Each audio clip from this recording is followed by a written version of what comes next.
Dia katika lesoni nasemaje katika hilo somo? Lakini soma. Soma. Nasema, but I have a great witness than John's, for the works which the Father has given me to finish. The very works that I do bear witness of me, that the Father has sent me. Hapa Yesu anazungumzia juu ya ushuhuda.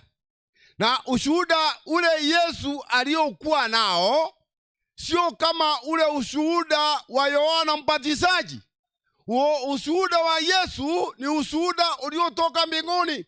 Kwa hivyo tukiangalia huyu Yesu leo tutaenda kuangalia anajishuhudia yeye mwenyewe, na akiangalia tangu Agano la Kale na tangu Agano Jipya, Yesu mwenyewe ndiye anayezungumza ama anayejizungumza sasa. Kwa hivyo ule ushuhuda ako naye ni ushuhuda mkubwa, ushuhuda uliotoka mbinguni. Kwa hivyo kwa siku ya leo tutaangalia, je, ndugu zangu, tunasemanga mtu anatoa ushuhuda, lakini Yesu mwenyewe anajishuhudia yeye mwenyewe, na maandiko hayo yenyewe yanazungumzia juu yake, na ikiwa yanazungumzia juu yake tutaangalia, je, Biblia inasemaje?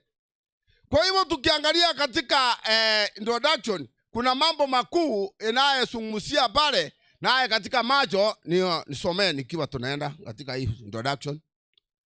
Hapo mwanzo hapo. Soma. Tuendelee. Nasema Twaweza kuona mara kwa mara katika kitabu cha Yohana mambo yote Yesu alizungumza katika kitabu hichi cha Yohana na kuyafanya hayo mambo hayo yameandikwa katika kitabu cha Yohana, yanafunua uwepo wa Yesu tangu mwanzo. Naye Yesu huyu anayejizungumza yeye mwenyewe amezungumza katika kitabu cha Yohana. Je, huo ufunuo mara kwa mara tukiangalia kitabu cha Yohana kinashuhudia juu ya Yesu, na Yesu huyu naye aliandika. Yohana aliona Yesu, naye Yesu akiongea ni mambo yeye mwenyewe alikuwepo kabla hata dunia kuumbwa. Endelee. Kristo alikuwa amekuja Israeli. Haya, tukiangalia huyu Yesu wakati alipokuja Israeli, naye alikuwa amekuja kwa kweli. Yesu huyu akija katika Israeli alikuja akiwa na kweli, naye akiwa na kweli, nao watu wa Israeli hawakuweza kumtambua. Kusema ukweli, ndugu zangu na dada zangu wa Adventista, mambo haya Waisraeli walikuwa kama Waadventista wa sasa. Yesu alikuja kwao na hawakuweza kumtambua. Ikakuwaje? Kama mmoja wao Myahudi alizaliwa Bethlehemu. Yes. Kama vile maandiko yanavyotabiri. Kweli, kusema ukweli, Yesu naye ukiangalia hata pale katika mama yule Msamaria, Yesu anamwambia mama, sadiki, wokovu watoka katika Uyahudi. Naye tukiangalia pale Yesu akikuja katika hao watu wanaoitwa Waisraeli, hawakuweza kumtambua, kwa maana yeye amesaliwa sawa kama huyu mtu aliyekuwa Myahudi. Alikuwa Myahudi kwa maana amesaliwa hata pale Bethlehemu, amesaliwa na mama Mariamu. Naye mama Mariamu alikuwa pale, alikuwa Myahudi. Je, watu watasema aje? Lakini hawakuweza kumsadiki na hata hawakuweza kumtambua. Endelea. Hata hivyo, kama Yohana alivyoandika, Yohana aliandika aje? Alikuweko ulimwenguni. Yes, Yohana hata kwa yeye ulimwengu ulipata kuwako kabla hata dunia kuumbwa. Ndugu zangu na dada zangu, tuongee ukweli. Huyu Yesu hakusaliwa na Mariamu, alipitia kwa Mariamu tu. Je, huyu Yesu alikuwepo kabla hata ulimwengu kuumbwa? Yesu mwenyewe ndiye ameumba ulimwengu. Haya mambo yote yameandikwa katika Biblia. Yesu alikuwepo. Alikuwepo. Na kama alikuwepo, na hata watu wanasema Yohana ameandika, hakika amesema kabla hata dunia kuumbwa kabla hata dunia kuwepo, huyu Yesu alikuwepo. Endelea. Lakini ulimwengu haikumtambua. Ulimwengu hawakuweza kumtambua na hata hawakuweza kumwelewa. Mambo makubwa, mambo ya ajabu hayo. Ulimwengu hata kama Yesu alikuja, mambo yale alikuwa anatenda, hata hawakumtambua, hata hawakumwelewa yeye ni nani. Endelea. Alikuweko ulimwenguni. Yes. Kwa yeye ulimwengu ulipita kuwako. Ulimwengu kabla itakuweko. Ulimwengu umepita. Ulimwengu, hebu tuone. Kuna dunia. Wewe usichanganyikiwe. Kuna dunia na hata kuna ulimwengu. Ulimwengu ni watu. Wa ulimwengu ni watu. Hii kabla dunia kuwepo Yesu alikuweko. Na hata wa ulimwengu kina Adamu na sisi vile tuko. Ulimwengu Yesu alikuwepo, lakini hawakuweza kumtambua. Mambo makubwa hayo, hata yale miujiza alikuwa anatenda, yale matendo alikuwa anatenda, hawakuweza kumtambua. Mambo makubwa na mambo ya ajabu, hawakuweza kumsadiki kwa ile vitu alikuwa anatenda. Endelea. Hiyo ni kauli ya kusangaza. Ni kauli ya kusangaza, ndugu zangu. Na kama tunavyoweza kuona katika Yohana, na kama vile Yohana atakavyoenda kuzungumza na injili zingine, watu wengi hawakumjua. Yes.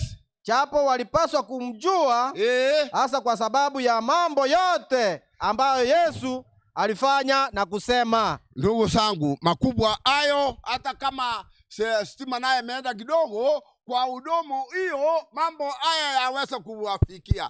Kwa hivyo ndugu zangu, tukiwa tunaendelea katika kitabu hichi cha Yohana, Yesu anaendelea kuzungumza katika maandiko. Yesu anaendelea kuzungumza katika yote yale yameandikwa pale. Ndugu zangu na dada zangu, tumekuwa Waisraeli, tumekuwa wale Wayahudi wa zamani, hawakuweza kuelewa ni nini kilikokuwa kinaendelea. Kwa hivyo tutaendelea na lesoni nikiwa nimeendelea katika introduction. Walimwengu hawakuweza kumtambua. Ndugu zangu, wale anaofuata siku ya Jumapili naye aweze kuingia mule, naye aweze kufundisha. Asanteni. Nikiongezea kwa introduction kidogo, juma lililopita tulisoma mambo mengi juu ya kufanya nini? Ya kuamini. Tukasoma blessed are those who believe. Wengi wetu tunaamini yale mambo ambayo tunaona, lakini sio yale ambayo yanafanya nini? Hatuoni. Kwa hivyo tuko na shida. Tunataka kuamini yale ambayo tunaona, lakini Yesu anasema ya kwamba tuamini hata yale ambayo hatufanye nini? Hatuyaoni. Ndio tunaona Yesu anakuja kuprophesize, yani anakuja kutimisha yale mambo yote ambayo yalikuwa yameandikwa. Kama mwenzangu alivyosema, tunaona mambo mengine yalifanyika kwa miujiza, lakini tunaona ya kwamba yanaendelea kutimia kwa sababu yalikuwa yamenenwa eti yatatimia. Yale ambayo yalikuwa yamesemwa yakatimia. Na wakati yalipotimia, tunaona wengine bado hawakuwa wanaamini, lakini tunaona ya kwamba wanaamini wakati Yesu alipofufuka. Wakati waliona alifufuka hivi, wengine ndio wakaanza sasa kufanya nini? Kuamini. Lakini hawakuwa wanaamini kitambo ya kwamba hii maneno ilikuwa imenenwa, ilikuwa imesemwa. Sasa Yesu alikuja kutimisha. Alikuja kutimisha. Lakini mpaka kupitia hapo tunaona ya kwamba wengi wanaamini wakati walipoona amefufuka. Mwenzangu. Okay. Tukiangalia pale, asante ndugu kwa kuendelea nayo masomo vile ndugu zangu hawa Waisraeli hawakuweza kusadiki na hata hawakuweza kuelewa. Nikiingia katika siku ya Jumatatu, inasema hivi, inasema wajibu wa kimamlaka ya maandiko. Sasa hapa tunataka tuweze kuangalia ushuhuda wa kiunabii. Ushuhuda wa kiunabii. Haya mambo ya kiunabii inazungumziwa hapa pamoja na ishara zile Yesu alikuwa anatenda. Watu hawakuweza kumuelewa. Hawakuweza kumuelewa. Kuja pole pole. Mambo hapa sio mazuri. Mambo hapa ni makubwa kiasi kwamba hata sisi vile tuko namna hii, hata tukiona ile miujiza Yesu anatutendea, hata hatutaweza kuamini. Tunataka kuangalia katika Agano la Kale. Watu wamekataa maandiko ya Agano la Kale. Wamesema katika Agano Jipya ndio peke yake inaomshuhudia Yesu. Tukiangalia katika Biblia, tukiangalia katika Agano la Kale, naye linashuhudia mambo makubwa. Inashuhudia mambo makubwa juu ya Yesu, na inazungumzia mambo makubwa juu ya Masihi. Naye Masihi ndio Yesu Kristo. Tukiangalia pale, naye inazungumza pale. Kuja hapa mwalimu, naye uweze kuangalia. Unanivusia point kidogo ili niweze kuangalia. Katika macho hii inaleta shida. Hebu hapa gusia mimi kidogo hapo.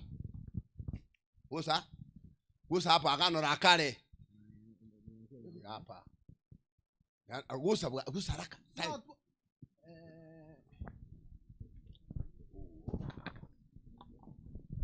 Inasema sio tu kwa Injili ya Yohana, lakini kwa Agano Jipya lote. Kuhesabiwa haki kwa Yesu. Yeye alikuwa nani, alipotoka, akichofanya na kile atakachofanya. Hapo tukiangalia Yesu alikuwa kati alipokuja hapa duniani, alikuja akafanya nini? Na hata tukiangalia kama ile kufanya kwake kazi, na atakuja kufanya nini katika Agano Jipya, linazungumzia juu ya Yesu na linazungumzia mambo juu ya ufunuo wa Yesu. Yesu alikuwa ni nani? Naye Yesu atakuja kufanya nini? Naye hiyo bibi katika Injili ama katika Agano Jipya mambo yanazungumzia pale. Kunategemea maandiko katika hali hii yote. Agano la Kale.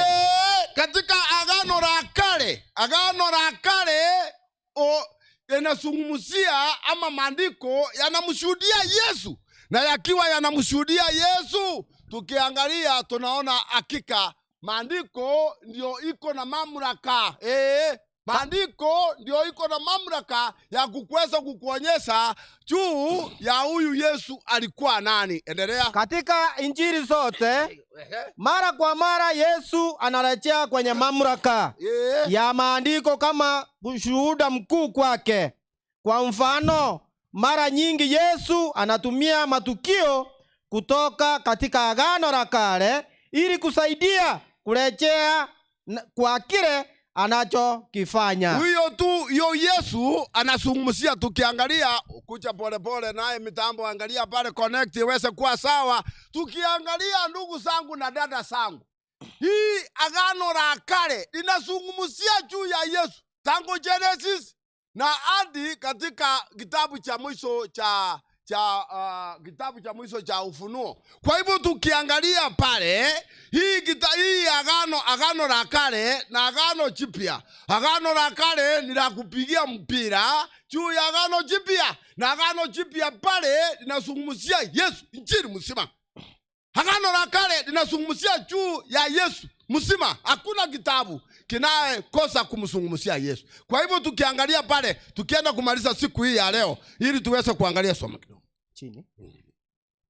Ufuatao ni mfano mmoja. Endelea. Ambapo anachukua tukio kutoka Hesabu 21:5 hadi 9. Na kama vile Musa alivyomuinua yule joka jangwani. Kuja pole pole. Hivyo Mwana wa Adamu anabudi kuinuliwa. Sasa tukiangalia katika Agano la Kale, wakati nyoka zilipouma watu, kwa maana Mungu aliruhusu nyoka ziweze kuuma watu, na wakati nyoka zilipouma watu, Musa aliweza kutengeneza joka la 7. Akasema yoyote atakayeenda kutazama pale, yoyote atakayetazama lile joka, naye atapata uponyaji. Hiyo ilikuwa inamlenga Yesu juu ya msalaba. Kwa hivyo tukiangalia huyu Yesu hakuzungumziwa katika Agano Jipya peke yake, alizungumziwa na hata katika Agano la Kale. Na tukiangalia katika hiyo kitabu cha Hesabu, anasema kweli vile Musa alivyomuinua yule joka juu, hivyo Yesu naye anazungumzia. Huyo ni Yesu, anasema huyo anajisudia yeye mwenyewe. Malisa hapo. Na si Yesu pekee, endelea, hali wengine pia watatumia Agano la Kale kumrejea Yesu. Kwa mfano, mapema katika Yohana tunasoma maneno ya Filipo. Tunamuona na yeye aliyeandikiwa na Musa katika Torati. Kwa hivyo tukiangalia katika hata Yohana ameandika pale juu ya hata Torati mzima inamlenga Yesu. Kwa hivyo Yesu akiwa anaendelea kuzungumzia juu ya hayo mamlaka ya Biblia ama mamlaka ya maandiko, hata Agano la Kale linazungumzia juu ya Yesu. Nafikiria pale, msijui kama mnalielewa, kutoka huko inua mkono juu ili niweze kuangalia. Yesu, naona mnasikiza upande ile, ni muinue mkono juu. Yesu, mnasikiza sauti hiyo yangu. Kwa hivyo ndugu zangu, tukiangalia tukitoka hapo, inasema juu wajibu ya ushuhuda wa maandiko tumeona katika Agano la Kale, na Agano Jipya linashuhudia juu ya Yesu. Na hata Yesu, hata kama alikuwa anawaeleza ukweli mtupu, akisema maandiko, ukitaka kuyasoma maandiko iko na mamlaka ya kuweza kujifunza hayo mambo juu ya Yesu mwenyewe. Kwa hivyo tukiingia katika siku nyingine, naye nasungumzia unabii wa Agano la Kale kuhusu Yesu, sehemu ya kwanza. Unabii wa Agano la Kale unaozungumzia juu ya Yesu katika Agano la Kale. Endelea. Nayo inasema katika mafunzo ya viongozi wa kidini kuhusu utambulisho wake, Yesu alithibitisha mamlaka ya maandiko kwa kutazama tu. Ilionekana kama haikuwa lazima kwake kufanya hivyo kwa sababu viongozi wa kidini waliamini Biblia. Hata hivyo, hata mmoja nao Yesu angesisitisha mamlaka ya maandiko. Kwa hivyo tukiangalia, ndugu zangu na dada zangu, Yesu hapa hata kama alikuwa anatenda miujiza, kuja pole pole, hata kama alikuwa anatenda miujiza, hakukuwa atende hivyo, lakini kulikuwa na watu hawakuwa na sadiki, kulikuwa na watu hawakuwa naamini, watu walikuwa wanaitwa viongozi. Sijui kama saa wakati hii viongozi tuko namna hiyo, kwa maana wale wa zamani, wacha zungumzie wale wa zamani. Wale wa zamani waliweza kumpinga Yesu kwa yale mambo alikuwa anazungumzia juu ya yeye mwenyewe, na hata wakisema yeye ni Masihi, wanasema huyu mtoto si ni wa Mariamu, huyu mtoto si ni wa Yosefu, huyu mtoto naye ametoa aje. Lakini yeye alikuwa anawaingiza katika maandiko. Ukitaka kufaulu, ingiza watu katika maandiko. Maandiko haya ndio yataka ushuhudia. Maandiko Musa, hata mkiawi una mtu, maandiko peke yake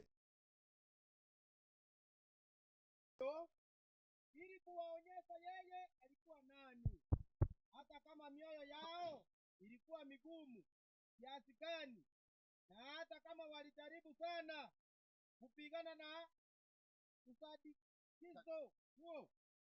Wakati huo Yohana ana rekodi nukuu nyingi za moja kwa moja kutoka Agano la Kale ambazo zinarejea Yesu kama utimilifu wa ahadi ya Agano la Kale. Kucha pole pole hapo, inasema kweli hao watu hawakuweza kusadiki, hao viongozi hawakuweza kusadiki. Na hata Yohana aliingia ndani, na akaingia ndani kwa maandiko akiwaeleza ili waweze kuelewa.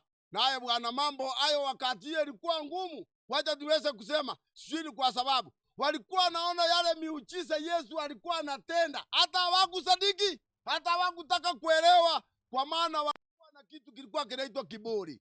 Na kiburi wakati imekuingia, ndugu zangu na dada zangu, hata ukihubiriwa namna gani, kiburi kinaingia, madharau inaingia pale, ubinafsi inaingia pale, na vile ilivyoingia viongozi, na haya viongozi wakachanganyikiwa. Viongozi hawakutaka kuelewa, lakini Yohana aliingia kiundani na akaweza kuzungumza ili waweze kuelewa, kwa maana alikuwa anawazungumzia. Anasema hivi, alikuwa anasema hayo maandiko katika Agano la Kale, anawafungulia wazi, anawaambia hayo maandiko yote yananishuhudia, kwa maana Yesu mwenyewe alikuwa anasema. Endelea ukimaliza hapa chini. Si Yohana tu, bali Petro, Paulo na waandishi wote wa Agano Jipya chini ya uvivu wa Roho Mtakatifu mara kwa mara wanasisitiza jinsi maisha ya Yesu wa Nazareti, kifo, ufufuo kwake kwenye kiti cha enzi cha Mungu. Huyu mtu alikuwa endelea wote wa unabii wa Agano la Kale, ndio hao katika Agano Jipya. Ndugu zangu na dada zangu, wale mlisoma lesson leo, mliweza kuangalia katika Agano la Kale hawa mitume, kupitia mtu alikuwa anaitwa Paulo, kupitia mtu alikuwa anaitwa Petero, kulikuwa watu walikuwa kaitwa, wote waliweza kushuhudia hao vile Yesu alikuwa hapa katika dunia, na hata vile akapaa kaenda mbinguni, na akawaambia sasa mahali alipo anaketi katika mkono wa kulia wa Mungu. Naye viongozi hata hawakutaka kuelewa, viongozi hata hawakutaka kusadiki, lakini tukiangalia pale maandiko yanasimama ngangari, naye anazungumzia juu ya huyu Yesu alikuja hapa duniani na akapaa, hata katika Agano la Kale. Okay. Tukiangalia katika siku nyingine, sasa tunaenda kumaliza lesoni. Kama uko hapo na mpisha mwenzangu aweze hata hii nafikiria iko endelea. Lesoni inaendelea. Unapoangalia hapa, Yohana anaendelea kuonyesha kuwa kweli. Tunapoangalia katika hapa, tunaona kweli Yohana anaendelea kuonyesha kuwa kweli Yesu ni Masihi. Lakini hao Wayahudi waliokuwa wakimngojea Yesu kwa hali na hamu, hata ingawa Yesu alikuwa amekuja, hawakuwa wakimfahamu kuwa kweli huyu alikuwa ni Yesu. Na tukiangalia katika kitabu cha Yohana 8:12 mstari wa 12, Yesu anawaambia yeye ndiye nuru ya ulimwengu, na atakaye mfuata hangetembea kwa giza kamwe, na angekuwa na nuru ya uzima.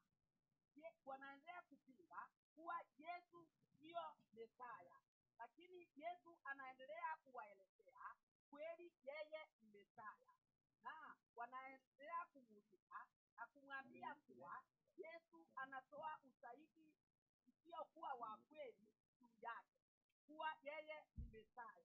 Lakini katika kitabu cha Yohana 8:19 anawaambia yeye ametoka kwa Baba yake, na kazi yenye anaendelea kufanya ile yenye ametumwa na Baba yake. Na wanamuuliza yuko wapi huyu Baba yake? Anasema wewe uko sawa na Baba yako. Na ili kuonyesha, wanapouliza kuwa yeye yuko wapi Baba yako, ni kuonyesha kuwa hawakuwa wakimfahamu huyu Yesu mwenye alikuwa ni Mesaya, na ndio sababu wanaendelea kupinga kuwa yeye sio Masihi. Lakini Yesu anawaambia wao makao yao ya hapa chini, na yeye ametoka mbinguni. Na katika hiyo katika kitabu cha Mark 7:7 anaendelea kuambia wao wanaabudu kwa sababu wako na mafundisho na amri ya wanadamu, na katika kitabu cha hiyo Yohana 8:15 wanasema ninyi mnahukumu mtu kulingana na mwili vile wanavyoangalia mtu wanamhukumu, lakini yeye anaendelea kusema yeye atahukumu mtu yeyote. Na ndio kusema kuwa nasi kama binadamu tutahesabiwa katika kanisa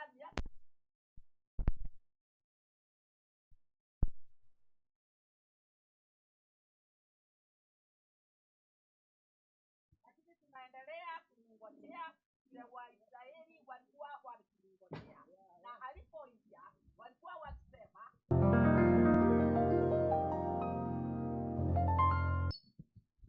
wameanza chinyomba chiobo chenu wakina mama wote. Alo, wakina mama wote na wasichana wao mutaenda Kenyenya TP Primary. Kuna vyumba vya usafi vya staff members. Sira ndizo mutatumia. All women and their daughters and ladies watatumia Kenyenya TP Primary toilets. Jamani, tusikisane. Leo hakuna haja ya kufuka barabara. Inua mogo nchoka wochia. The gate is open. Mogende moinaria. Abangina mwesi twaigwananire. Omobondo Kambi Center members. Omobondo Kambi Center members or churches. Remember, you are on duty. Kwa hivyo mufanye kazi yenu kama ilivyo itachika. Aba Mobondo Church kwa nini Kambi Center, you are on duty, mufanye kazi yenu. Thank you. Nakuja huku.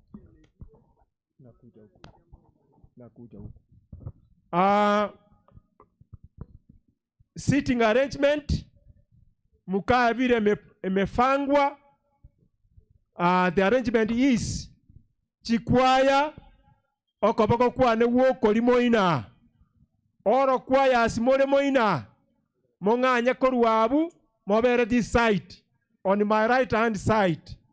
Please fanyeni haraka ndota itonyo chikwaya chile moina abo emotake ile mobere ke bande bibia moina imoka bana wanakwaya members wale ambao wako pale, please tunawaomba muame muende kwa hizi hema. Sira ambao siko kwa mkono wako wa kiume. Makorebu wangu. Class baptismal candidates balibe batiso. Ekera mogo chiabu chikwaya momanya chieme chibere ne chiabantu be class batiso. Na inu mosuke mogende kuchirogoro. Class batiso members moikaranse chieme chichira soko bako kwane woko limoina mobere ororo na bali bago chaba bagenda ororo. Chikwaya mobere chitenti chirichirego chirogoro. Thank you for your quick response. Amen. Abageni baito abalisi abuna tu abangete abageni baito bakobera pale jukwani. Bonsi abageni baito kuna wageni wanatoka Kisii, kuna wageni wanatoka Mansaini, kuna wageni wanatoka pale Sekef. Hapa ndio wanakaa. Karibu sana. We want to wish you well and have a very nice service today. Thank you so much. Na wakaribisha waimbaji. Amen. Asante. Jinsi Elda ametangaza, tutaomba ya kwamba kwaya yako ikiitwa wakati wale wanamaliza stanza ya 3 ama stanza ya mwisho uwe umefika. Kwaya zote ninaomba ya kwamba wakati mtakapokuja mnakuja hii side na kutoka ni pale. Mnaingia na upande huu na kutoka ni pale.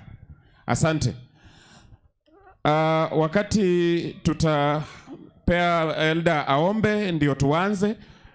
Baada ya maombi Keberesi. Baada ya maombi Keberesi watatuanzia. Keberesi, kwaya ya Keberesi watatuanzia wakifuatwa na kwaya ya Daniels. Kwaya ya Keberesi Daniels Nazareth ifuate kwa njia hiyo. Wacha Elda aombe, tuanze kipindi cha nyimbo kwa namba 2. Na tuombe. Baba na Mungu wetu aishie juu mbinguni, tunakushukuru maana umekuwa nasi tangu tulipoanza hii crusade mpaka siku ya leo takatifu ya Sabato. Umeandaa wana wako kwa ajili ya kupokea neno lako, na pia umeandaa watumishi wako kwa ajili ya kulisha kondoo wako. Tunapoenda kuchumuika kwa njia ya kukusifu kupitia kwa nyimbo, Roho wako Mtakatifu awe nazi. Tumeomba tukiamini katika jina la Yesu Mwokozi wetu. Amen. Tunaanza namba 2 wakati Keberesi wanakuja. Keberesi wanapomaliza stanza, wakiwa stanza ya mwisho, kwaya inayofuata inasimama nyuma yao. Hatupotezi wakati, na ukipoteza wakati utapeana mwenye anafuata nafasi. Asante. Tumsifu Mungu mwana wa pamoja. Tumsifu Mungu mwana wa upendo, aliyetufilia na kupaa juu. Haleluya, usifiwe. Haleluya, amen. Haleluya, usifiwe. Utubariki. Twamsifu Mungu Roho Mtukufu, akatufunulia Mwokozi wetu.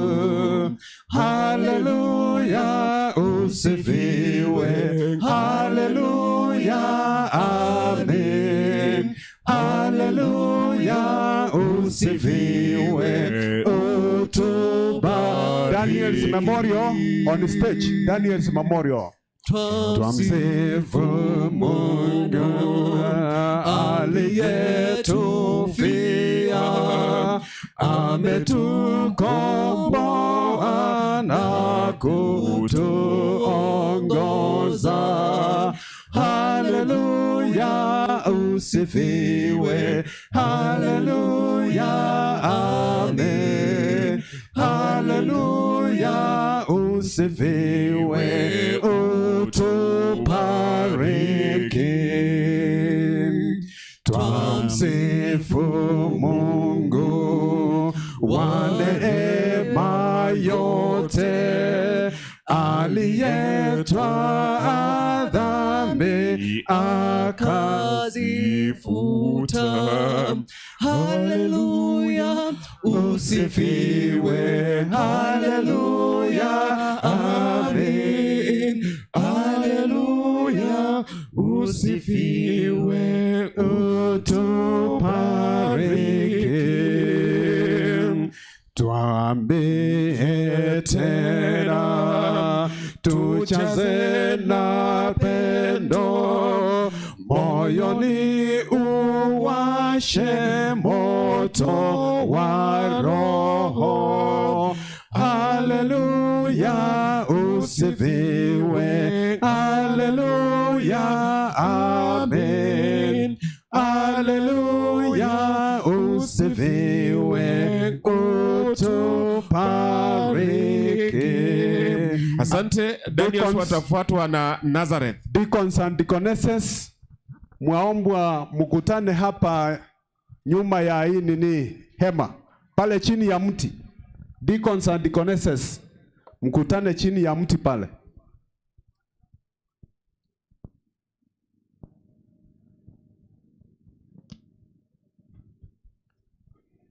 Namba 3 wakiendelea kujiandaa. Mungu atukuzwe kwa mambo urembo wa Yesu. Karibia, karibia Sabato tamu. Karibia Yesu pia Bwana wa raha.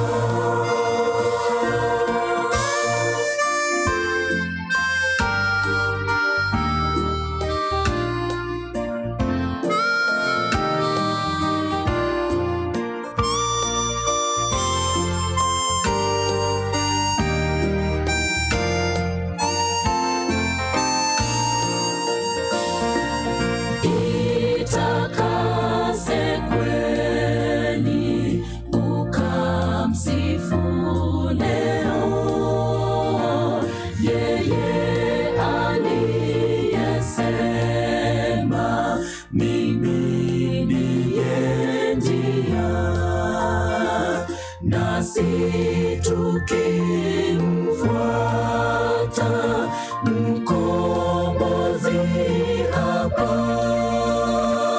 atatuonyesha tele maji ya uzima.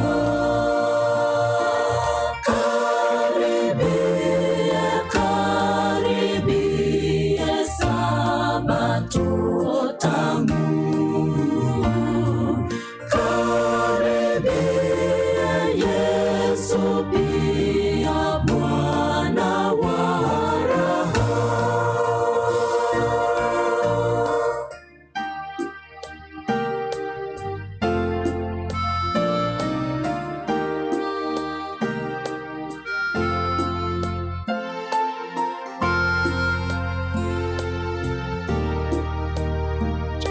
Sijaona mtu wa Nazareth akiwa amefika pale. Next ni Gekongo. Siku ya nderemo tupishe wakati,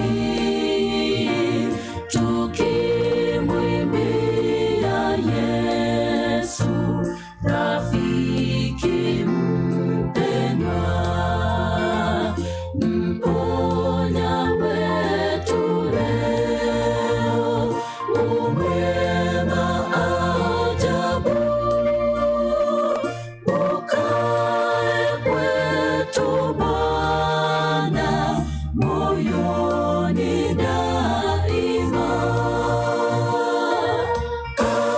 Gekongo ikae nyuma yao. Gekongo. Karibia Sabato tamu. Karibia Yesu pia Bwana wa raha. Karibia, Gekongo. Gekongo wafuate kama Nazareth wako. Sabato tamu. Kiongendo watafuata Gekongo. Ya Bwana wa raha.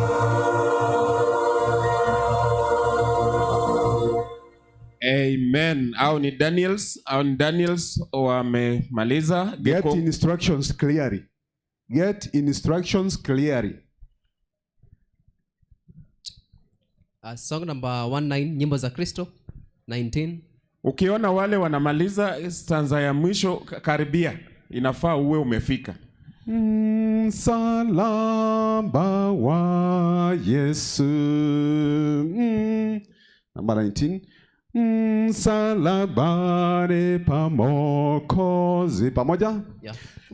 Msalabani pa Mwokozi, hapo niliomba upoze, moyo wangu ulitakazwa na asifiwe.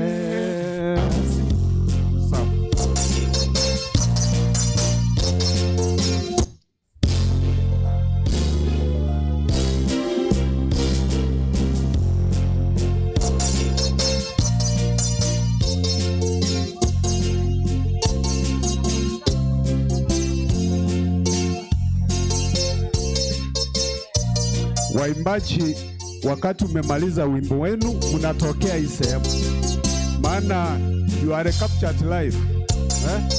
Mnatokea hii sehemu, aidha muende juu mzunguke hivi, na wale wanaingia mnaingilia sehemu hii mnakucha. Kwa hivyo tupate mpangilio. Kwa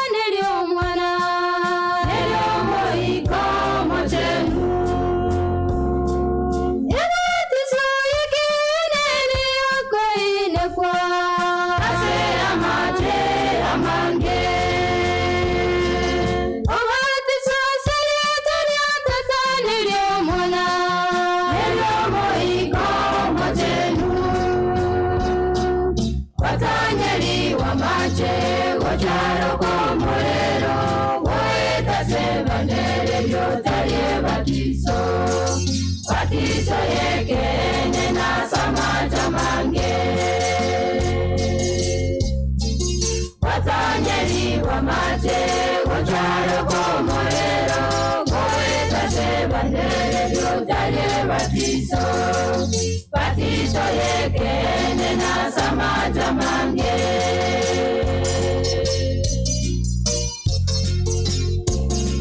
Kiongendo watafuata next. Kiongendo.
Batizo yekene na samaja mange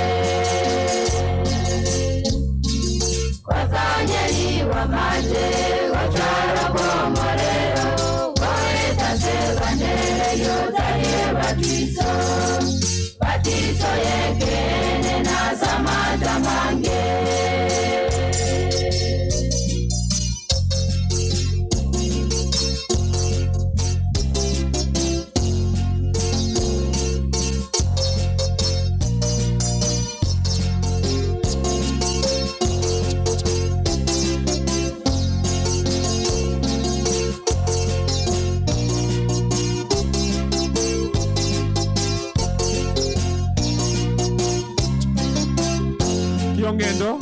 Kiongendo kama kiongenda wako KCC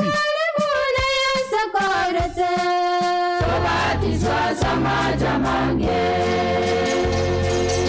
igona lututiniga ibibebezo babokane mebere neya metatazitokore muna yesakorete tobatizwa samaja mange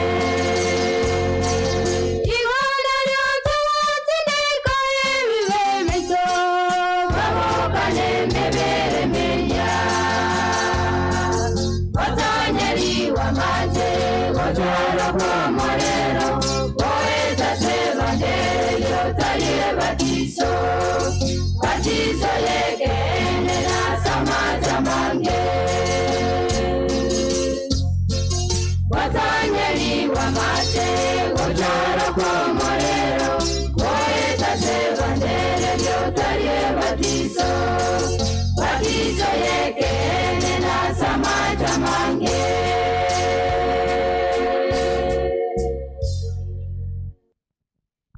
Amen. Wanaoingia mnapita nyuma ya hii ema, mnazunguka hivi ndio mnaingia stage. Tunaomba ya kwamba wazazi, mnaona mko na watoto hapa, watoto wanalishwa huko chini. Ninaomba ya kwamba kama uko na watoto, teremsha watoto huko chini. Na ninaomba tena, nimeona watoto wameketi kwenye viti hapa. Baptismal candidates wote ambao wanaenda kupatizwa, muje hema hizi mbili ziko upande huu wa kulia. Viti vyenu viko hapa, mtokeni hapo, muingie hapa kwa wenzenu. Asante. Watoto please waende chini, wanangojewa huko. Watoto. Kiongendo watafuatwa na KCC watafuatwa na Ria Mason, in that order.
yeye unilaza, unituliza kwa maji matulivu. Mungu wetu, kimbilio letu na nguvu, ndiye tegemeo kwenye majani mabichi, yeye unilaza, unituliza kwa maji matulivu.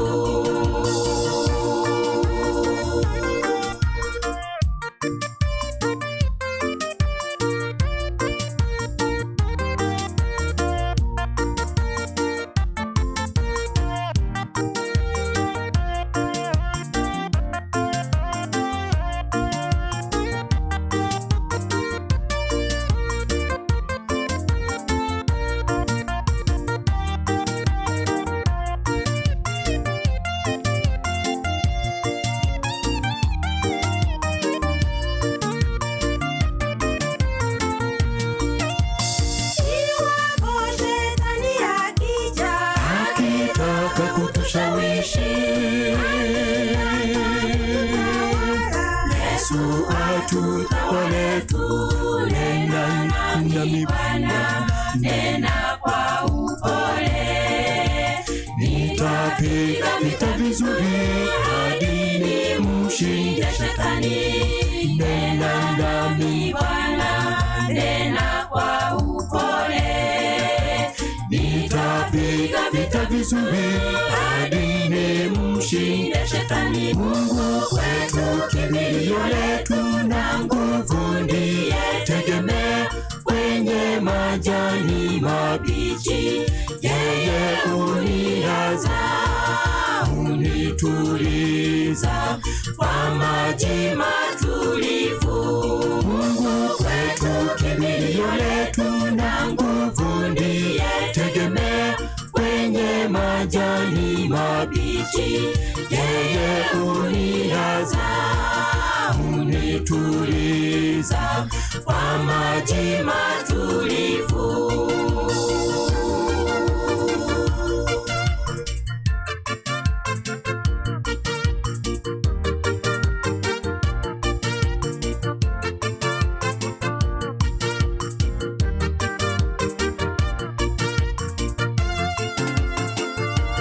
Mungu wetu, kimbilio letu na nguvu, ndiye tegemeo kwenye majani mabichi, yeye unilaza, unituliza kwa maji matulivu. Mungu wetu, kimbilio letu na nguvu, ndiye tegemeo kwenye majani mabichi, yeye unilaza, unituliza kwa maji matulivu. Mungu wetu, kimbilio letu na nguvu, ndiye tegemeo kwenye majani mabichi, yeye unilaza, unituliza kwa maji matulivu. Mungu wetu, kimbilio letu na nguvu, ndiye tegemeo kwenye majani mabichi, yeye unilaza, unituliza kwa maji matulivu. Amina. KCC Riambanson mtafuata KCC, then Omobondo in that order.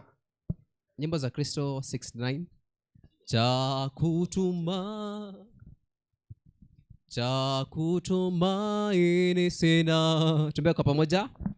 Cha kutumaini sina ila damu yake Bwana. Sina wema wa kutosha dhambi zangu kuziosha. Kwake Yesu nasimama, ndiye mwamba ni salama, ndiye mwamba ni salama. Tupe nafasi.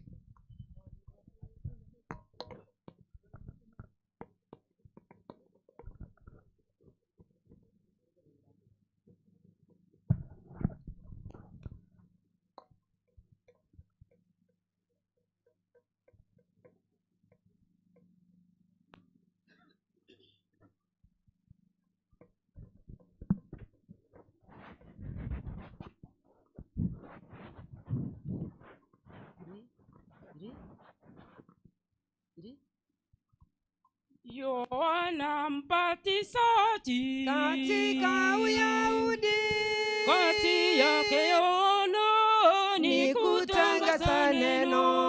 Yohana Mbatizaji katika Uyahudi, kazi yake Yohana ni kutangaza neno.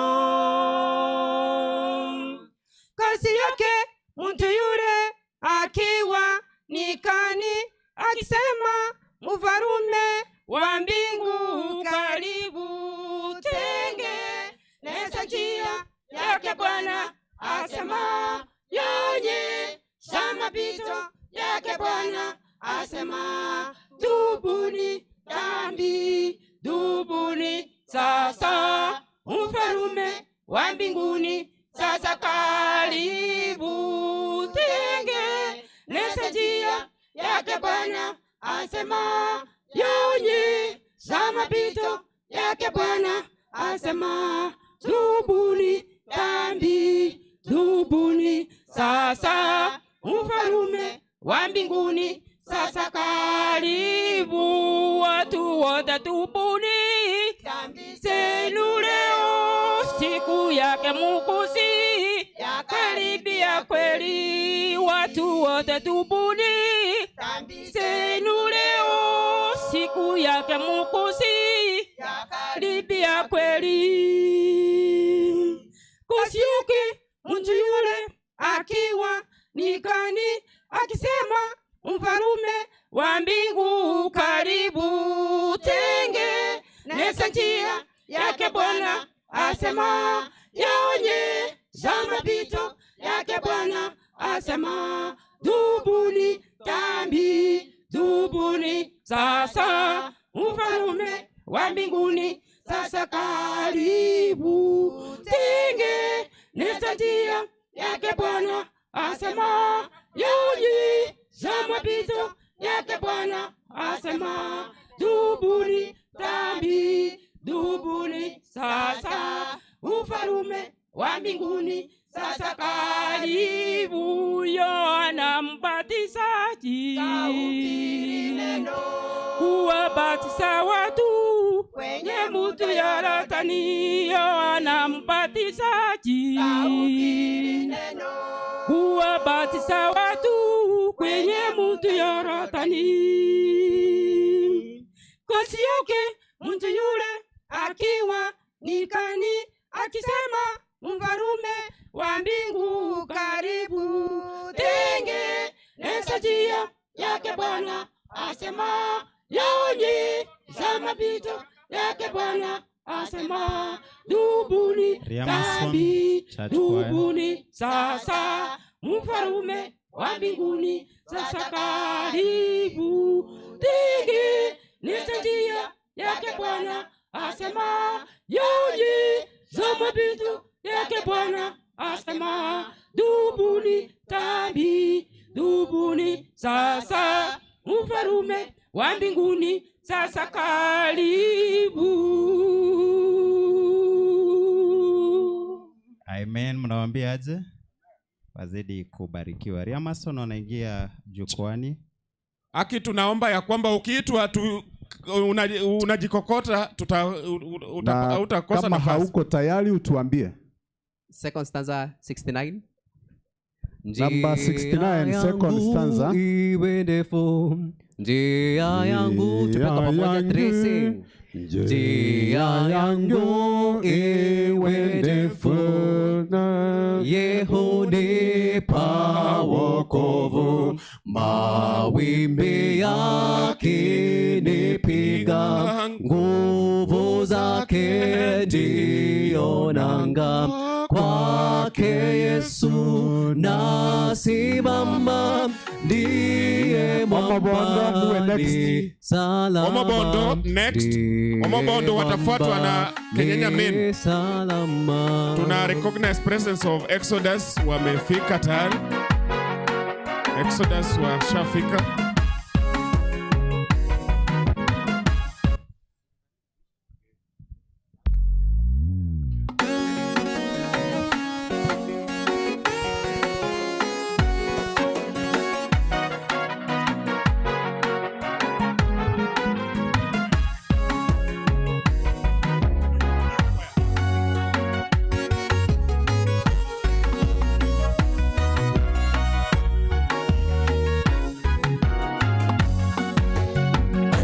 alisalia nyumbani, hakuenda vitani.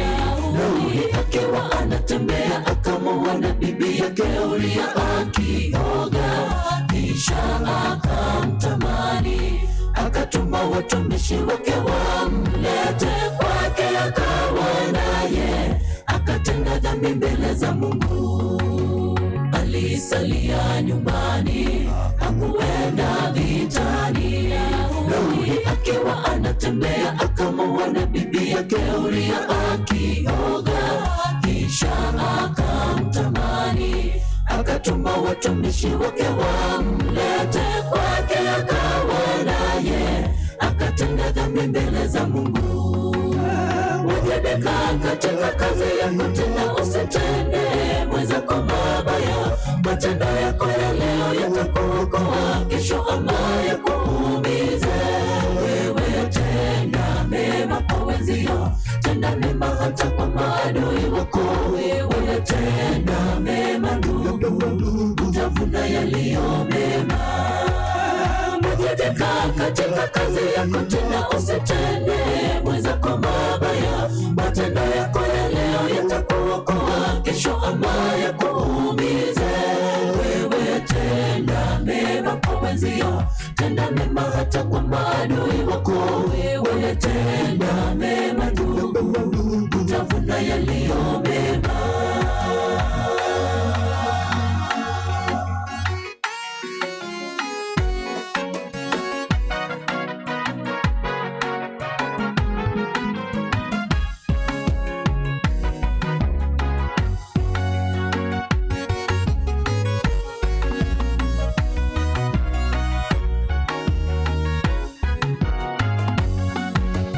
Usimpe shetani nafasi katika maisha yako, maana kuna jaribu litakalo kuja kwako lazidi uwezo wako.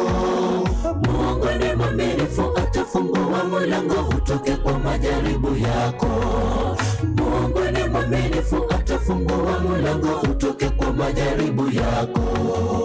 Usimpe shetani nafasi katika maisha yako, maana hakuna jaribu litakalo kuja kwako lazidi uwezo wako. Mungu ni mwaminifu, atafungua mlango utoke kwa majaribu yako. Mungu ni mwaminifu, atafungua mlango utoke kwa majaribu yako. Wajibika katika kazi yako, tena usitende mwenzako mabaya. Matendo yako ya leo yatakuokoa kesho, ama yakuumize. Wewe tenda mema kwa wenzio, tenda mema hata kwa maadui wako. Wewe tenda mema ndugu, utavuna yaliyo mema. Wajibika katika kazi yako, tena usitende mwenzako mabaya. Matendo yako ya leo yatakuokoa kesho, ama yakuumize. Wewe tenda mema kwa wenzio, tenda mema hata kwa maadui wako. Wewe tenda mema ndugu, utavuna yaliyo mema. Wajibika katika kazi yako, tena usitende mwenzako mabaya. Matendo yako ya leo yatakuokoa kesho, ama yakuumize. Wewe tenda mema kwa wenzio, tenda mema hata kwa maadui wako. Wewe tenda mema ndugu, utavuna yaliyo mema. Wajibika katika kazi yako, tena usitende mwenzako mabaya. Matendo yako ya leo yatakuokoa kesho, ama yakuumize. Wewe tenda mema kwa wenzio, tenda mema hata kwa maadui wako.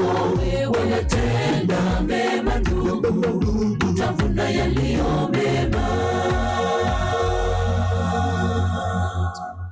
Ben, mnawaambiaje Omobondo wakiingia? Asante. Baada ya Omobondo tunaenda Exodus Ministers, then Kenyanya Men. Song number 44, nyimbo za Kristo. Hakuna rafiki kama Yesu. Tupe kwa pamoja. Hakuna rafiki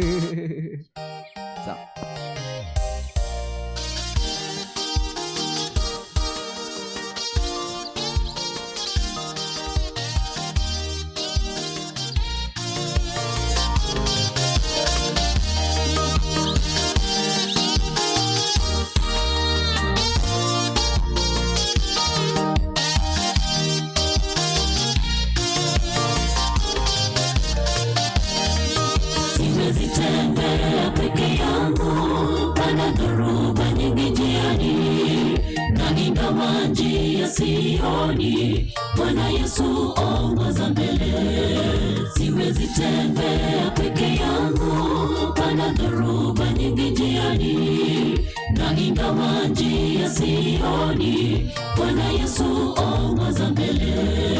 Na ingawa njia iwe nyembamba na milima pia mabonde, kwa nguvu zako nitasafiri, Bwana naomba uwe nami. Na ingawa njia iwe nyembamba na milima pia mabonde, kwa nguvu zako nitasafiri, Bwana naomba uwe nami.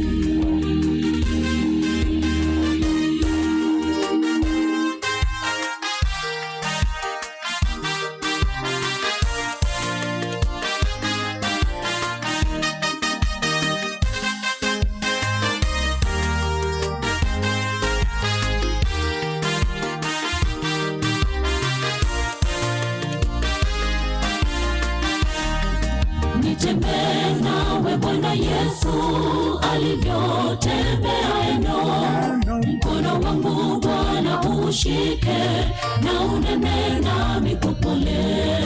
Nitembee nawe Bwana Yesu alivyotembea Enoki, mkono wangu Bwana ushike na unene nami kwa pole. Na ingawa njia iwe nyembamba na milima pia mabonde, kwa nguvu zako nitasafiri, Bwana naomba uwe nami. Na ingawa njia iwe nyembamba na milima pia mabonde, kwa nguvu zako nitasafiri, Bwana naomba uwe nami.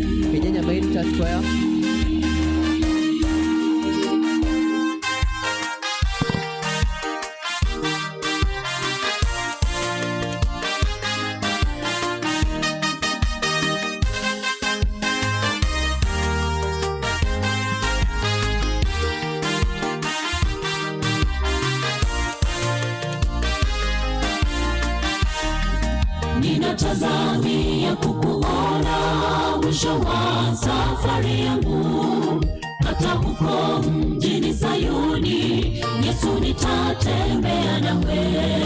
Ninatazamia kukuona mwisho wa safari yangu, hata huko mjini Sayuni, Yesu nitatembea nawe. Na ingawa njia iwe nyembamba na milima pia mabonde, kwa nguvu zako nitasafiri, Bwana naomba uwe nami. Na ingawa njia iwe nyembamba na milima pia mabonde, kwa nguvu zako nitasafiri, Bwana naomba uwe nami. Na ingawa njia iwe nyembamba na milima pia mabonde, kwa nguvu zako nitasafiri, Bwana naomba uwe nami. Bwana naomba uwe nami. Bwana naomba uwe nami. Bwana naomba uwe nami. Asante, au ni Ombo Bondo. Asante, au ni Ombo Bondo. Wanaofuata ni Kenyenya Main.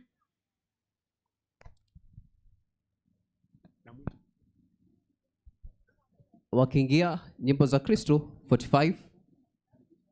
Mlimani pana.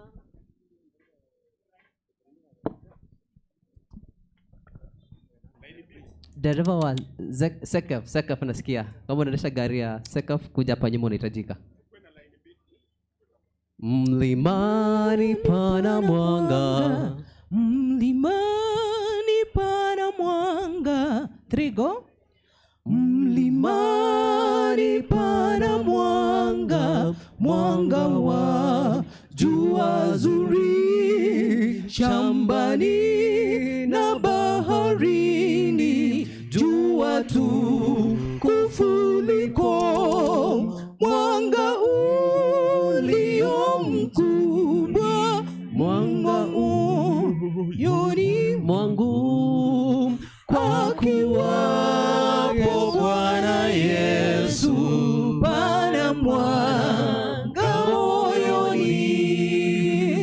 tuwape nafasi. Baada ya Kenyenya main tunaenda Kenyenya green. Baada ya Kenyenya main, Kenyenya green. Baada ya Kenyenya green tutaenda Blessed Coral.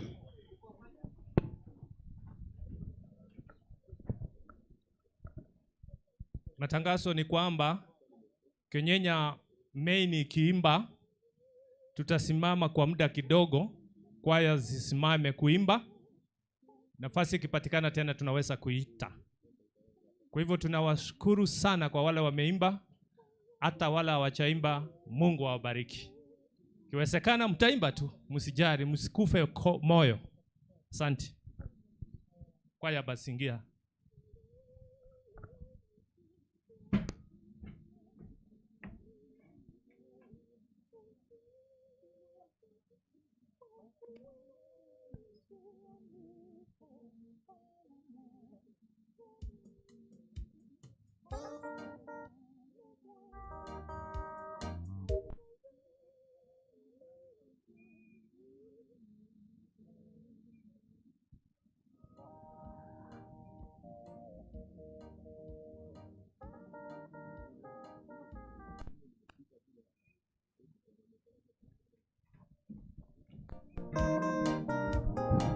Yule yako driver wa field yetu Sekef, kama nasikia sauti hii aweze kucha hivi asaidie kitu hapa.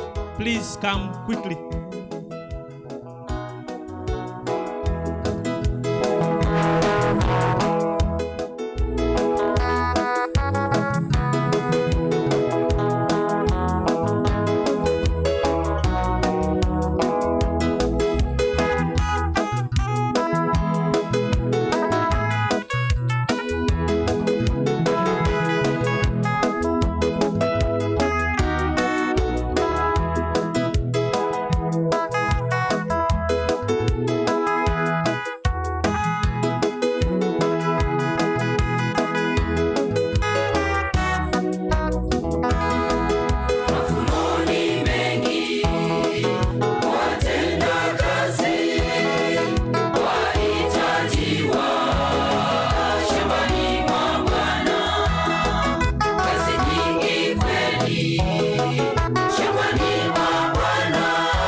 Kazi yake Bwana ili tuyalete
tutafishwa taji. Njoni tuifanye kazi yake Bwana, ili tuyalete mavuno ghalani. Bwana wetu Yesu kweli apenda kazi, hivyo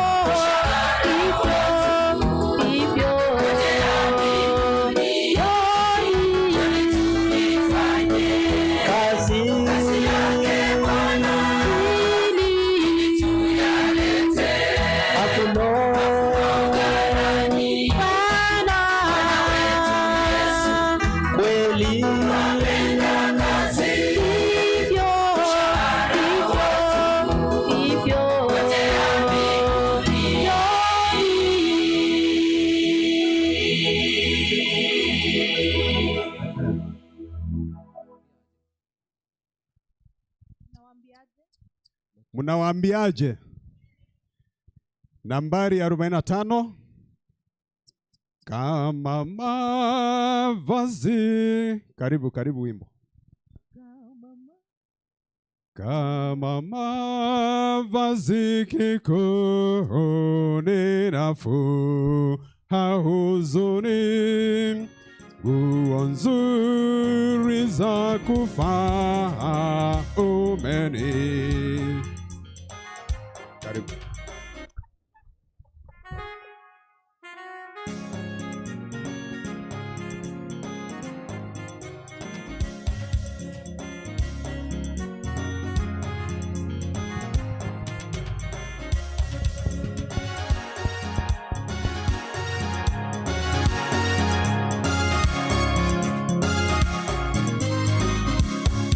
Kisha nikaona malaika mwingine akipaa juu angani kwa kishindo kikubwa, ana ujumbe muhimu kwa hao wakao hapa ulimwenguni.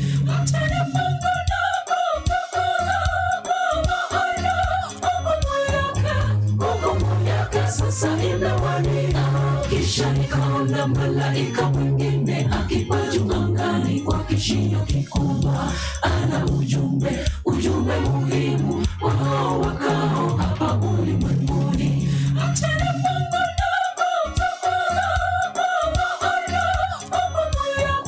Hukumu yake sasa imewadia. Mtengenezeni njia zenu toka utumwani mwake Shetani. Inukeni kutoka usingizi, mbona unalala ungali shimoni? Tazama Yesu aliyesulubishwa anarudi na ujira wake. Sasa ndugu nakusihi, wateule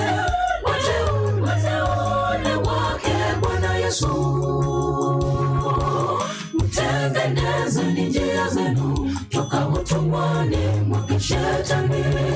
Inukeni kutoka usingizi, mbona unalala ungali shimoni? Tazama Yesu aliyesulubishwa anarudi na ujira wake. Sasa ndugu nakusihi, wateule wake Bwana Yesu.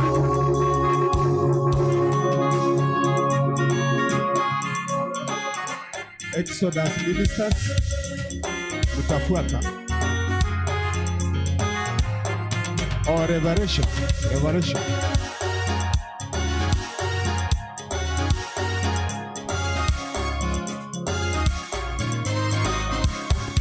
Ni jukumu letu sote tuondokeni, tuelekee ulimwenguni ili tufanye kazi. Inatupasa tupaze sauti, watu wote na wapate kujua injili ya Yesu.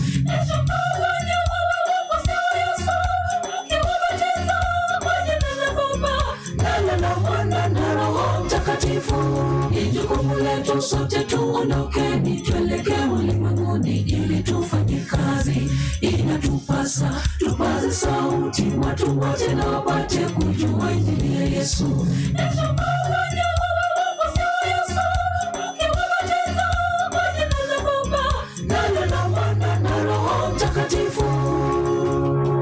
Tengenezeni njia zenu toka utumwani mwake Shetani.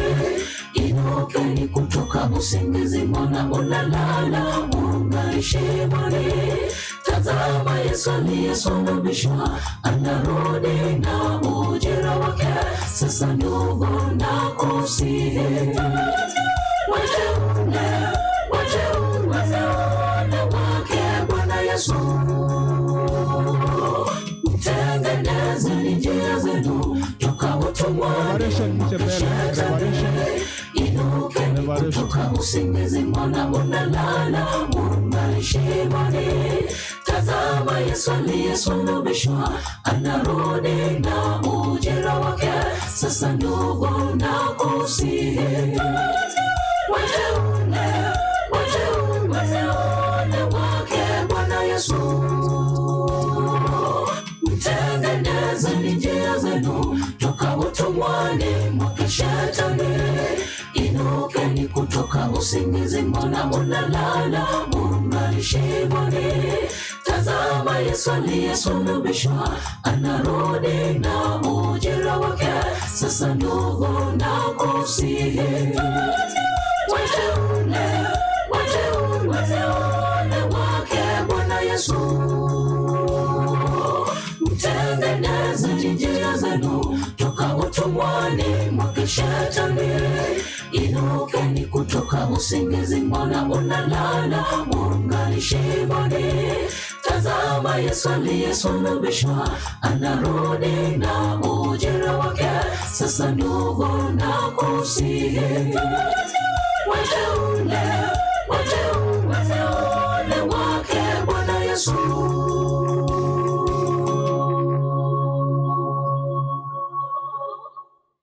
Amen. Wanapojipanga mlimani pana mwanga, 45. Mlimani pana mwanga, twende.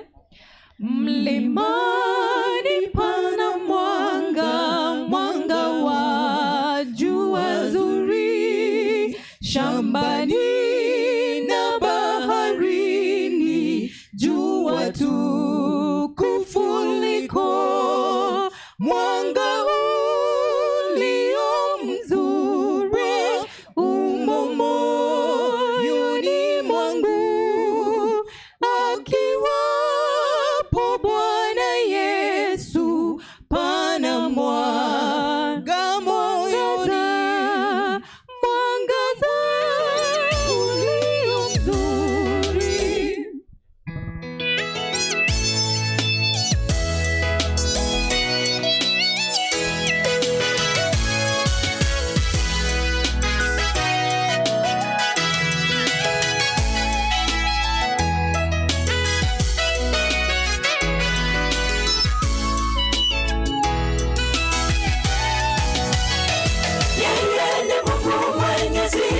Yesu Masihi wetu wa kweli, Roho Mtakatifu mshauri wetu, tunaishi katika uhakikisho uliobarikiwa. Hakuna hali, Yesu ngome yetu yenye nguvu, nguvu zake zitaendeleza mpango wa ushindi. Yeye ni Mungu Mwenyezi, Yesu Masihi wetu wa kweli, Roho Mtakatifu mshauri wetu, tunaishi katika uhakikisho uliobarikiwa. Hakuna hali, Yesu ngome yetu yenye nguvu, nguvu zake zitaendeleza mpango wa ushindi.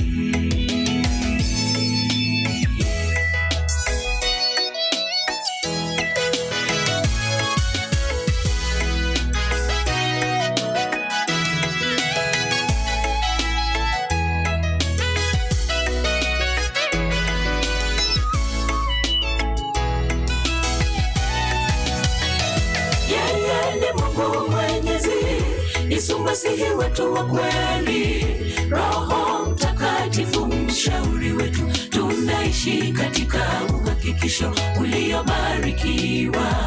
Kila changamoto, kila tatizo, Bwana hutukamilisha, nguvu zake zitaendeleza mpango wa ushindi. Yeye ni Mungu Mwenyezi, Yesu Masihi masihi wetu wa kweli, Roho Mtakatifu mshauri wetu. Tunaishi katika uhakikisho uliobarikiwa. Kila changamoto, kila tatizo, Bwana hutukamilisha. Nguvu zake zitaendeleza mpango wa ushindi. Ashukuriwe Mungu afanyaye ushindi katika Kristo. Ashukuriwe Mungu afanyaye ushindi katika Kristo. Yesu yu hai leo, anafika na yuko kwa wakati. Tunasimama katika ushindi, tunapiga kelele na kuimba. Yesu Kristo, yeye ni mfalme wetu. Yesu yu hai leo, anafika na yuko kwa wakati. Tunasimama katika ushindi, tunapiga kelele na kuimba. Yesu Kristo, yeye ni mfalme wetu. Ni mfalme wetu.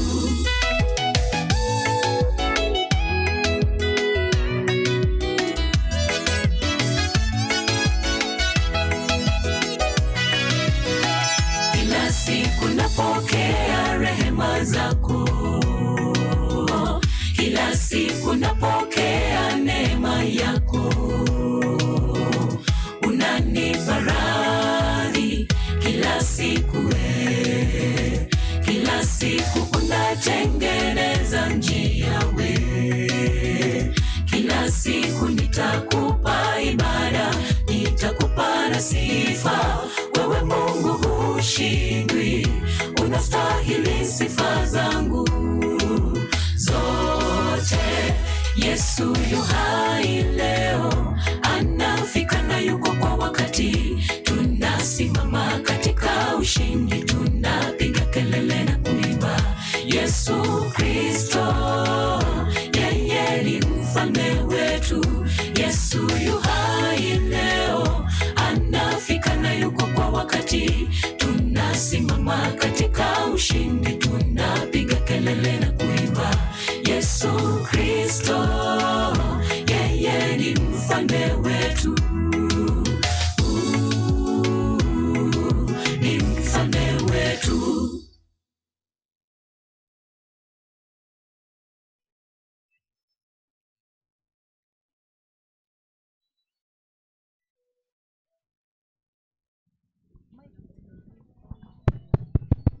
Heaven Tagetas. Wanapokuja tuendelee na wimbo wa nambari 45 stanza 2. Kama mavazi kikuu ninavua. 3 go. Kama mavazi kikuu ninavua huzuni, nguo nzuri za furaha umenipaza kuvaa na kuandama rohoni hata nyumba ya juu iliyopambwa vizuri katika pendo lako, mwangaza ulio mzuri, mwanga huu moyoni, akiwapo Bwana Yesu, pana mwanga moyoni.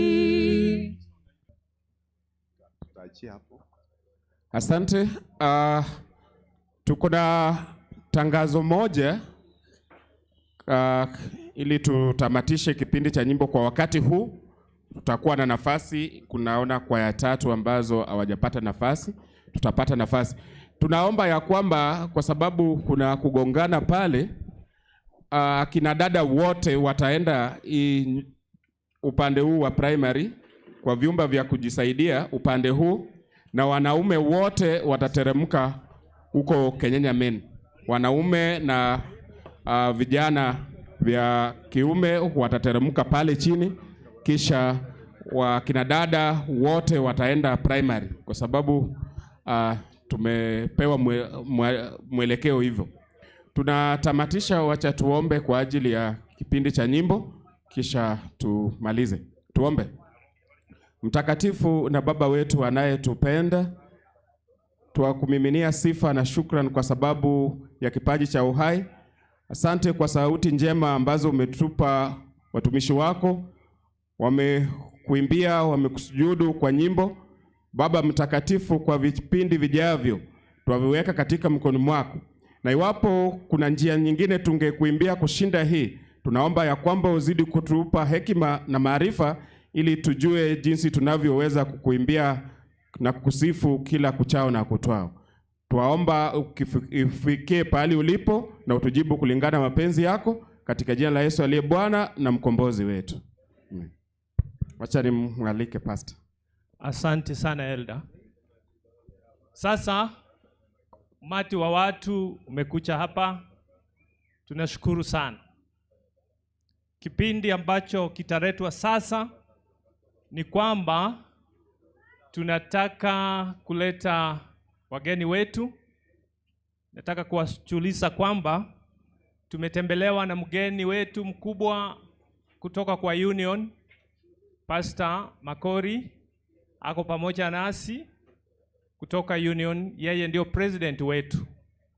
Tumetembelewa na pastor wetu kutoka Field, President James Ondabu ako pamoja nasi. Kwa sababu hiyo nataka sasa tuwalete hawa, ndio watachukua nafasi kuwaletea wageni wengine wametoka mbali ng'ambo Amerika. Mahali mnapenda kuira wana baino. Wono.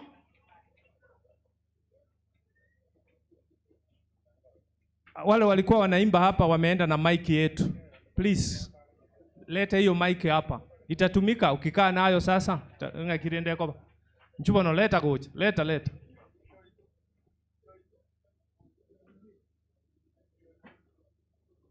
Basi.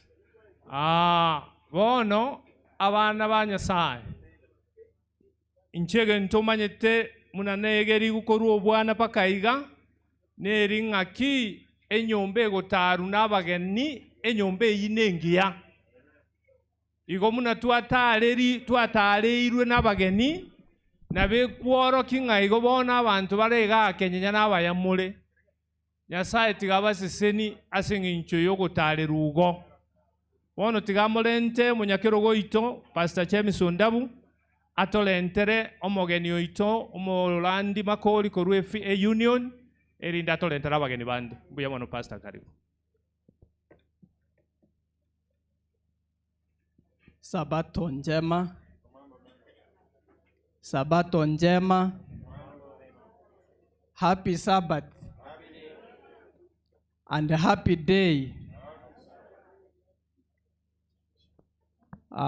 Kiongozi wetu wa Union pamoja na mke wake, wageni ambao wametoka kule North Carolina, Pastor Brian and your company, wanakwaya wetu Heaven Targeters pamoja na wahubiri, abantu baito bankaiga mbuyamole naende. Tunawapongeza sana wana Kenyenya District kwa kukubali mwito wetu wa ofisi kuhost mahubiri haya ya wageni wetu ambao walikuwa wameshikamana na wageni ambao wametoka ng'ambo. Walipokuja kuuliza kwamba wanaweza kufanya mahubiri ambayo yalikuwa yanashikana na homecoming ambayo tulifanya mwezi wa 7, lakini wao wakasema watafanya mwezi wa 11, na tukasema mahubiri hayaishi. Kwa hivyo tukakubaliana, tukaita mchungaji wa Kenyenya, tukaita washiriki wa viongozi wenu elders, wakakuja pale ofisini, tukaketi pamoja na Heaven Targeters leaders tukaanza kufanya mpangilio wa kurusedi hii. Imepangwa mwaka mzima, karibu mwaka mzima. Kwa hivyo tunashukuru sana. We want to be very much grateful, Pastor Brian, for your presence and initiative to consider us to conduct mission activities here. So we are so much grateful. Your medical team and also those in charge of several other groups like Women Ministries, Congress, Youth Ministries, Congress, Vocational Bible School for the Children. We are so much grateful for such a wonderful planning. The speaker, Pastor Fadhili from Tanzania, region ya Arusha, karibuni sana nyumbani. Na pia wasungumzazi wengine, Pastor Otieno, Elder Otieno from Kenya Coast Field, other speakers, we are so much grateful. Tiangondole bali mualigani tiabageni na inde mugenda takubaligani. Tuko na kikundi kingine cha wale waliopatizwa na watakaopatizwa. Hebu nione wale waliopatizwa wasimame. Waliopatizwa hao ni wageni wakubwa sana. Hebu wasimame waliopatizwa Sabato iliyopita. Sunday, yes, last Sunday. Mumewaona wamesimama? Hebu muweze kupunga mkono. Karibuni sana. Washiriki mnawakaribisha. Sabato ya leo tuko na jeshi kubwa sana. Jeshi kubwa sana la watakaobatizwa. Waweze kusimama pia.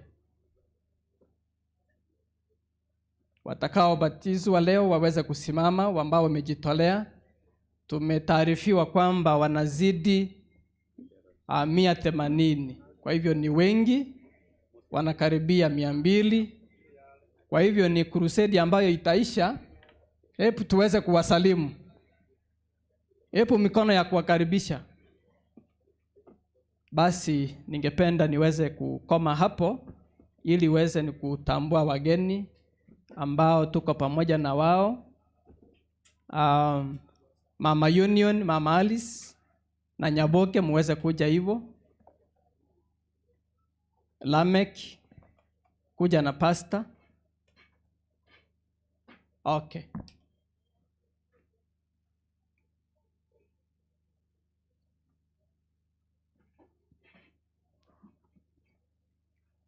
Okay, sawa. Nimesikia. Okay. Pastor Geoffrey Ombati kuja hivi.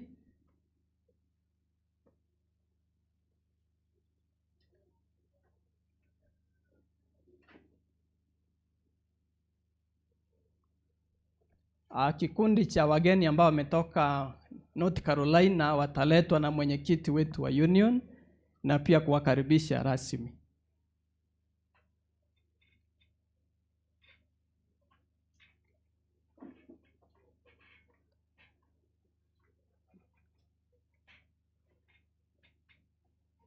Pastor Geoffrey Ombati watasaidiana na Pastor Moses Oganga katika ubatizo. Anawasalimu. Wapendwa Yesu wa mjambo. Bwana ni mwema siku zote. Nashukuru Mungu wetu. Asante mwenyekiti. Asante sana. Ambaye ninamleta ni mke wangu ambaye ni mchungaji, anasimamia sehemu ya Etago. Nimlete, anaitwa Jacqueline Nyaboke aweze kuwasalimu. Tulikuwa na watoto wanaweza kusimama wapunge mkono. Hebu msimame mahali mliko.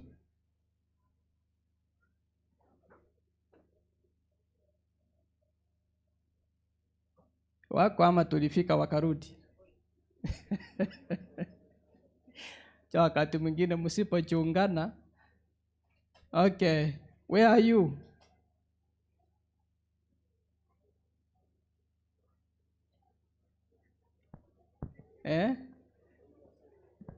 Wachi kunywa maji.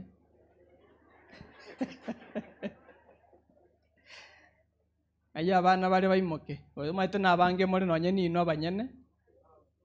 Igo na boto tararane. Oh, they are coming. Yes, just come.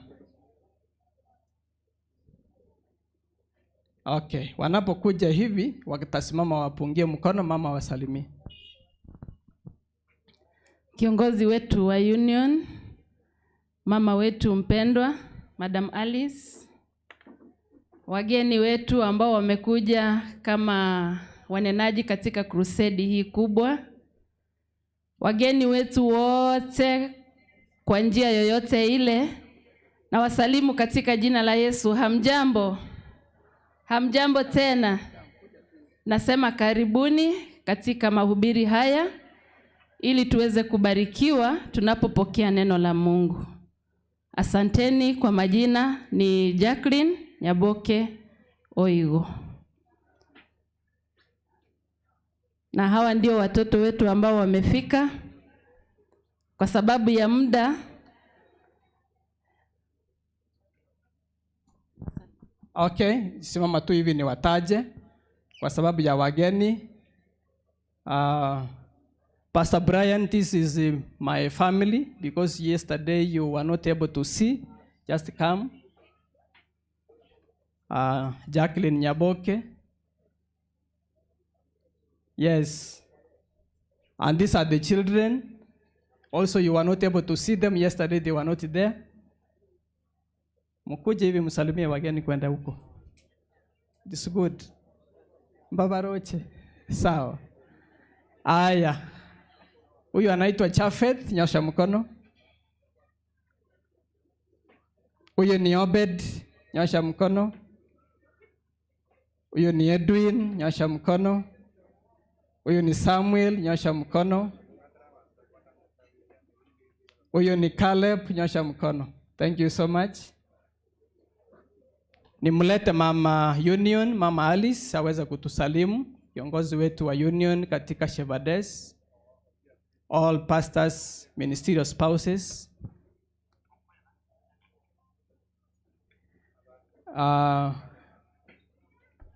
Ngoja kidogo. Kwa sababu huyu mama ameingia, awasalimu kabla niende kwa huyu. Huyu ni Women Ministries Director, Pastor Rebecca, wasalimu. Watoto wa Mungu, Bwana asifiwe. Give me Kenya or I die. Give me Kenya or I die. Jesus is coming soon. Bwana asifiwe. Niliwakaribisha last week na tena leo nasema kwa unyenyekevu mbele ya mwenyekiti. I was here. Karibu sana watu wote, kina mama mjue tuko hapa kwa wengi. Kule Kenyanya Junior Boarding ndio tutakuja kuishi ili tufunzwe na wageni wetu. Nilikuwa na mume wangu ameenda kupaki huko, amewasalimia, salamu zake ndizo hizo, maybe akicha mwenyekiti atampa nafasi. Asante sana. Mama Alice tusalimu. Na wasalimu amchambo. Amchambo tena. Mimi hapa ni nyumbani, kwetu ni hapo ngambo hiyo Mugonga. Na tulikaa hapo Movera miezi 6 tu tukatoka. Na mimi nimefurahi kuwa hapa siku ya leo kuja kuhudhuria kuabudu na crusade hii. Naomba ya kwamba Mungu aendelee kutubariki siku zote tukipata mahubiri ya siku ya leo. Asanteni sana. Asante sana, karibu nyumbani. Ni wakaji wa Nairobi.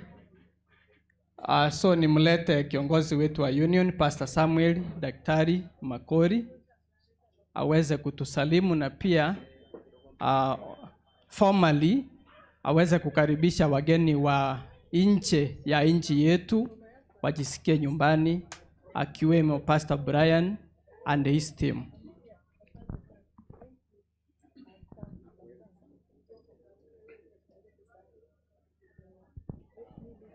Asante sana Pastor James. Nyote kwa pamoja na wasalimu wa mjambo. Nanga mawako wakire vya. Nachukua hii fursa kusema nimebarikiwa siku ya leo kuwa hapa katika stadium hii ya Kenyenya.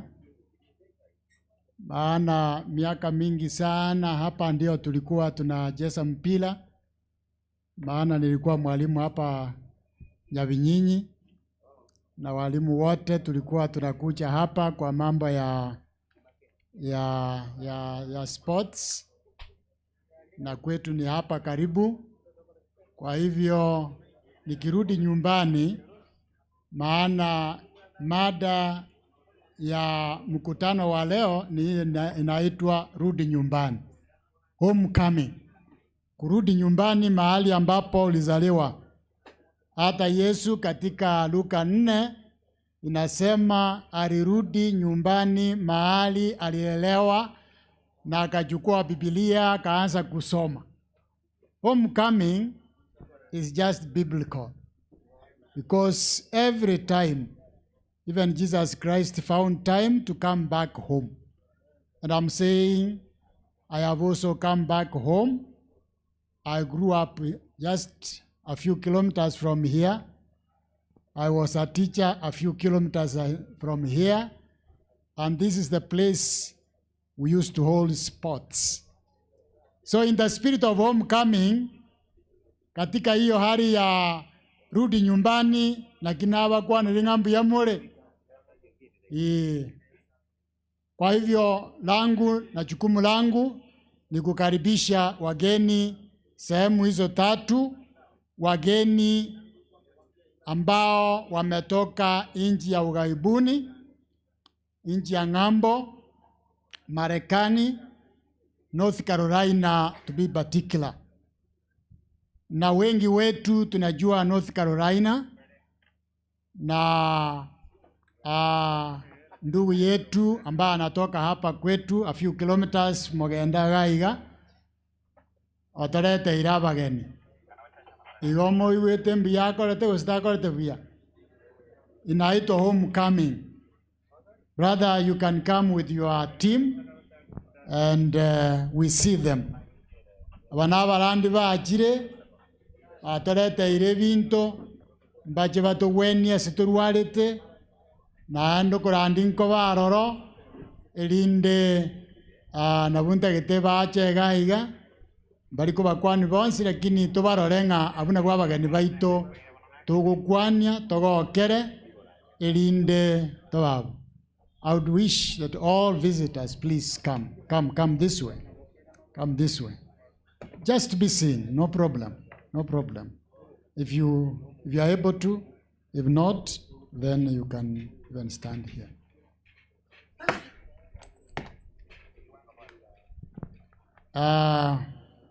Yes, Pastor Hindman, Brian Hindman,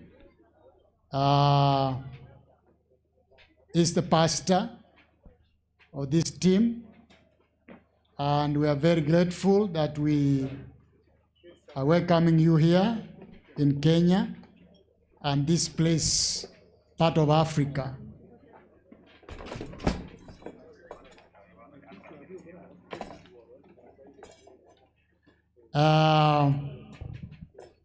Thank you very much. It's a big team. Very, very grateful. Pastor, please. I want you to know that our teams have appreciated. As the union president, I want to welcome each one of you. Feel at home. Here in Kenya, tunasema in Kiswahili, hakuna matata. Hakuna matata. No problem. Whether you walk at night and you are here, you will just see people, warm people, who want to greet you and interact with you. They're very good people, very responsible people. We are already baptizing over 170 plus. Last week, it was 156. Next Sabbath, we would have more than 100. So they are receptive, feel free, and your service will bring many more to the truth. So at this time, I want you to very mumroyo noyo itoga iga kwibireke kusi mumroyo noyo se itoga iga umugirango mate magenda mbatabori moige kona aria wana acheta America na bagukwanira chimioro ime na bari bagukwanira lakini tigakwane kigusia abakwani amagoteretera abageni. Thank you so much. Thank you, the American team. Abana banyasaye nkobokwane mbuyamore nkorerango iberinde bantu barenga mwabariganiri. Hallelujah. Amen, amen, amen. Twagokire kubaga, tumefurahi sana kurudi nyumbani. Na watu wa Kenyenya tumefurahia kwa sababu mulitukaribisha sana pamoja na Wamasai jana. Tukaenda pale Ryokindo, ilikuwa nzuri sana makaribisho. Hata hawa wote walifurahia sana kwa sababu ya makaribisho hayo. Je, watu wa Kenyenya district hapa munakaribisha wageni? Amen. Sasa kwa majina naitwa Lamek Muraro Aungo. Seitere bogirango matega ekona. Kurinde sobo mama noa. Inunaba mame. Ndo mochokoro wa yenda. Nchino moigo go chane chanko chane no chira. Boigo na bairi ba mama bonsi no bara. Buyamano nyasaye wanyariko bagako baseseni ntwachane chitimu igaiga tubwate chitimu ibere. Ntubwate bali bago chakorandia. Kurinde na bali bago chakugwenia abantu abanyagitari abanene ime America. Igobono, I think I will introduce the medical team is led by Caroline Kerubo. Let her speak. Jambo. My name is Dr. Caro here. Lamek says I'm Caro Karuba. And I bring you greetings from our entire team. We are so excited to be here with you, and we wish you a happy Sabbath. I do want to introduce you to the medical team here. This is Dr. Jacqueline Sanso. She's a dentist. Yes. Yes, Oyon Jacqueline Sanso akoro are umunyagitari bwa maino nigate erene otenete abanyagitari. And Dr. Gina Wilson, she's a gynecologist. No yako ku Gina nerare umunyagitari okorigereria abakungu. We have Colleen Faircloth. She's a nurse that has come with us. Oyo ne nurse nanda akuru Jamaica korenda are me America. Dr. Jertson is another physician who's come with us, but she had to stay back at the hotel. She could not come with us today. I'm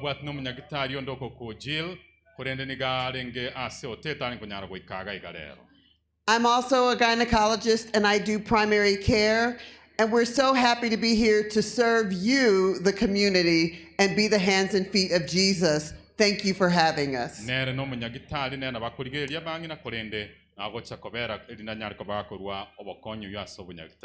I also almost neglected to tell you, our husbands are joining us.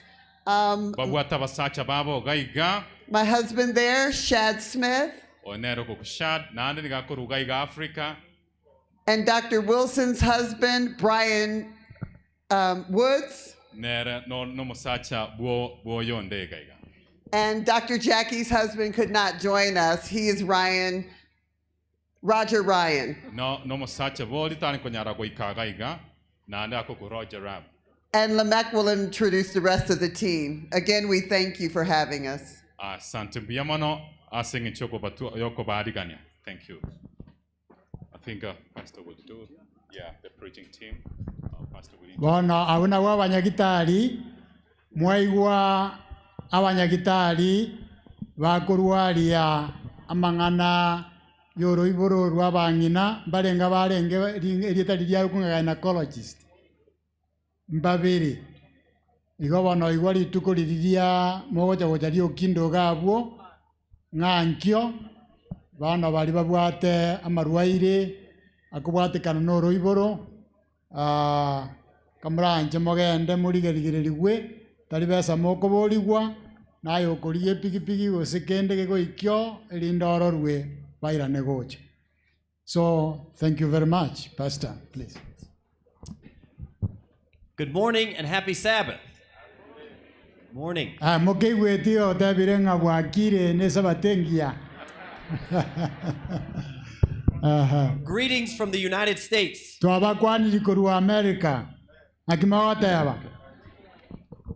We are honored to be here today. I want to just introduce briefly our team that's going to work here at the grounds here.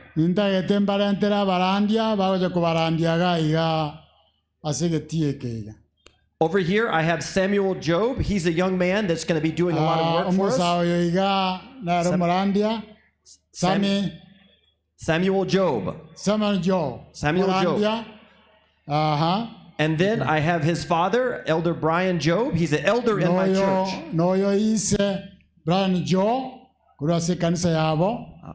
And then John Bristow. John Bristow is going to help with us. And then Anna Brown is going to also help with with the children. Let's see. Deborah Johnson. She is a teacher and she's going to help with our women and children also.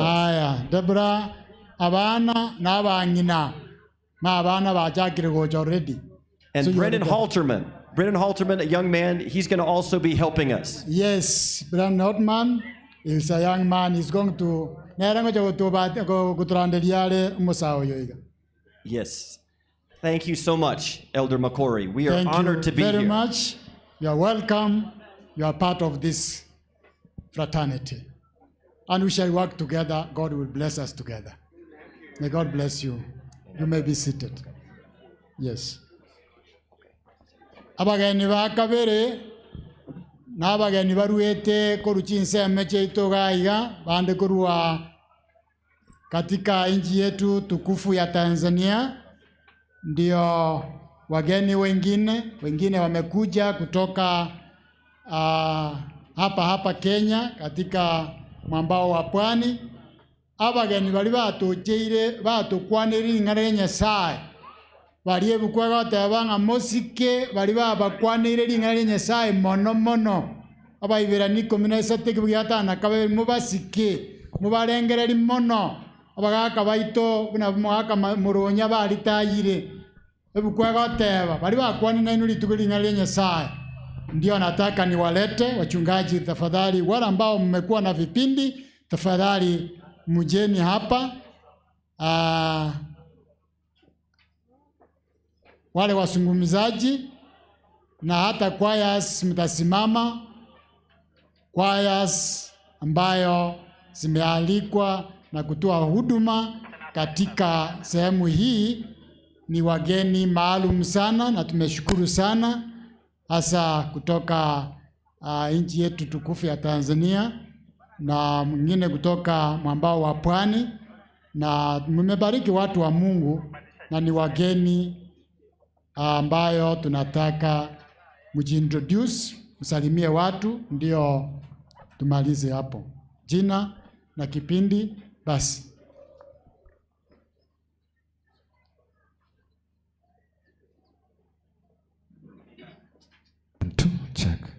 Ninawasalimu katika jina la Bwana wetu Yesu Kristo. Bwana Yesu asifiwe. Amen. Bwana Yesu asifiwe. Amen. Jina langu ni Robinson Otieno. Nimekuwa nikiendesha kipindi cha uchambuzi wa Biblia pamoja na unabii. Mungu atubariki. Asante sana. Abandu ba Nyasaye na bakwanyire bwairire bakire buya Nyasaye nomya Ngaki chionsi amatukonzi. Nyasaye nomya. Mimi ni mchungaji wenu, kijana wenu Fadhili Lubua, mnenaji katika mikutano hii. Mr. President sir, Mungu akubariki sana.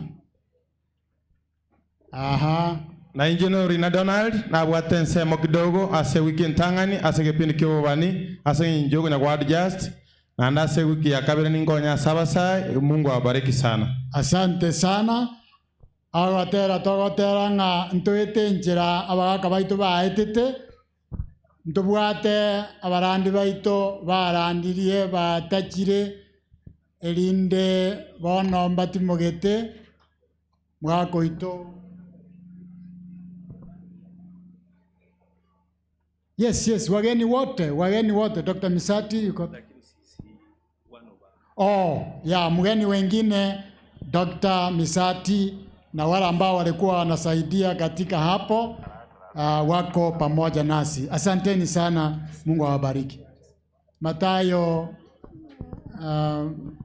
bagaka baitumbara abasabaiga na intwe tugwete njira eibaetete bakuri bagatworokereria ari ase arenga makuri bono yabekire rami yabatukwani.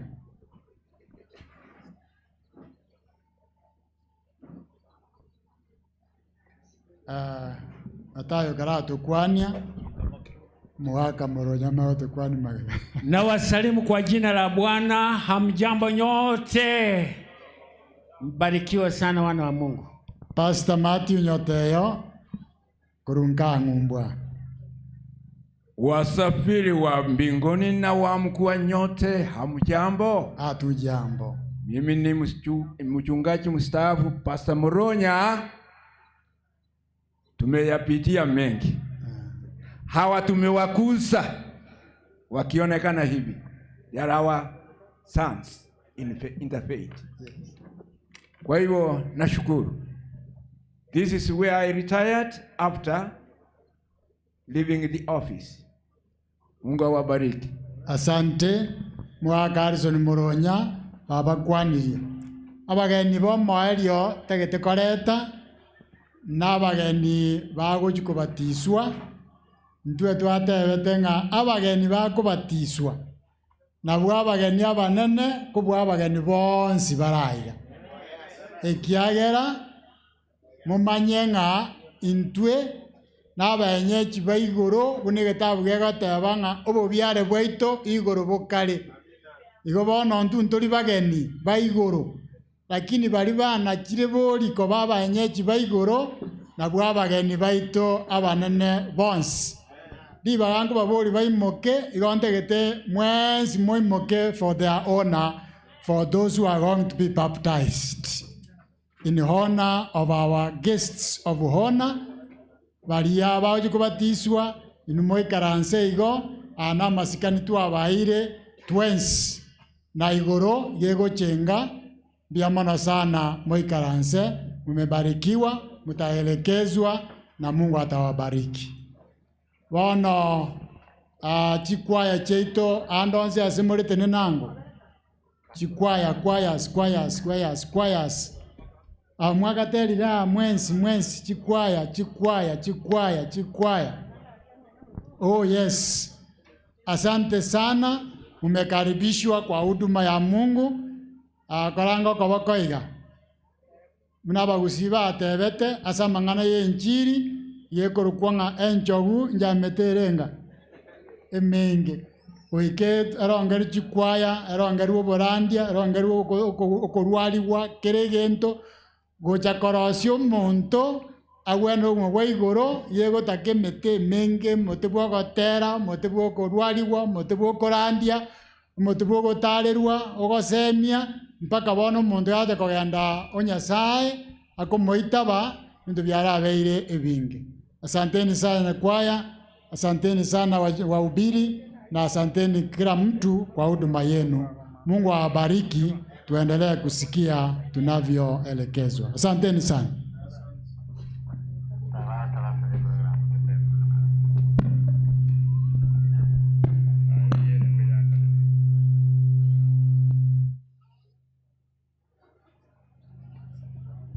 Basi wangapi wamefurahi kiongozi wa union kututembelea na kukaribisha wageni? Nashukuru sana. Kwa ufupi sana niweze kusema kwamba huduma ya afya kule Ryukindo ya medical camp inafanywa kesho saa 2 siku nzima na siku ya Jumatatu. Siku ya Jumanne wageni watakuwa Nyagichenje, siku ya Jumatano watakuwa Gesusu, siku ya Alhamisi watakuwa Gionseri. Hapo ndiko tuko na dispensaries zetu na wanafanya ndani ya dispensaries. Hawatafanya nje kama hapa kulikuwa na wazo kwamba wafanye hapa siku moja, lakini haikufanyiwa mpango. Kwa hivyo itafanywa hivyo. Siku ya Ijumaa itakuwa free. Lakini wakimaliza siku mbili Lyokindo, kesho na Jumatatu, tutakuwa na local doctors ambao watatoka Nyanchwa, wataendelea mpaka Ijumaa. Tumeona iwe hivyo ili watu yawezekana wawe wengi sana kwa hawa kuwamaliza. Kwa hivyo kila facility hawa wanatangulia, wakienda center ingine tunapata local doctors from Nyanchwa Hospital of the same ambao wataendelea na huduma, na madawa iko mingi sana. Tumewakaribisha kule Jomo Kenyatta International Airport wakiwa na madawa mengi ambayo yatawahudumia katika sehemu hizo. Kwa hivyo tuweze kuhudhuria. Women Ministries Congress inayoanza kesho, Youth Ministries Congress inayoanza kesho, Children Ministries Vocational Bible School inayoanza kesho. Hizo ni huduma ambazo zitafanywa wiki hii. Kwa hivyo kila mmoja aweze kuwa mahali anatakikana kwa ajili ya huduma hizo. Tunatarajia ubatizo mkubwa kutoka katika huduma hizo zote Sabato ijayo. Kwa hivyo wote tunawakaribisha katika huduma hiyo. Sasa hivi Pastor Brian analeta kipindi cha Bible study. So Pastor, you are most welcome, and the interpreter Otieno.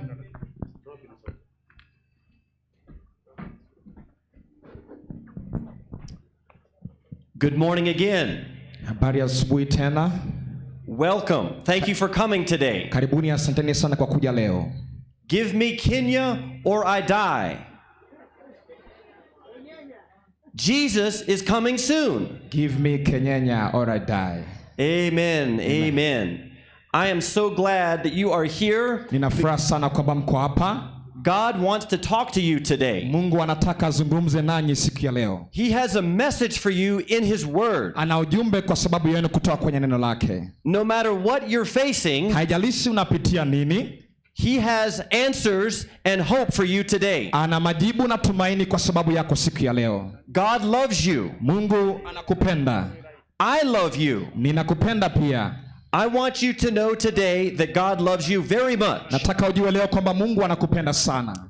I want to begin and tell you a story. Nataka kuanza kukusimulia kisa. How many of you have ever been saved from a dangerous situation? Wangapi wamewahi kuokolewa kutoka katika sehemu iliyo hatari? A dangerous situation. Wangapi wamewahi kuokolewa katika sehemu iliyo hatari? You understand the question? Je, mnaelewa hilo swali? Yes, dear. When I was a young boy, nilipokuwa kijana mdogo, I went for a hike one day. Nilienda katika matembezi siku moja. I decided to cross a flooded river. Niliamua kupita katika mto ambao ulikuwa umefurika. As I was making my way across this river, nilipokuwa nikivuka mto huo, the current swept me away. Mawimbi yakanibeba. I went underwater. Nilienda chini ya maji. I could not swim. Sikuweza kuogelea. I panicked. Niliingiwa na wasiwasi. I was afraid. Nilikuwa na uoga. But lakini my father was watching. Alikuwa ananiangalia. My father jumped into the river. Babangu aliruka ndani ya maji. He caught up to me. Akaja kwangu. Grabbed me under my arms and pulled my head above water. Akanishika na kuninua juu kutoka majini. And saved my life. Na kaokoa maisha yangu. I am thankful for my father. Ninamshukuru baba yangu. In the same way, katika njia hiyo tu, Jesus jumped in to save us from our sins. Yesu aliingia tuokoe kutoka kwenye dhambi zetu. Because he loves you very much. Kwa sababu anatupenda sana. God wants you to understand him. Mungu anataka umwelewe. The Bible says, Biblia inasema, come now and let us reason together. Njoni basi tusemezane pamoja. Though your sins be as scarlet, dhambi zenyu zikiwa nyekundu, they shall be as white as snow. Zitakuwa nyeupe kama theluji. Snow on top of Mount Kilimanjaro. Ukiangalia theluji juu ya mlima Kilimanjaro, pure, ambayo ipo na usafi. Peace, ambayo iko na amani. Happiness, ambayo kuna furaha. God offers to you today. Mungu ndicho anachowapatia leo. Let's open our Bibles and study. Tutafungua Biblia zetu ili kwamba tuweze kusoma. Our subject is somo ambalo tuliangazia leo, the gift of salvation. Tutaangalia zawadi ya ukombozi. I want to ask you a question. Nataka niwaulize swali. What is God like? Mungu anafanana vipi? The Bible tells us in 1 John 4:7 and 8. Biblia inasema waraka wa kwanza wa Yohana 4 mstari wa 7 na wa 8.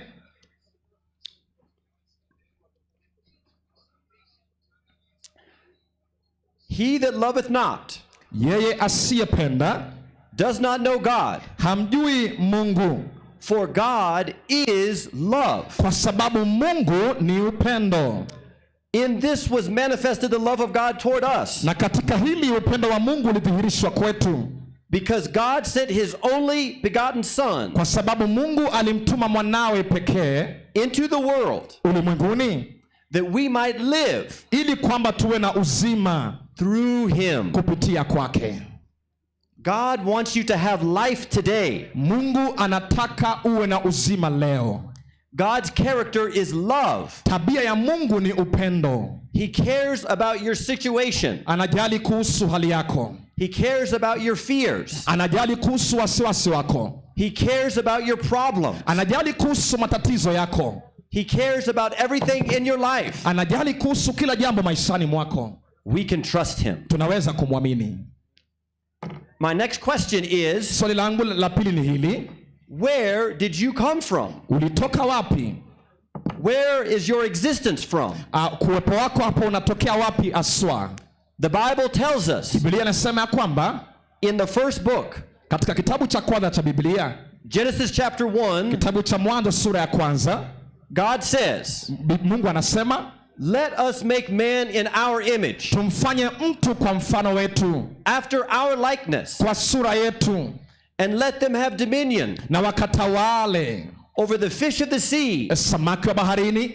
The fowls of the air. Ndege wa angani. And over the cattle. Na hata wanyama. And over all the creeping things on the earth. Hata vyote vinavyotambaa katika nchi.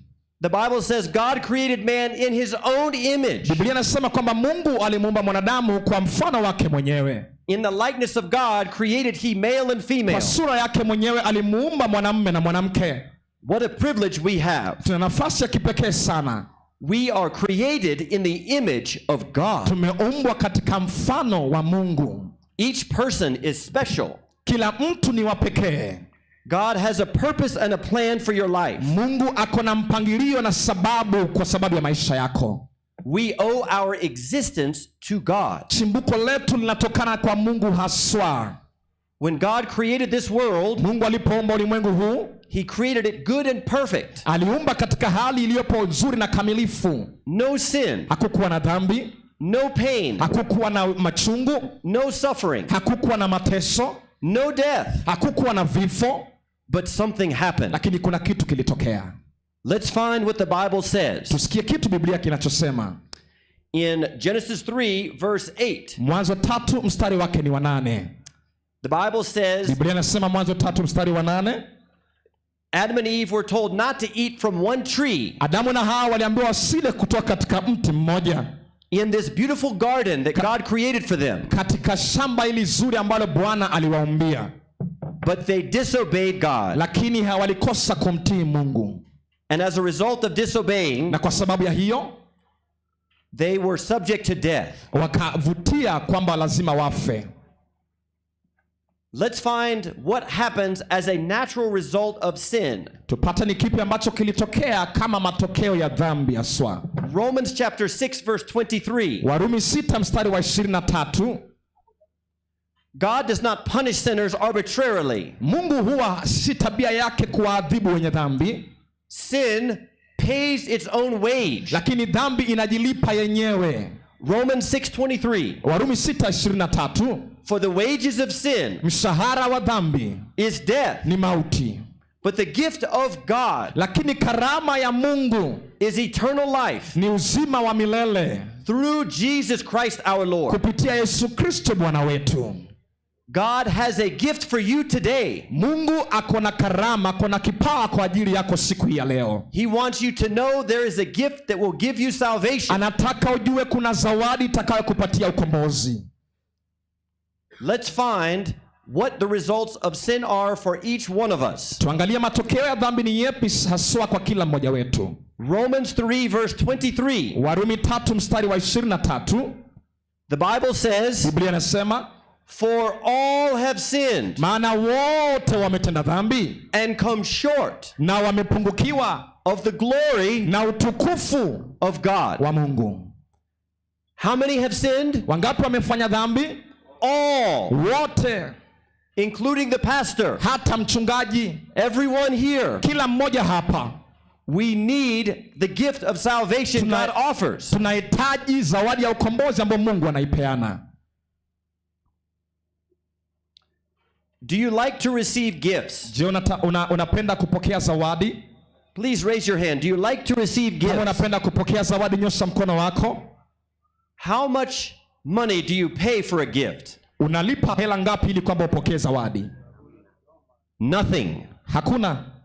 If you pay for a gift, ukilipia zawadi, it's no longer a gift. Si zawadi tena. Because you paid for it. Kwa sababu ulilipia. We cannot buy our salvation. Hatuwezi kununua ukombozi wetu. But Jesus gives it to us. Lakini Yesu anatupatia free. Bure. No cost. Hakuna gharama. No matter how much money you have, haijalishi una hela kiasi gani, or if you don't have money, ama hata hauna hela, you can have the gift of salvation today. Unaweza kupokea zawadi ya ukombozi leo. Amen. Today. Leo. Today. Leo. What has Jesus Christ done for you and me? Yesu amefanya nini haswa kwa sababu yako na mimi? Let's look at Galatians 3 verse 13. Tuangalie kitabu cha Wagalatia 3 mstari wa 13.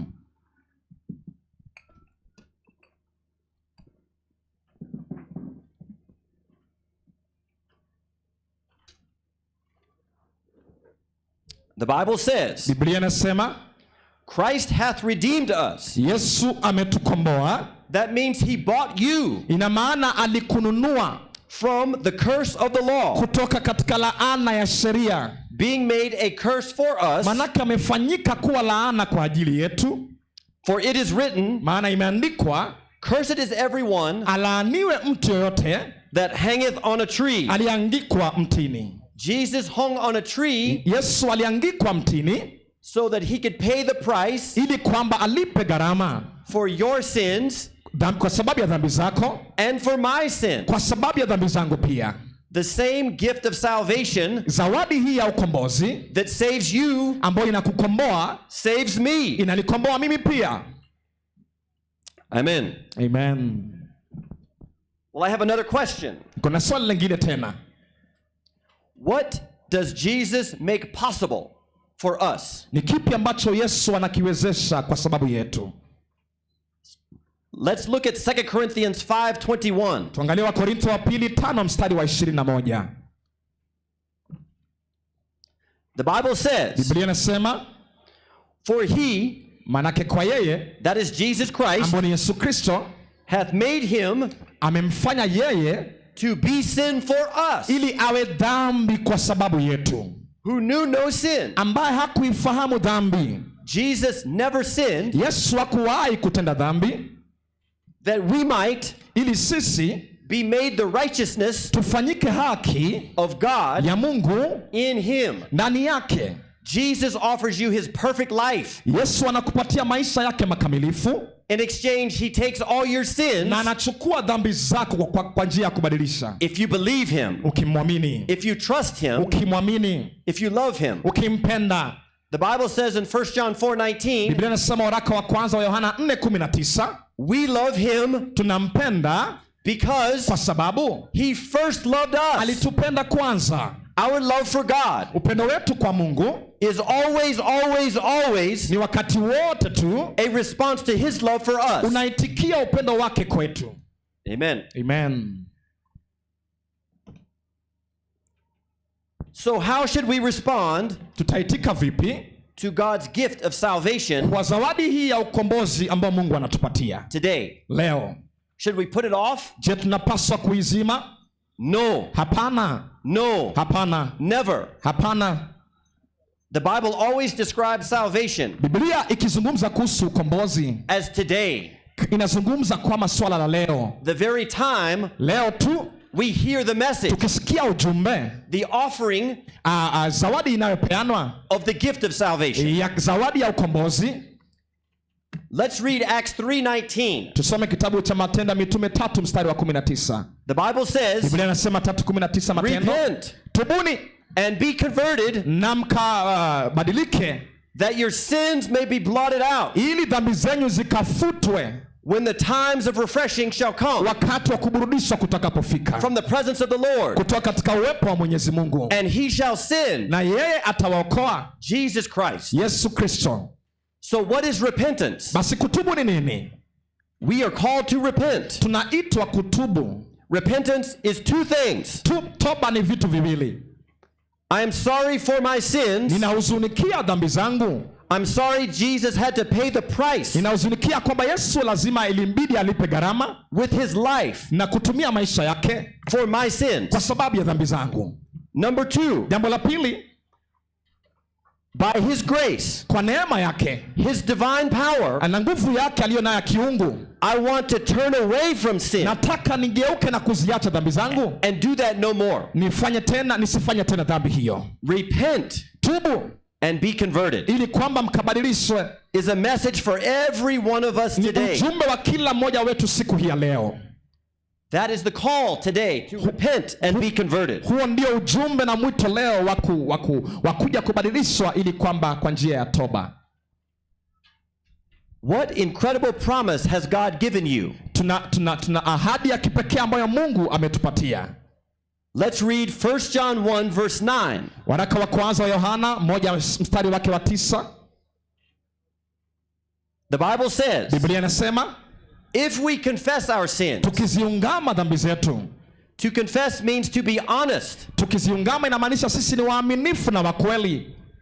To tell God truthfully what we have done. Kumwambia Mungu kwa ukweli kile ambacho tumekifanya. If we confess our sins. Tukiziungama dhambi zetu. God is faithful. Mungu ni mwaminifu. God is just. Mungu ni mwenye haki. To forgive us our sins. Atusamehe dhambi zetu. And to cleanse us from all. Na kutusafisha unrighteousness. Kwa udhalimu wetu wote. Amen. Amen. To be forgiven. Kusamehewa. We just have to ask. Inabidi tutuombe. And we have to confess. Na inabidi tutubu, tuungame. To be honest with God. Lazima tuwe wa kweli na Mungu. God knows everything already. Mungu anajua kila jambo tayari. So there's no reason to hide from him. Haina jambo mfiche, haina haja mfiche. Because he loves you. Kwa sababu anakupenda. But he wants you to acknowledge his love. Lakini anataka ukubali upendo wake. He wants you to acknowledge his gift. Anataka upokee zawadi anayokupatia. He wants you to acknowledge his salvation for you. Anataka ukubali ukombozi wake kwa niaba yako.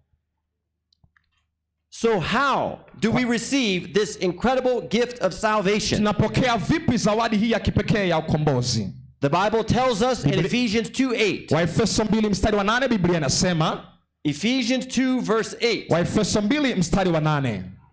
The Bible says, Biblia inasema, for by grace, kwa neema, are you saved, mmeokolewa, through faith, kwa njia ya imani, which is in Christ Jesus. Ndani ya Yesu Kristo. By faith, anasema kwa imani, we believe, tunaamini God does kwamba Mungu just what he promises. Anafanya kile ambacho amekiahidi. God never breaks his promises. Mungu havunji ahadi zake. The Bible says God cannot lie. Biblia inasema kwamba Mungu hawezi kudanganya. He can only tell you the truth. Anaweza tu kusema ukweli. And so when he promises forgiveness, anapoahidi msamaha, it becomes real to you. Inakuwa jambo la kweli kwako. The moment you believe. Unapoamini tu. The moment you trust God's word. Unapoamini neno la Mwenyezi Mungu and comply with all the conditions. Na unapojishikanisha na masharti yote, repent, tubu, confess, ungama, acknowledge our sins, kubali dhambi zako, and we can have pure forgiveness. Na tunakuwa na msamaha wa kipekee. In that very moment, wakati huo tu, you don't have to wait. Hauhitaji kusubiri. It can happen now. Inaweza kufanyika sasa, today, leo. Amen. Amen. So, get my notes back over here. Okay. Let's see here. Okay, I've got some notes. Nina mahali hapa nimeandika ninaangalia. How many of you like to study the Bible? Can I see your hands? Wanapenda kusoma Biblia? Amen. God is talking to us. Mungu anazungumza nasi personally. kama mtu binafsi. God is a personal God. Mungu anahusika nasi kwa njia ya binafsi. My next question. Swali langu lingine, when you accept God's gift of salvation, unapopokea zawadi ya Mungu ya ukombozi, what change in status do you have? Ni mbadiliko gani linafanyika kwako? A dramatic change in status. Kuna badiliko la kipekee linafanyika katika maisha yako. The Bible says that sin separates us from God. Biblia inasema kwamba dhambi hututenganisha na Mungu. God is the source of love. Mungu ndiye chimbuko la upendo. He is the source of life. Yeye ndiye chimbuko la uzima. To be separated from God, ukitenganishwa na Mungu, means to have, inamaanisha no love, hauna upendo, no life, hauna uzima, no hope, hauna tumaini. But connected to God, lakini ukiunganishwa na Mungu, believing and trusting him, ukimwamini na kumtumainia, oh, we can have hope. Tunaweza kuwa na tumaini. John 1:12. Yohana 1:12. The Bible says, Biblia inasema, but as many as received him, wengi waliompokea, to them he gave power, kwa wao walipatiwa uwezo, to become the sons and daughters of God. Wakufanyika wana na binti za Mungu. Even to them, hata wao that believe walioliamini on his name. Kwa jina lake. The sons and daughters of God. Wana na binti za Mungu. Who wants to be a son or daughter of God today? Wangapi wanatamani kuwa wana na binti za Mungu leo? If we believe, kama tunaamini and accept his gift, na tunakubali zawadi yake, you are a son or daughter of God. Wewe ni mwana na binti ya Mwenyezi Mungu. Right now. Saizi tu. Today. Leo. Amen. Amen.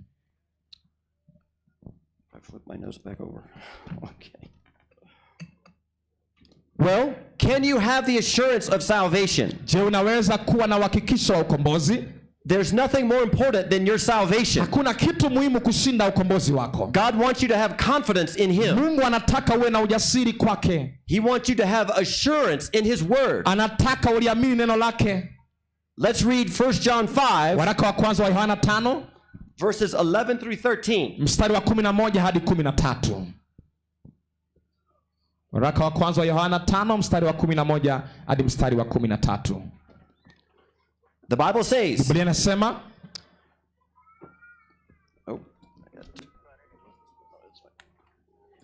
and this is the record, hii ndiyo rekodi, that God hath given to us eternal life. Ambao kwamba Mungu ametupatia uzima wa milele. And this life, na uzima huu, is in his son. Unapatikana ndani ya mwanake. He that hath the son, yule aliye na mwana, hath life. Ana uzima.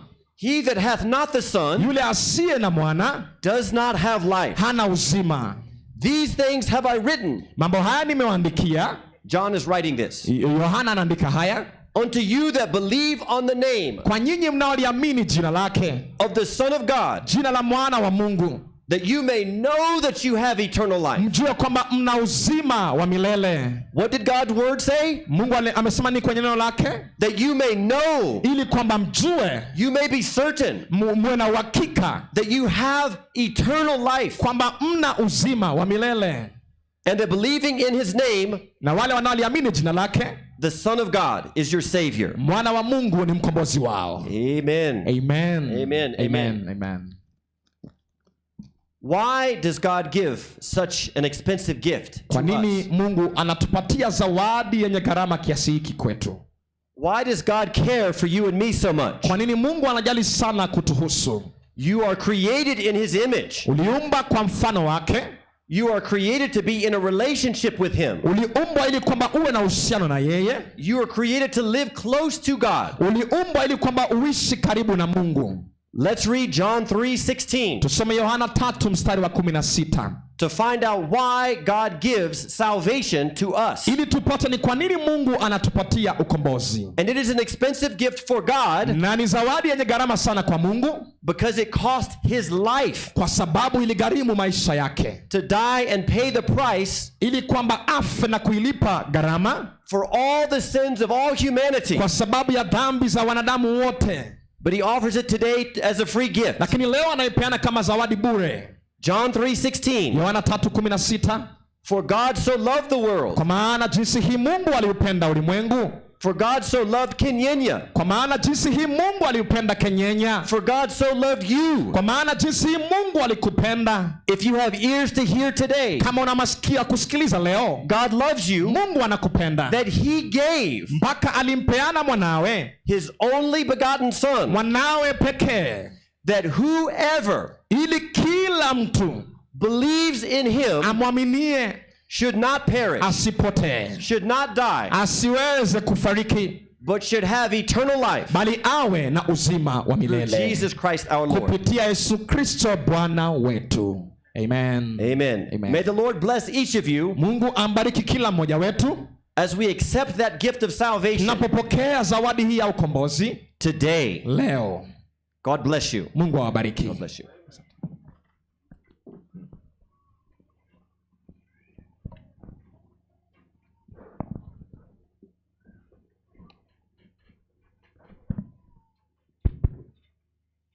Mnasemaje watu wa Mungu? Maneno hayo si yamekucha vizuri? Basi wiki hii yote wageni hawa tutakuwa na wao hapa. Maneno hayo mazuri yatakucha hivyo. Kwa hivyo usikose kabisa.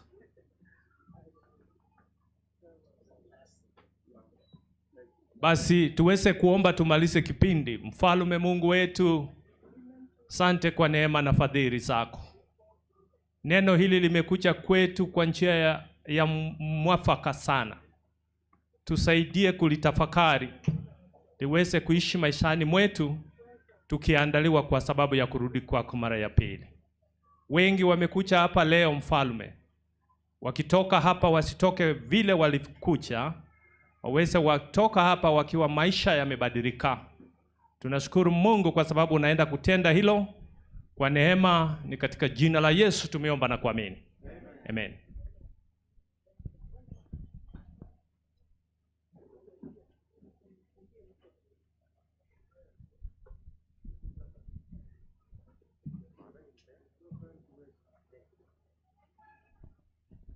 Basi baada ya kipindi hicho ningependa kuweza kutambua wale ambao hatukuweza kuwatambua wakati ule. Shevadeses mlioingia baadaye muweze kusimama.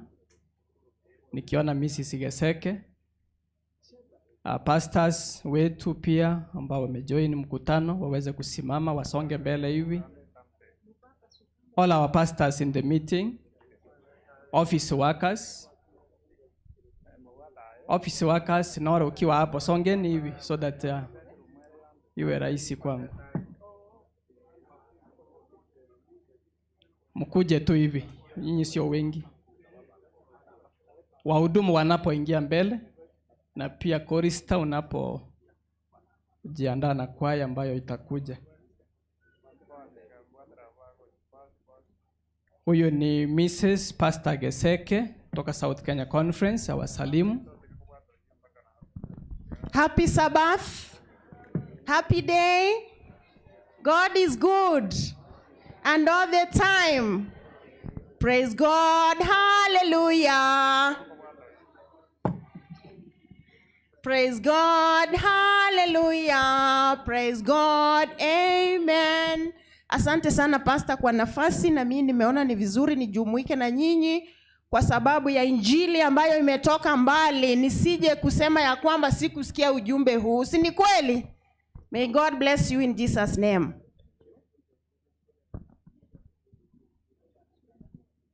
Happy Sabbath day. Happy Sabbath church. Happy Sabbath. Happy day. Have a blessed Sabbath. I'm Mrs. Sinora Umwando, Admin Assistant, Sekef. Praise God, church. Yeah, I'm Pastor Juma Edwin, Machora Secondary Chaplain. Happy Sabbath. Happy day. Christine Muna, Accountant, Sekef. Happy Sabbath. I'm Mother Gacheria, Supportnet. Wapendwa katika Kristo na wasalimu, hamjambo. Kwa majina ni Pastor Miranga Nelson, mchungaji wa Matongo District. Bwana Yesu asifiwe. Hebu nipungie mkono. Bwana Yesu asifiwe. Pastor Edwin Obanyi, Mokubo Chaplain. Mungu ni mwema siku zote. I'm Ben Nondora from Ivenjo.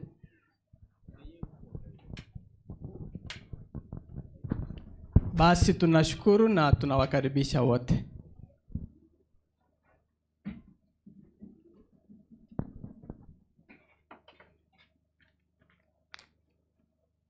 Hizi ndio habari za matangazo. Announcement of whole matrimony. I'm happy to announce a whole matrimony between Penta Moragwa, Gideon, and Julius Siogero, member. The bride comes from Kenyanya Main SDA Church, Kenyanya District, Kenyanya Station, Southeast Kenya Field. The bridegroom comes from Nyagokiani SDA Church, Nyagokiani District, Nyaiwa Station, Nyamira Conference. The wedding will be announced as follows. It was announced on 16th, then today on 23rd November, on 30th of November, 7th of December. The two will be united on Tuesday, 12th of December 2024, at Kenyanya Main SDA Church, starting from 10 a.m. Anyone who could award against the two from being united has been requested to do so before they say the date. Thanks, yours in Christ, Pastor George Murara, Kisii Central District Pastor.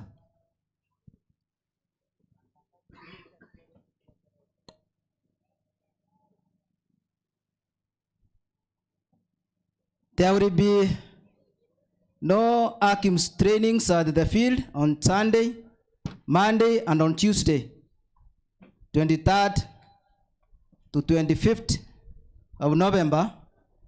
This is because of the end of year meetings scheduled for those dates. Visitations will be at Keberes tomorrow, starting from 10 a.m. Kenyanya Camp Center churches will be on duty next Sabbath 30th. So elders prepare. Women Congress starts tomorrow at Kenyanya Junior Academy. All women leaders from churches, as we finish our sermon, you remain behind with all women. Wedding committee members of Kenyanya Main remain behind after sermon. Church on duty tomorrow, Sunday, will be is Kiongendo Church. Kiongendo Church will be on duty tomorrow. Omabondo Church members will remain behind after sermon. Child dedication will be on 30th. Name of child, James Miencha. Mother, Gertrude Miencha. Father, Pastor Ponivas Ogeti.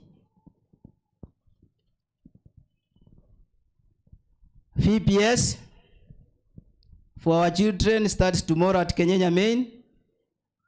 So every child has been requested to bring the items we identified last Sabbath.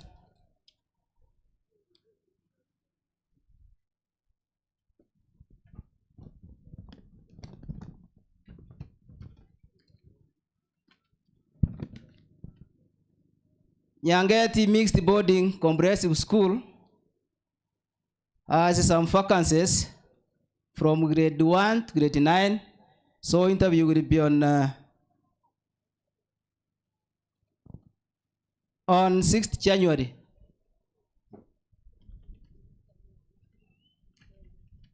After the sermon, all elders and deacons tubaki nyuma kidogo. Kuna jambo kwenu. Thank you for listening. Be silent, be silent. A whisper is heard. Be silent sin. Oh, treasure rich word, tread softly,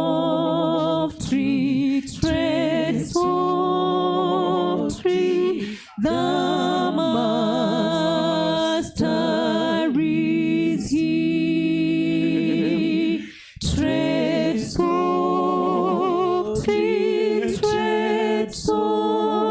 softly, he bids us draw near.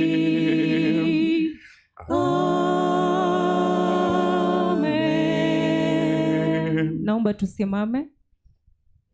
Sifu Mungu, twende. Sifu Mungu wa neema, enyi viumbe popote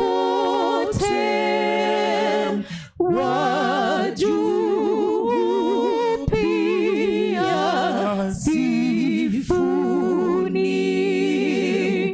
Baba, Mwana, naye Roho.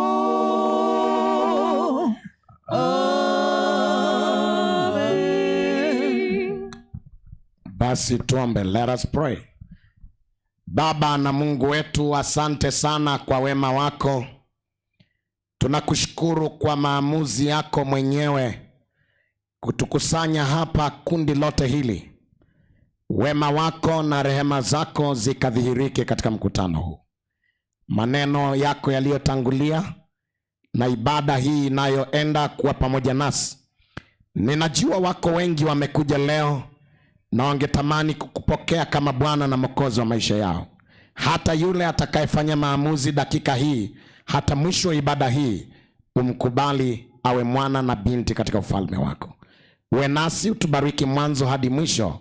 Kwa Kristo Bwana tumeomba na hata kuamini. Amen. Amen.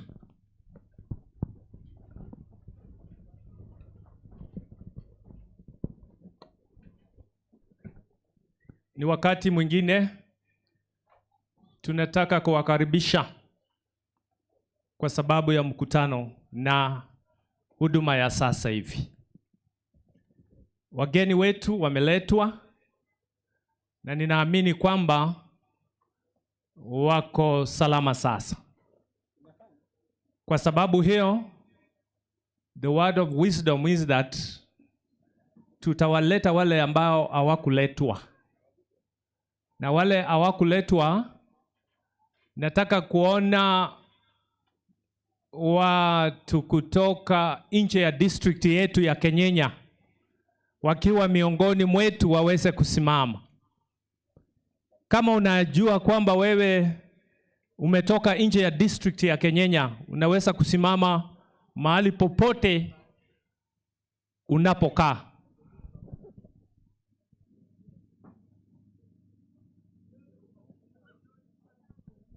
Nafikiria miongoni mwetu wako. Sasa kama wewe uko karibu na mgeni huyo, mpatie mkono ukamwambie karibu sana mkutano. Asante kwa sababu ya kucha kwenu. Kaeni. Niweze kusema hivi pia. Elder Ondari ako pamoja nasi, mume wa Pastor Rebecca.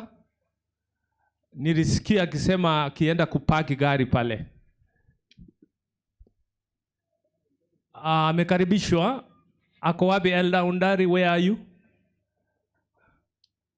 Basi nafikiria mahali amekaa umekaribishwa. Oh, yeah, thank you Ondari Elder. Njoo hivi useme hi to the congregation.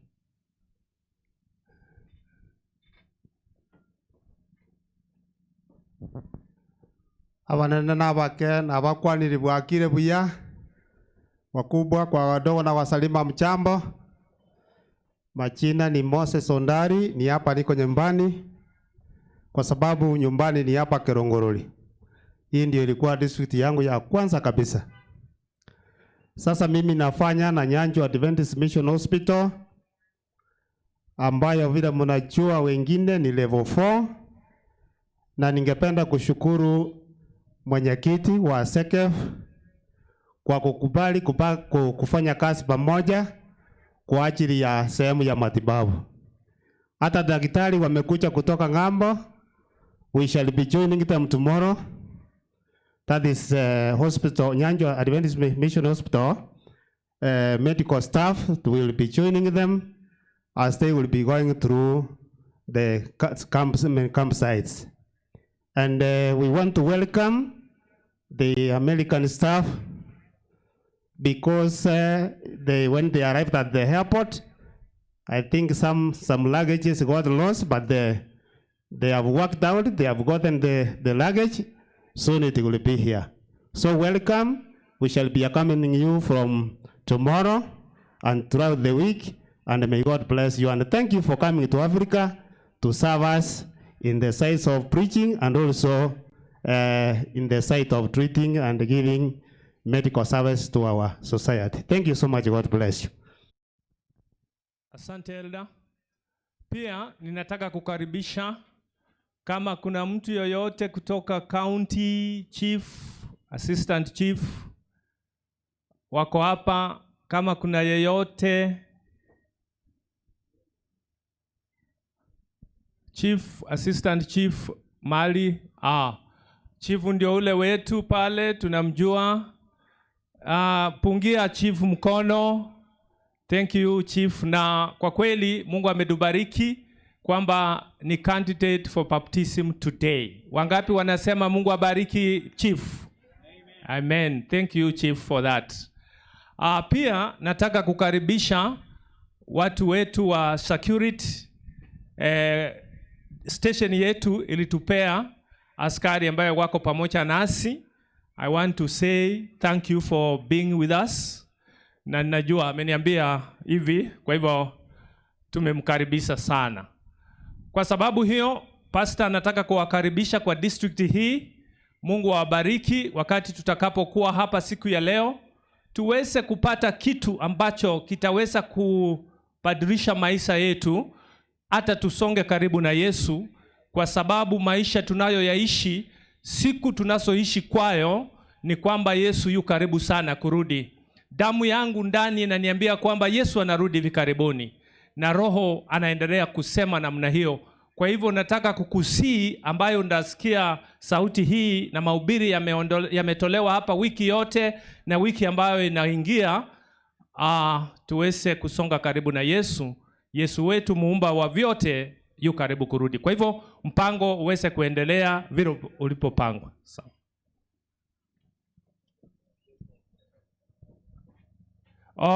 Matangazo ya Pastor Rebecca ni kwamba East Kenya Union Conference Women Congress at Masai Mara itaanza tarehe 10 mpaka 15 December. Registration 80,500, 200 for insurance. Si ni kweli? Sorry. Yeah, sasa itakuwa 80,700. Wamama basi pangeni kuingia katika congress hiyo. Children evangelistic campaigns starts on 1st mpaka tarehe 7 December. Walimu wa watoto, haya tumetangazia nyinyi siku nyingi. Nafikiria walimu wa watoto mnaendelea kupanga watoto kwa sababu ya evangelistic campaign. Sijui tunaendelea kutangaza haya, kwa hivyo please take care. Pia kuna zile programs ambapo siko available katika field yetu.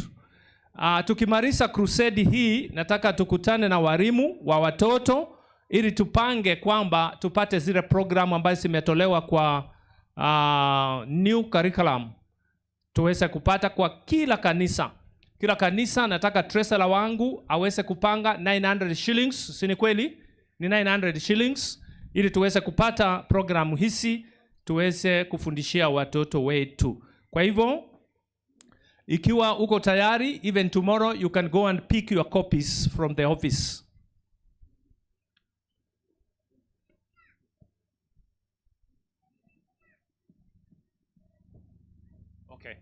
pia tunatangaza kwamba tuko live kwa online. Kwa hivyo yoyote ambaye anataka kutufuatilia, get the point, unaweza kupata sisi pale online. Kwa hivyo you can just follow us and you can be blessed. Okay. Even target us, you click, even ama you write the name, even target us, you search, and from there you simply find us and then you continue following us. Kwa sasa hivi wacha mpango uende vile ulivyopangwa. Mungu awabariki, usikifu mwema. Asante.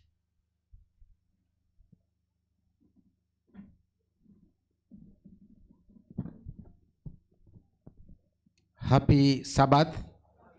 Happy day. Tufungue Biblia zetu kitabu cha Mwanzo 15 mstari wake wa 13 hadi 16. We open our Bibles in the book of Genesis, chapter number 15, verse number 13 to 16. I will read in Kiswahili. Bwana akamwambia Abrahamu, ujue hakika ya kwamba uzao wako utakuwa mgeni katika nchi isiyo yake.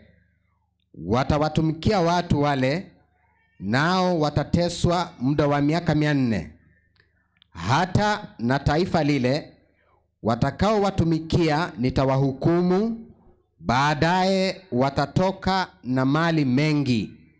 Lakini wewe utakwenda kwa baba zako kwa amani, utazikwa katika uzee mwema.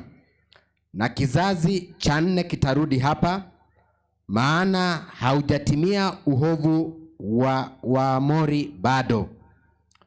Mungu abariki neno lake hadi mtumishi wake atakaposimama kulitia nguvu.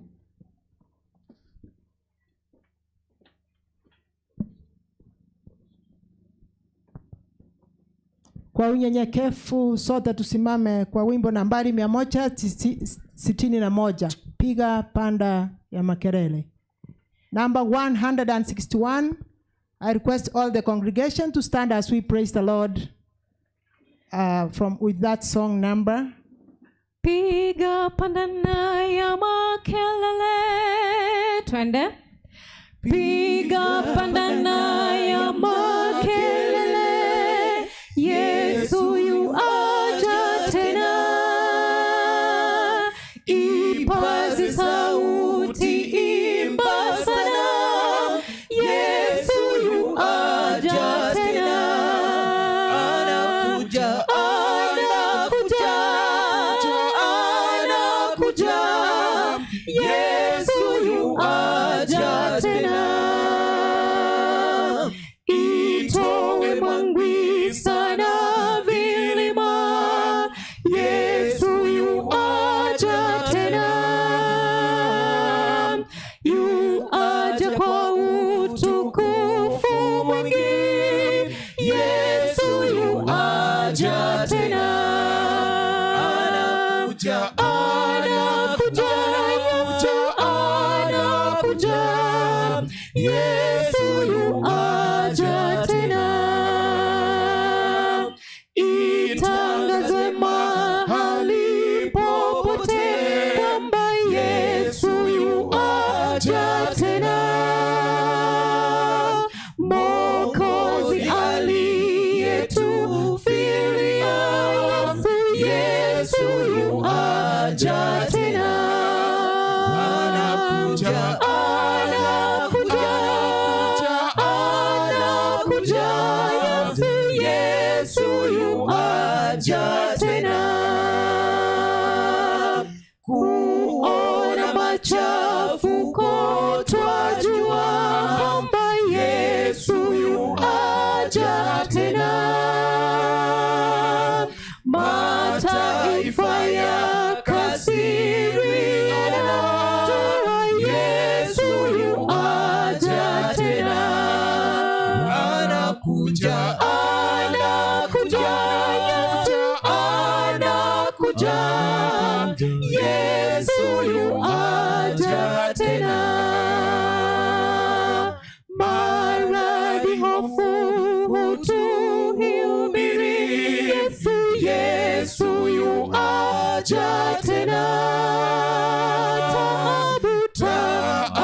anakuja, hutulilia, Yesu yuaja tena. Anakuja, anakuja, anakuja, Yesu yuaja tena.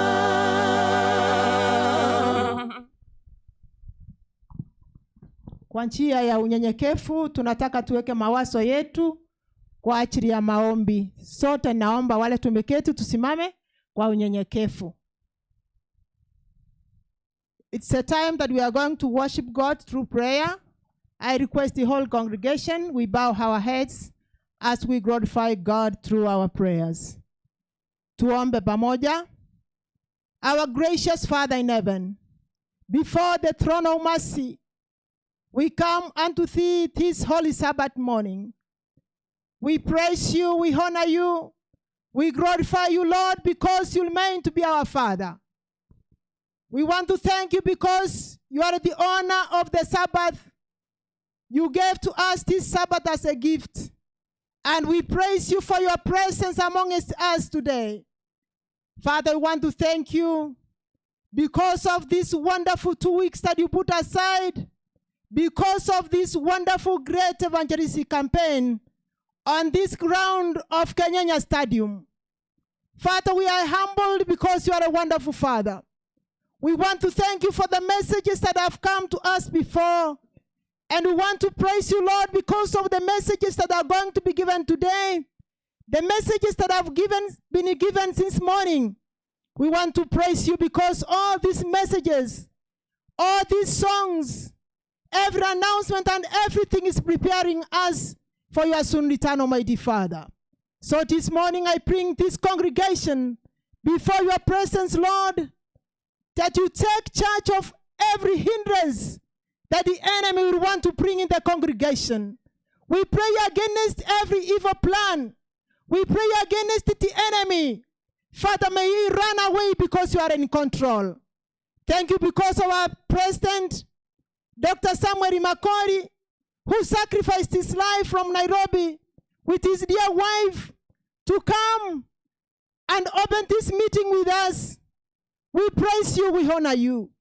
We thank you because of our president from Southeast Kenya Field, with his dear wife, Almighty Father, and with all the members of the leadership of this church, that you brought us here together to worship you and to glorify you, Lord. We want to praise you because of the choirs that will honor you, that will praise you today, and for the days that are coming and even the days that are past. We want to thank you for the people who have given their lives to Jesus. We want to thank you, Lord, for those who will give themselves today again because of their renewal of faith in preparation of your soon coming. We want to thank you in a special way.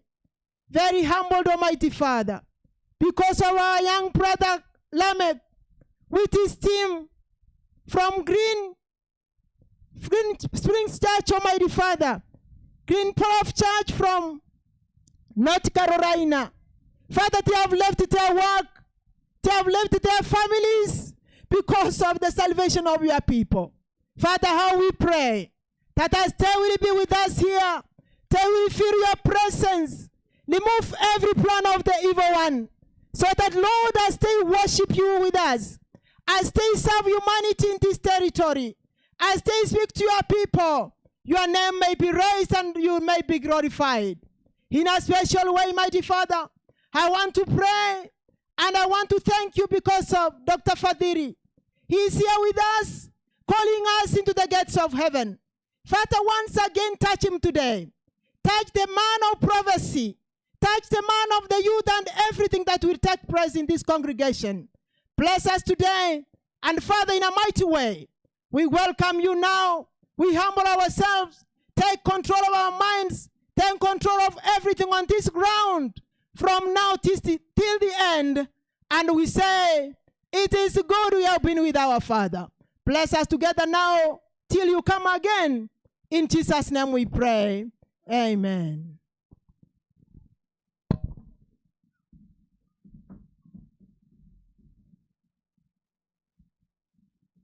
God is good. God is good. And all the time, we're humbled today that we are sat here for God's word. And therefore, I want to welcome each and every one of you to be seated and get thy word.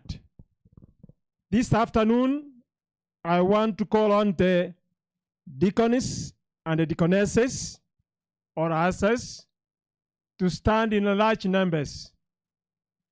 Aba deacon na deaconess tenena ase nambe nyinge, so that we go to people and gather tithes and offerings, so that we worship God in that aspect. Aba deacon na deaconess tenena togende sabanto tusangererie chisadaka ne chitais asenge joye mrebo nyanyasaye.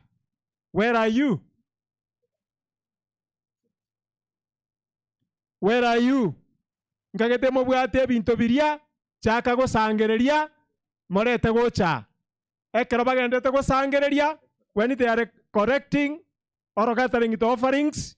We want to invite Exodus ministers to come for one song. Exodus ministers to come for one song. Thank you so much. As they are coming, tunaimba namba 9. Mbaji mfalme vitu vyote vyako, twende. Mbaji mfalme vitu vyote vyako, ni kwa ukarimu wako ninabarikiwa, ni kwa ukarimu wako ninabarikiwa. Uliyeniumba na kutegemea, sina budi kusisifu hizani zako kuu, sina budi kusisifu hizani zako kuu. Nitatoa nini kwanza vyote vyako, upendo wako wadai moyo wa shukrani, upendo wako wadai moyo wa shukrani. Nipewe neema niwe na uwezo wa kuishi kwako Bwana siku zangu zako, wa kuishi kwako Bwana siku zangu zako.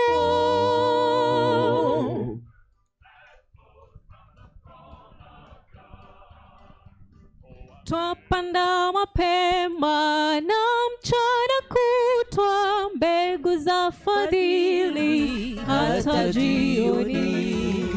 Twangojea sasa siku za kuvuna, tutashangilia wenye mavuno, wenye mavuno.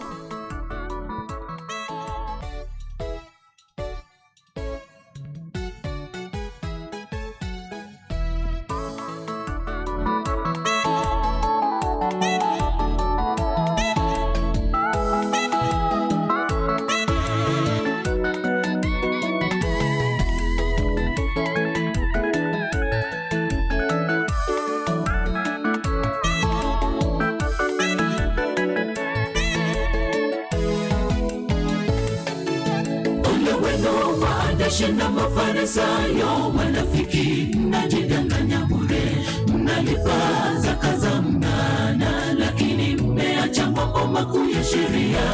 Mmevalia ile ngozi ya kondoo, bali nyinyi nyote mbwa mwitu hatari. Viongozi vipofu wenye kuchuja mbwa na kumeza ngamia. Ole wenu waandishi na Mafarisayo wanafiki, mnajidanganya bure, mnalipa zaka za mnana, lakini mmeacha mambo makuu ya sheria. Mmevalia ile ngozi ya kondoo, bali nyinyi nyote mbwa mwitu hatari. Viongozi vipofu wenye kuchuja mbwa na kumeza ngamia. Baraka sita watoka mtapata laana kwa kupuuza sheria. Mmemdharau Baba wa wokovu wenu Yesu Kristo, mkafanya matakwa yenu. Tusiwaishuruni aliyenenepa akapiga teke sababu ya kula kwingi. Tumrudishie Mungu zaka na sadaka iliyo kamilifu. Tusiwaishuruni aliyenenepa akapiga teke sababu ya kula kwingi. Tumrudishie Mungu zaka na sadaka iliyo kamilifu. Baraka za Mungu zitawatoka, mtapata laana kwa kupuuza sheria.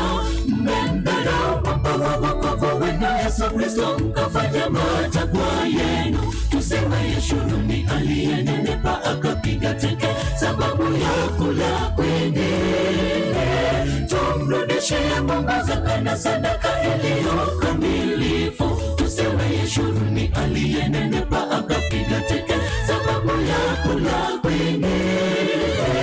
Tumrudishie Mungu zaka na sadaka iliyo kamilifu.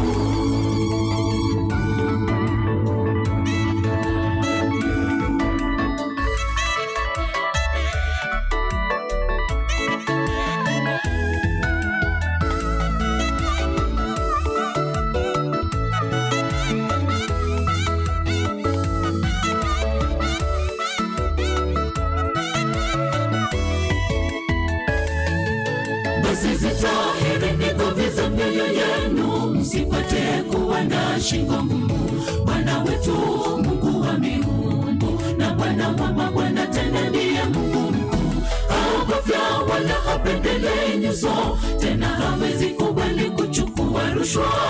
Bwana tunamdanganya yule wa haki na kufichulia siri.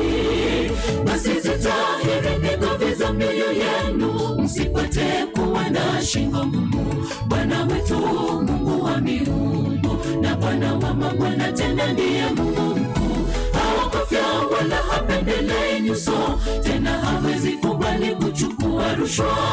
Bwana tunamdanganya yule wa haki na kufichulia siri. Baraka za Mungu zitawatoka, mtapata laana kwa kupuuza sheria. Mmemdharau Baba wa wokovu wenu Yesu Kristo, mkafanya matakwa yenu. Tusiwaishuruni aliyenenepa akapiga teke sababu ya kula kwingi. Tumrudishie Mungu zaka na sadaka iliyo kamilifu. Tusiwaishuruni aliyenenepa akapiga teke sababu ya kula kwingi. Tumrudishie Mungu zaka na sadaka iliyo kamilifu. Baraka za Mungu zitawatoka, mtapata laana kwa kupuuza sheria. Mmemdharau Baba wa wokovu wenu Yesu Kristo, mkafanya matakwa yenu. Tusiwaishuruni aliyenenepa akapiga teke sababu ya kula kwingi. Tumrudishie Mungu zaka na sadaka iliyo kamilifu. Tusiwaishuruni aliyenenepa akapiga teke sababu ya kula kwingi. Tumrudishie Mungu zaka na sadaka iliyo kamilifu. Baraka za Mungu zitawatoka, mtapata laana kwa kupuuza sheria. Mmemdharau Baba wa wokovu wenu Yesu Kristo, mkafanya matakwa yenu. Tusiwaishuruni aliyenenepa akapiga teke sababu ya kula kwingi. Tumrudishie Mungu zaka na sadaka iliyo kamilifu. Tusiwaishuruni aliyenenepa akapiga teke sababu ya kula kwingi. Tumrudishie Mungu zaka na sadaka iliyo kamilifu. Baraka za Mungu zitawatoka, mtapata laana kwa kupuuza sheria. Mmemdharau Baba wa wokovu wenu Yesu Kristo, mkafanya matakwa yenu. Tusiwaishuruni aliyenenepa akapiga teke sababu ya kula kwingi. Tumrudishie Mungu zaka na sadaka iliyo kamilifu. Tusiwaishuruni aliyenenepa akapiga teke sababu ya kula kwingi. Tumrudishie Mungu zaka na sadaka iliyo kamilifu.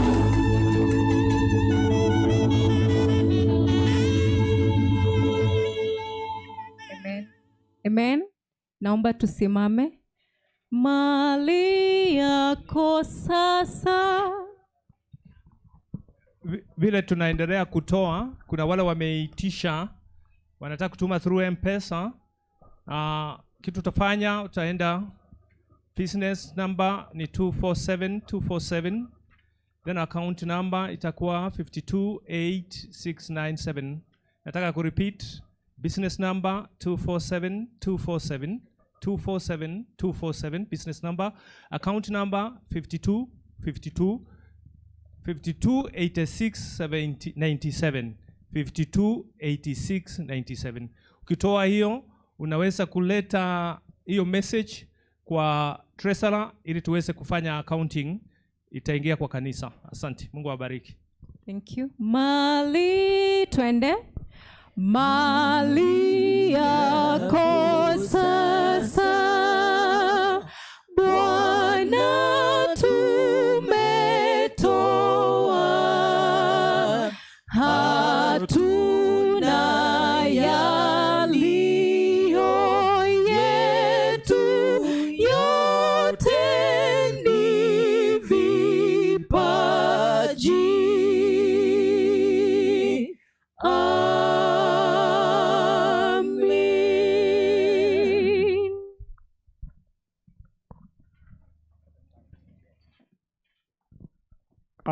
Thank you, Asas. Thank you. Thank you, Exodus ministers, for a very sweet and a billing item. Now, this time I want to call on the event targeters for one item to welcome the speaker. I think by this time you would have been in the front here because we don't have time. Thank you so much. Thank you so much. Event targeter Singo Chabara Sogotero Komo. And this is the guest choir for this crusade. Give me Kenyanya or I do what? I die. We don't want to die because Jesus died for us. We want to be saved. Hallelujah. Thank you so much.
La.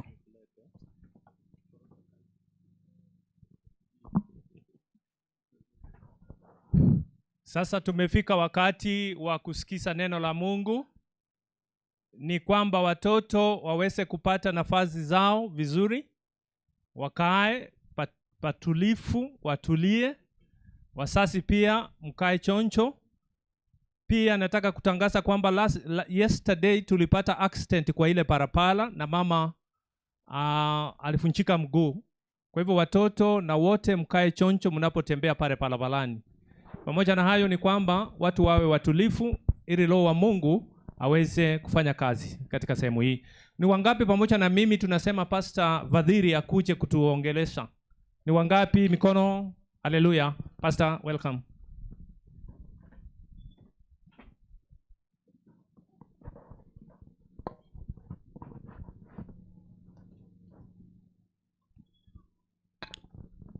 Nina wasalimu kwa jina la Yesu Kristo. Bwana asifiwe. Bwana asifiwe. Ukisimama hapa mbele na kuangalia kundi lote lilivyokusanyika, ndipo utasema Yesu anakuja tena. Mackenzie, naomba tena niseme kwamba ukisimama hapa na ukatazama, utakubali kwamba Yesu anakuja tena. Hebu tena tupungiane mikono tukisalimiana tena hewani. Mungu awabariki sana. Naomba mchana wa leo nichukue nafasi hii kumheshimu Mwenyezi Mungu ambaye amekubali kwamba tuwe hapa, ambaye ametuleta hapa kwenye mkutano wa majuma mawili, mkutano wa kipekee. Wale ambao wako kwa mtandao kupitia Heaven Targeters Ministry YouTube channel, lakini wale ambao wanafuatilia kutoka Get the Point YouTube channel, Mungu aendelee kuwabariki. Nimepata message zenu wachache, marafiki zangu kutoka kule Lebanon, kule Canada, watu kutoka kule Tanzania, wako marafiki kote ambapo wanafuatilia ndani ya nchi ya Kenya na kokote kule ambako singeweza kuwataja. Mungu awabariki. Tuko Kenyenya ambapo umati mkubwa wa watu wamekubali kuja ili tupokee neno la uzima. Na mikutano hii itakamilika tarehe 30. Endelea kuwa pamoja nasi ili Bwana akubariki popote ulipo kwa jina la Yesu. Nikubalieni basi, nipende kukubali uwepo wenu wote mliofika hapa, waumini, wageni kwa wenyeji kutoka nje hapa. Wako watu wametoka kule Kisii, tunao wageni wamesafiri all the way from Nairobi, maana wamekubali kuja kutushika mkono na kusema tuko pamoja katika kazi ya Injili.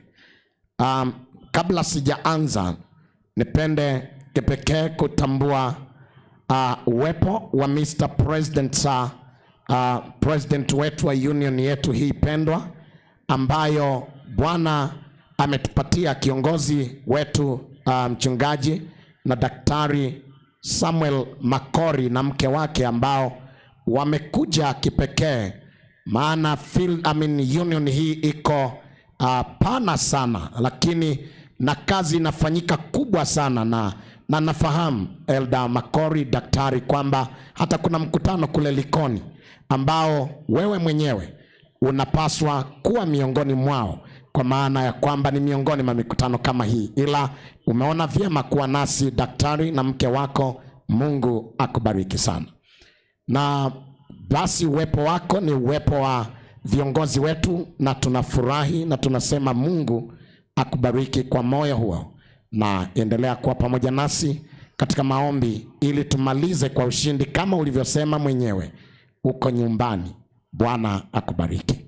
Lakini basi nipende kushukuru pia nafasi hii iliyotolewa adhimu kupitia mtaa huu wa kipekee, mtaa wa kipekee hapa Kenyenya, the district pastor with all elders ambao wamekubali kupokea mkutano huu. Lakini kabla sijawatambua, nimtambue sasa kiongozi ambaye Mungu amempatia nafasi ya kuwa kiongozi wa field hii ya CEKF ambao ni South East Kenya Field, mchungaji James Ondabu, ambaye yeye ndiye kiongozi wa maeneo haya, na alipokea wazo hili na akaliambukiza kwa district na likaenda kwa directors na limefika na limetokea. Tunawatia moyo viongozi wetu ya kwamba mawazo mema yataendelea kuja. Bwana wapatie Roho Mtakatifu kuyaelewa, kuyapokea na kuyatekeleza. Na hivyo ndugu yangu mchungaji Ondabu, Mungu akubariki sana. Tunamshukuru Mungu kwamba baada ya wazo hili kuingia kwa field, likaenda kwa district, likaenda kwa makanisa, watu wote tulipokea. Na hivyo officially niseme kwa unyenyekevu mkubwa, nimenyenyekezwa sana. Mchungaji, nimenyenyekezwa sana. Wazee wa makanisa, deacons, mabaraza yote, Mungu awabariki sana. kwa kuwatambua wachungaji waliofika hapa na viongozi kutoka ofisi mbalimbali za kanisa, niseme kwa pamoja, Mungu awabariki sana. Lakini kabla sijaenda mbele, mniwie neema ninapotambua sasa uwepo pia si kwa namna iliyo pekee, lakini kwa namna ya kukumbuka kwamba mikutano yetu Mheshimiwa mwenyekiti wa CKF ulimtuma kwetu Madam Rebecca ambaye alifungua mikutano hii kwa kutukaribisha, na mama, tunakumbuka kwamba ulitukaribisha. Mungu akubariki sana. Na hivyo kwa niaba yako na ofisi yetu ilitukaribisha, leo tena ukaribisho wa kipekee. Baada ya kusema hayo, na tukiwa tunataka kwenda katika hotuba hii, mnikubalie kama sehemu ya wanenaji kumshukuru Mungu sana kwa ajili ya wageni ambao kweli wametambulishwa, na sina uwezo wa kuwatambulisha ila tukutambua kwamba wamekuwa wa kipekee sana. Our distinguished guest from United States of America, I really honor and feel so humbled having you around, for I know it is beyond sacrifice for you to be here today. And may God reward you even more what you have spent. And we got to believe that more rewards will be received in heaven. When Jesus comes, will give you the very expensive crowds saying, ye good sons and servants of God, that you made it go even far for the work of the Lord. Na kwa hivyo Mungu awabariki sana. Baada ya kuwatambua, nitie moyo jambo hili. Can I use this opportunity also to encourage the spirit that Lamech has been showing, and yet from him and his wife, they had a dream that they should come back home. And this far the Lord is leading us, that him together with his wife, they said it to your church and you joined up the dream. And look that this powerful crowd, it is just only when you received the dream and you said yes for the Lord. And with me and the family, I really appreciate, and may the Lord bless you abundantly. Can I shortly say this? When Lamech and his wife were about to just join you in USA, we were preaching somewhere, the other ground, where we had preached, the name is Waithaka. Now Lamech and his wife were to go.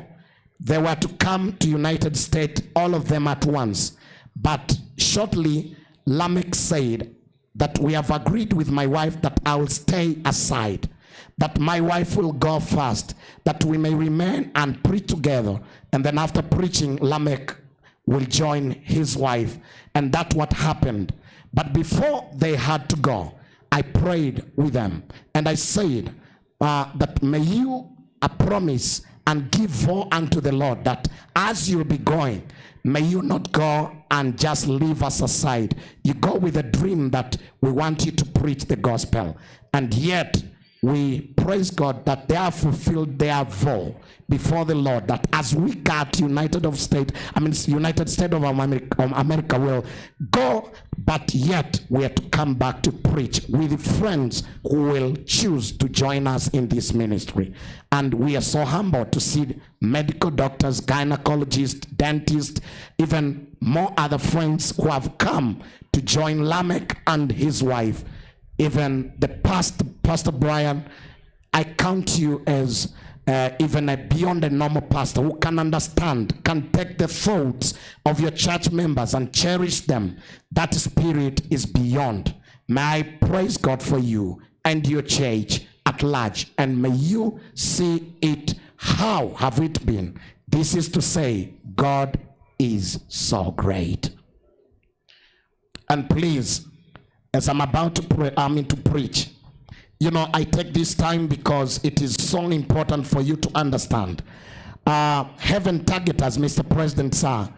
Hao walio nyuma yako wanaweza tu sasa wakasimama ili tena watambue. Maana ni vizuri niseme hili ili ieleweke mapema. Hao waliosimama, Mr. President, sir, ninanyenyekezwa kusema mbele zako kwamba unalo jeshi kubwa la kipekee Kenya, ambao wana mawazo ya injili ndani yao. Niseme kwako Mr. President saa kwamba hawa wamehubiri pamoja nami, tumekuwa nao na mikutano mingi sana. Wameanza mbali mwaka 2012, mbali kidogo, lakini hivi karibuni, ninasema hivi ili moyo huu kaambukizwe kwa kwaya zingine na vikundi vingine Kenya na hata nje ya hapa wanaosikiliza mambo haya, ya kwamba hawa ndimo Lamek anapotoka. Lamek belongs to Heaven Targeters Ministry, but before he went to United States of America, he was singing, he was raised here, and so they had that spirit of preaching. And I have been with them preaching to many other places, and you can look the spirit that even when Lamech went far, could not forget the work of the Lord, that him together with his group can save together still despite of the distance. And this is the spirit we cherish. This is the spirit we need, that even if they will all go far away, departed from each other, they may still get united to preach the gospel of the Lord. Sasa hawa Mr. President sir, wamehubiri pale Eldoret. Tulikuwa na crusade kubwa pale, watu zaidi ya 100 na kitu wakabatizwa. Tulikuwa Ogembo, tukabatiza watu 254.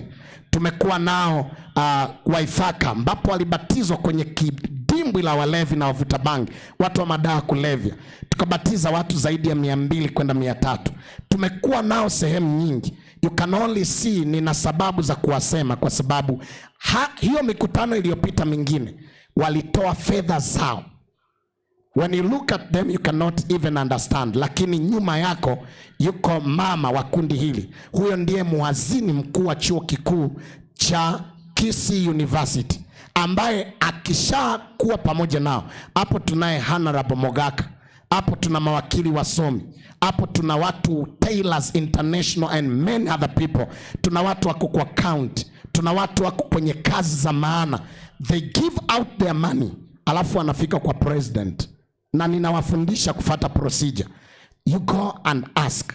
Wakifika wanasema tuna wazo la injili, wanapokelewa na district pastors, presidents, wanapokelewa na hatimaye ofisi yako tukufu ya union inakubali.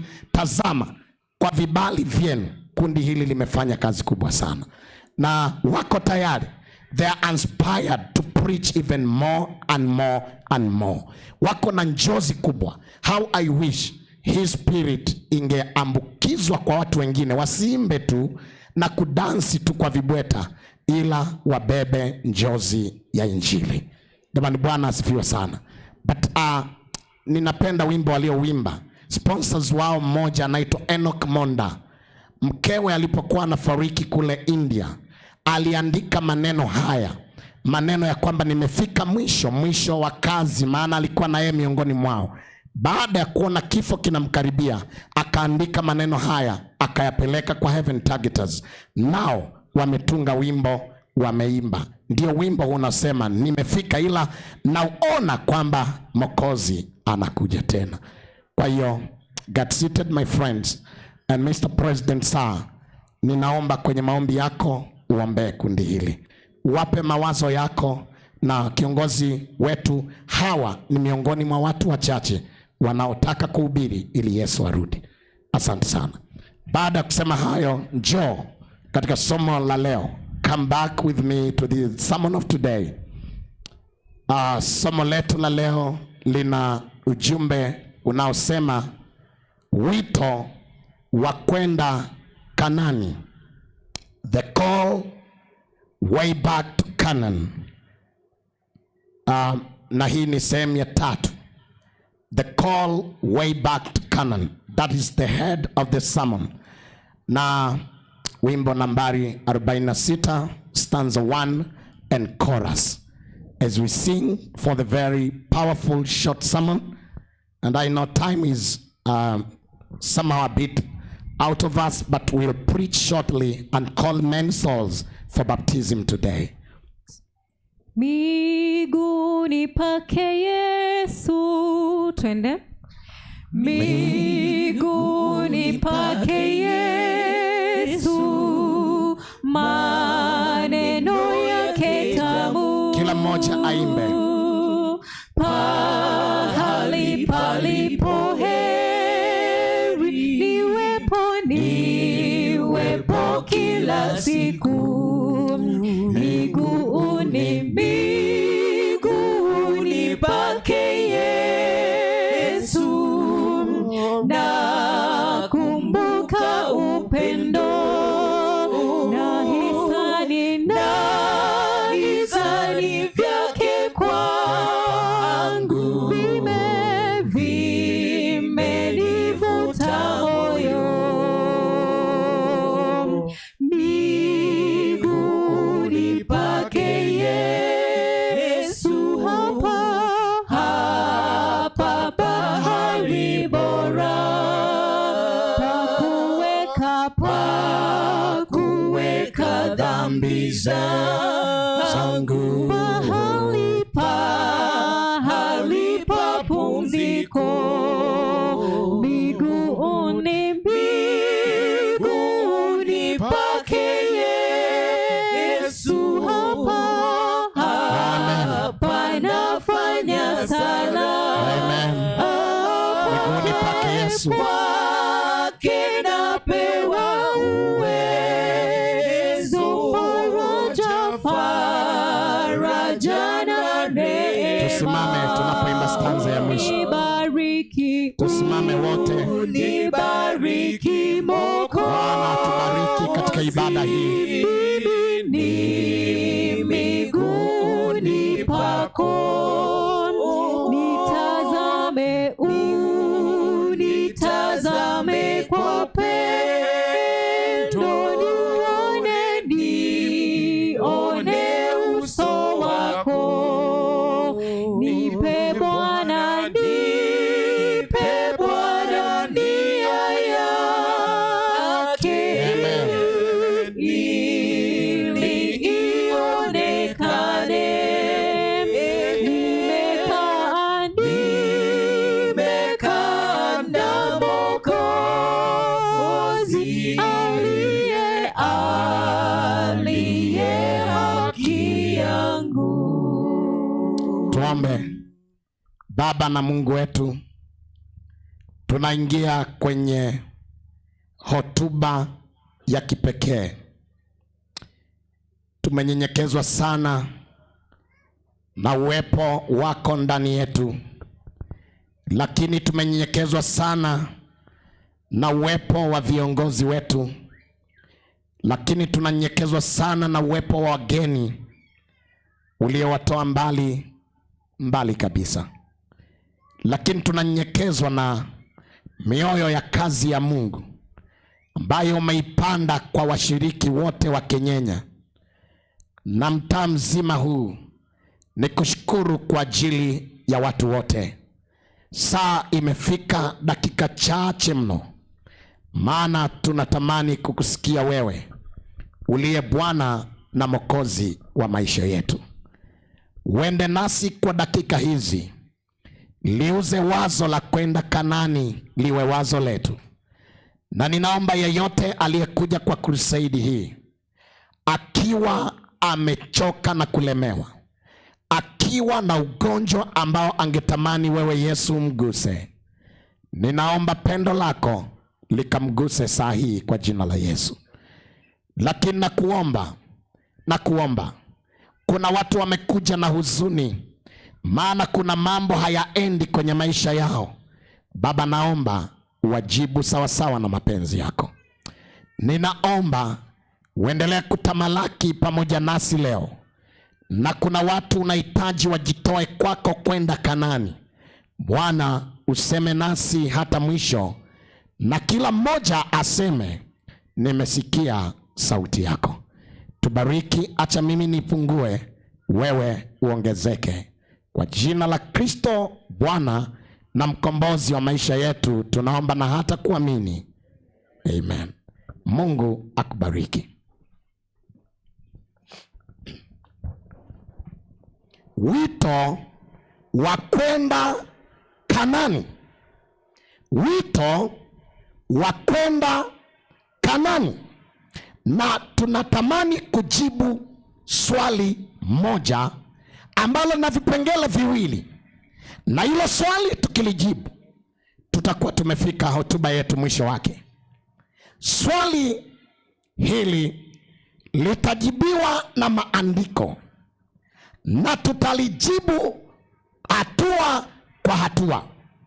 Na mchana wa leo wito unatolewa ya kwamba twende Kanani, ya kwamba twende Kanani.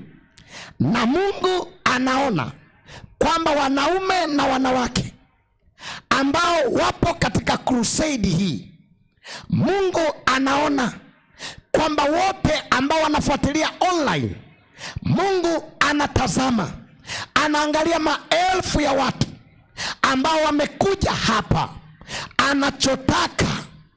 Anachotaka ni ya kwamba baada ya mikutano hii aliweke wazo, aliambukize wazo ya kwamba hapa si petu pahali, lakini kwetu ni kule mbinguni. Na kama kila mtu ataelewa kwamba hapa si petu pahali, lakini kwetu ni kule mbinguni, hotuba itakuwa imekamilika.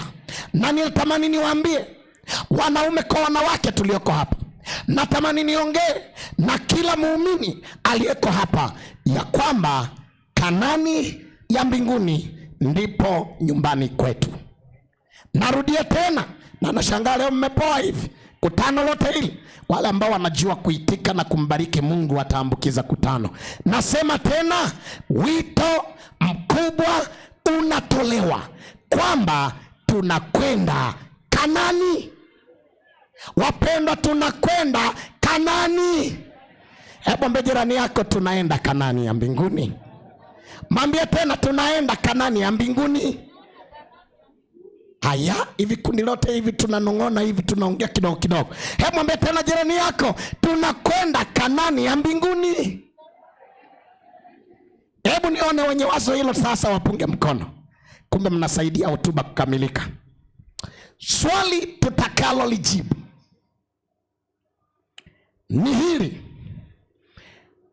ya kwamba, je, wazo la kuipeleleza Kanani ni wazo la Mungu ama ni wazo la wanadamu? Lakini kipengele cha pili, je, ilikuwaje? Au nini matokeo yake? Sikiliza. Swali tutalijibu. Je, wazo la kuipeleleza, the idea of spying the land of Canaan, was it from God? But that is A. B, what was the consequence? Nini alikuwa matokeo? Na nimesikia wahubiri wengi wanahubiri, wanasema ya kwamba Mungu aliwatuma wapelelezi kupeleleza Kanani. Lakini nataka kuuliza swali, je, hili wazo la kupeleleza hiyo nchi ya Misri ama Kanani lilitoka kwa Mungu ama lilitoka kwa watu? Mimi na wewe tunajua kwamba Yesu anakuja, na mimi nataka niseme Yesu anakuja. Mafungu na maandiko yanatuambia Yesu anakuja. Jamani, Yesu anakuja. Naona microphone.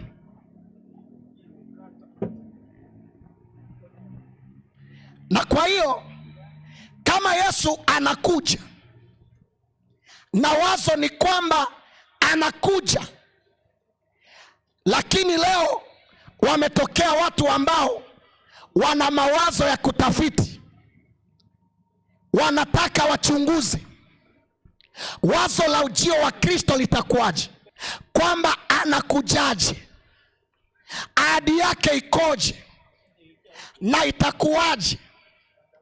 Wazo la kupeleleza Kanani halikuwa wazo ambalo limetoka tu hivi.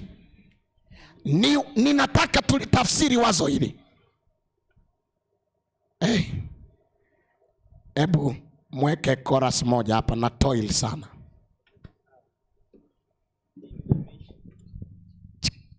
Roho Mtakatifu kiongozi, amini utupe, utushike mkono, tulio wasafiri, utupe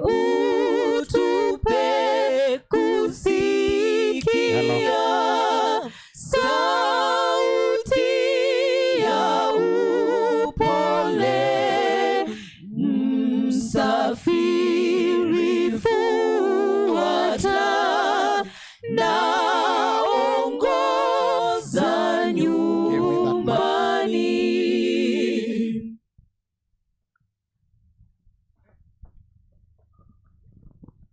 Hebu tuombe kidogo. Mungu wetu, ni tamaa yetu neno lako liende kwa nguvu.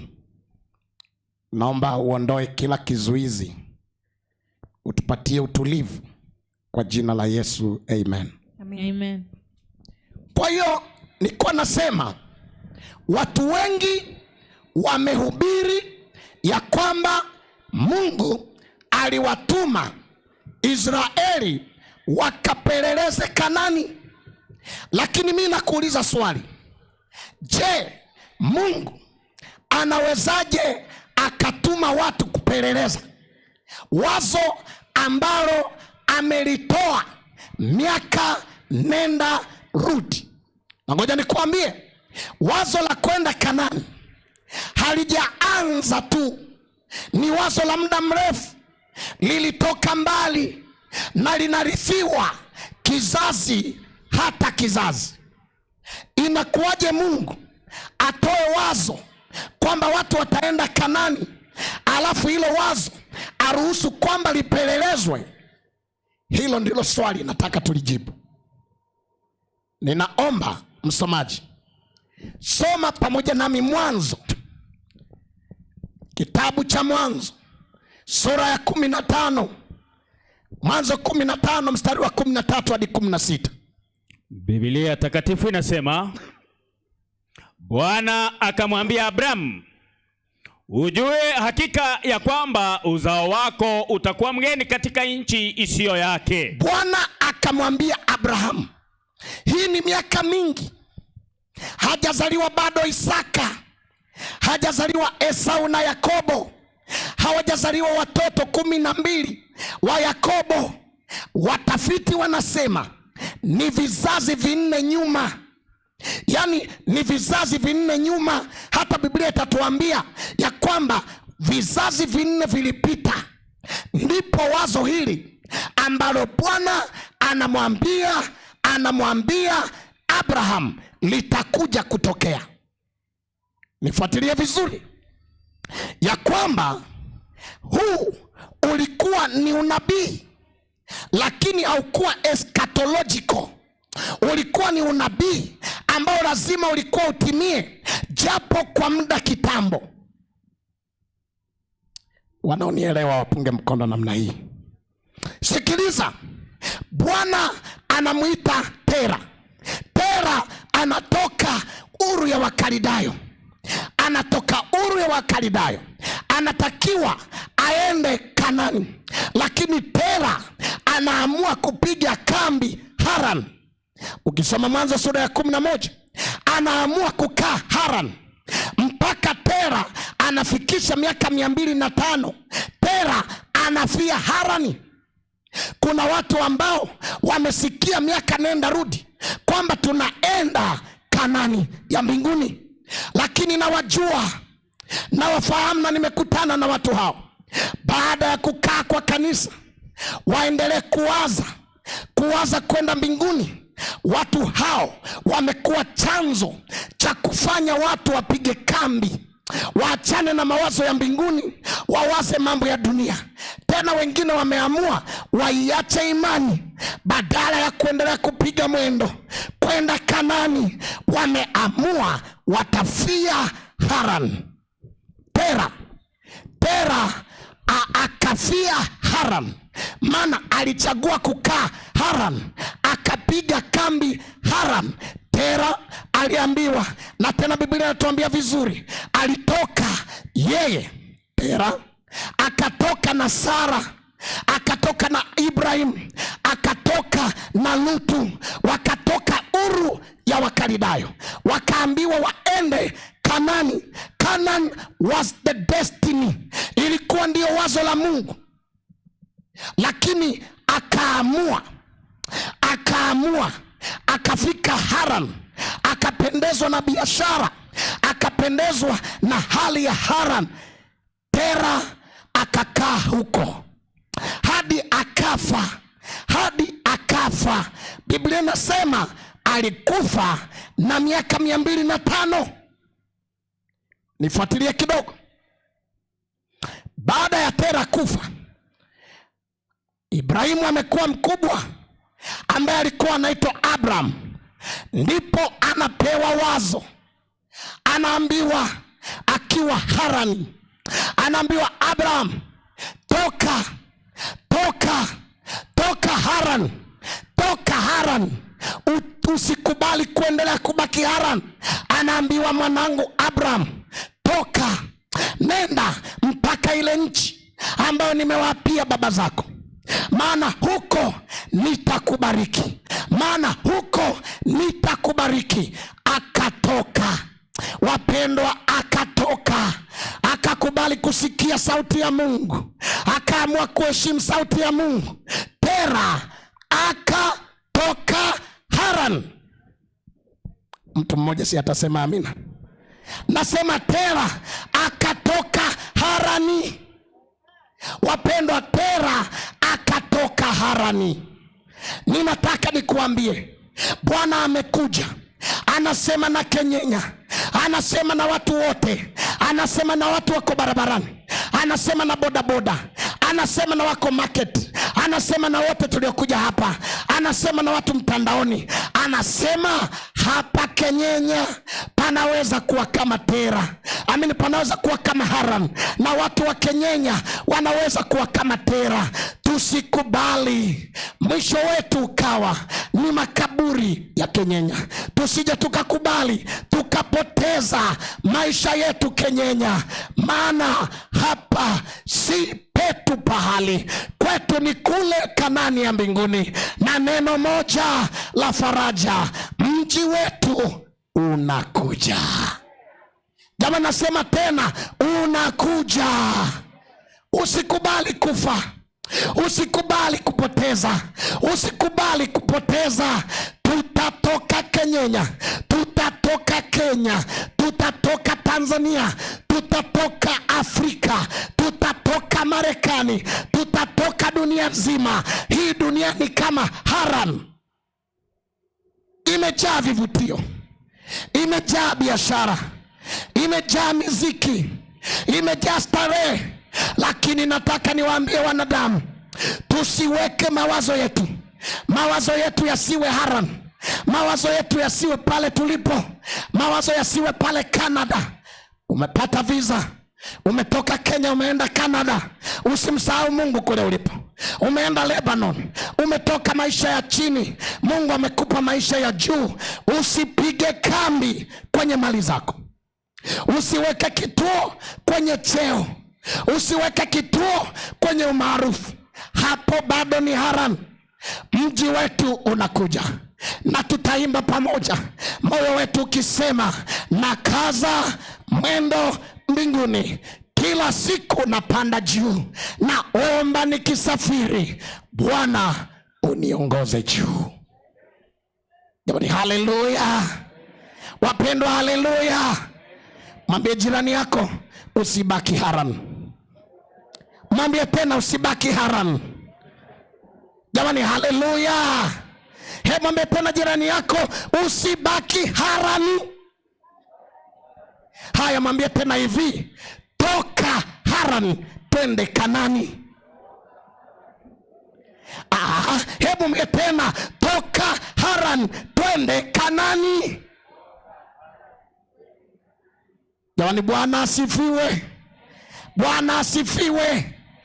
Usiweke kambi, usiweke kituo, maana Haran is not our destiny.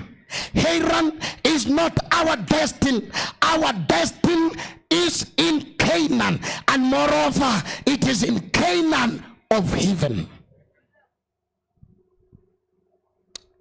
Usifurahishwe, usije ukawa Abraham. Usije ukawa Tera.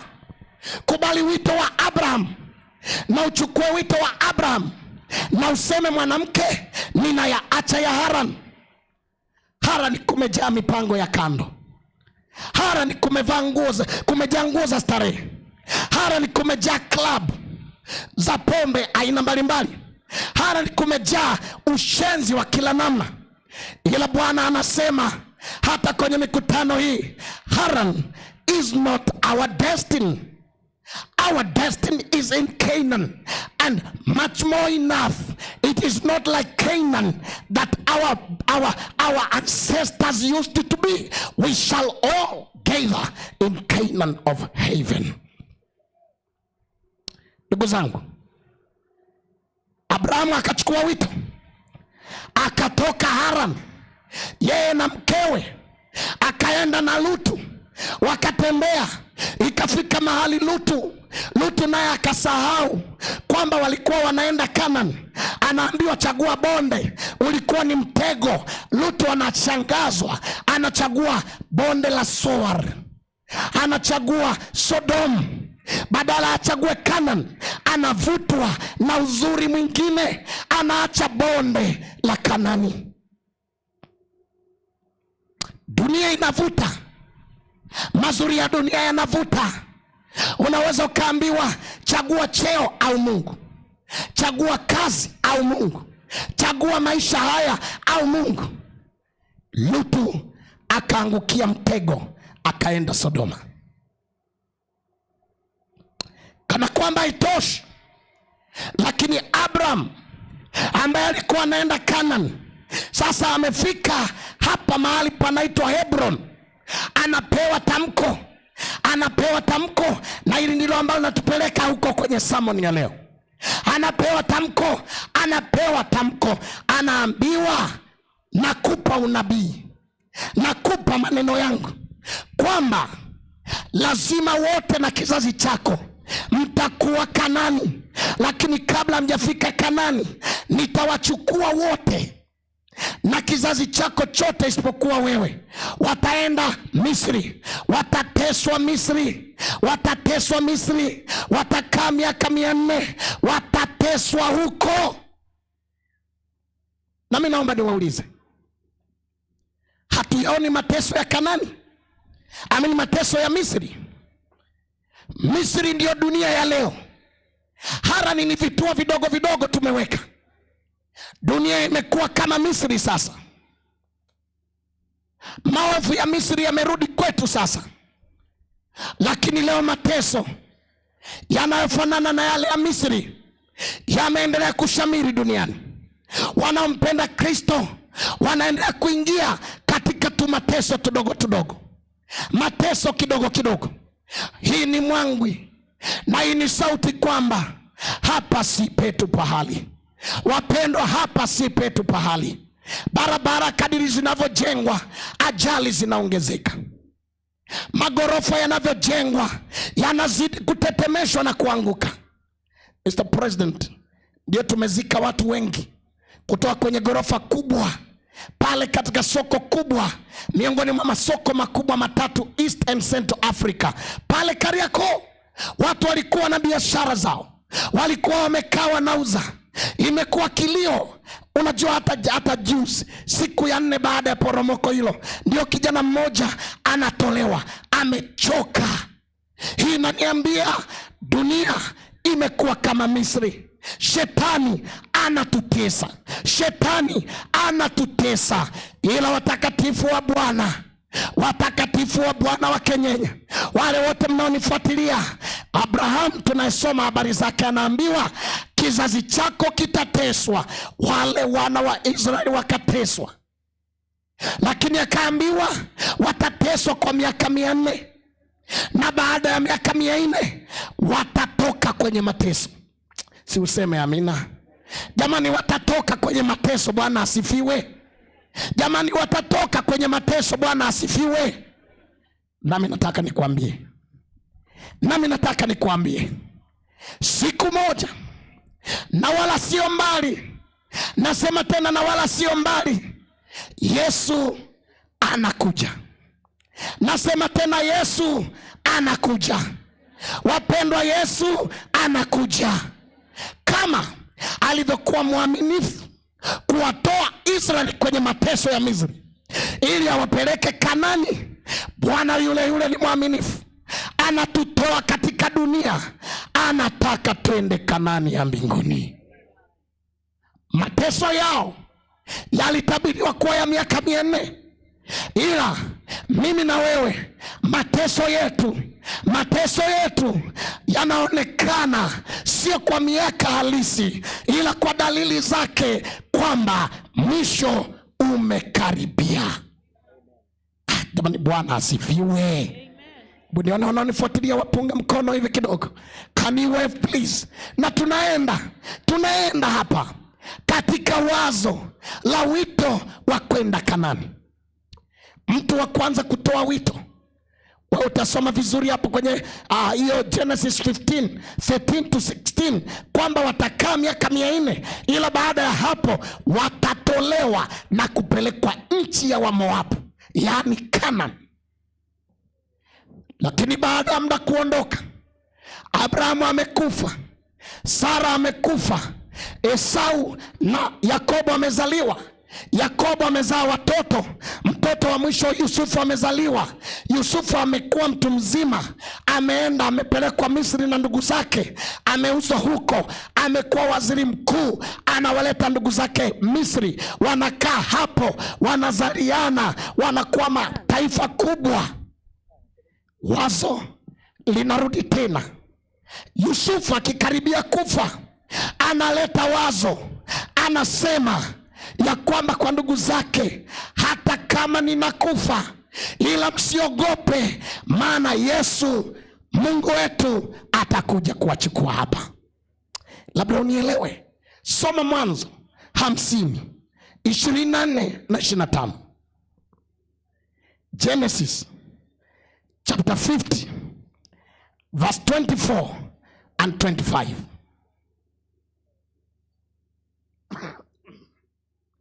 Biblia inasemaje Mackenzie?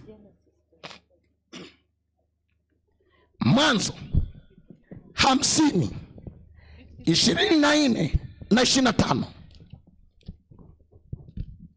Biblia takatifu inasema, acha iseme. Yusufu akamwambia nduguze. Yusufu akawaambia ndugu zake, mimi ninakufa. Lakini Mungu atawajia ninyi bila shaka. Atawapandisha toka nchi hii, atawatoa Misri mpaka nchi na kuwapeleka nchi aliyowaapia Ibrahimu, Kanani aliyowapia Ibrahimu na Isaka na Yakobo. Songa mbele. Yusufu akawaapisha wana wa Israeli. Yusufu akawaapiza ndugu zake, akawaambia, bila shaka Mungu atawajia ninyi. Tulia tena pale, wana Kenyenya na mibwana, ananiambia niwaambie, bila shaka atatujia wote. Jamani, bila shaka Bwana atakuja kutuchukua. Jamani, haleluya wapendwa, haleluya. Bila shaka na mali fulani Biblia inasema ujio wa Kristo ni tumaini ambalo halina mashaka ndani yake. Bila shaka. Yusufu akasemaje, msomaji? Kanyaga twende. Yusufu akaendelea kusema, nanyi mtaipandisha huko mifupa yangu.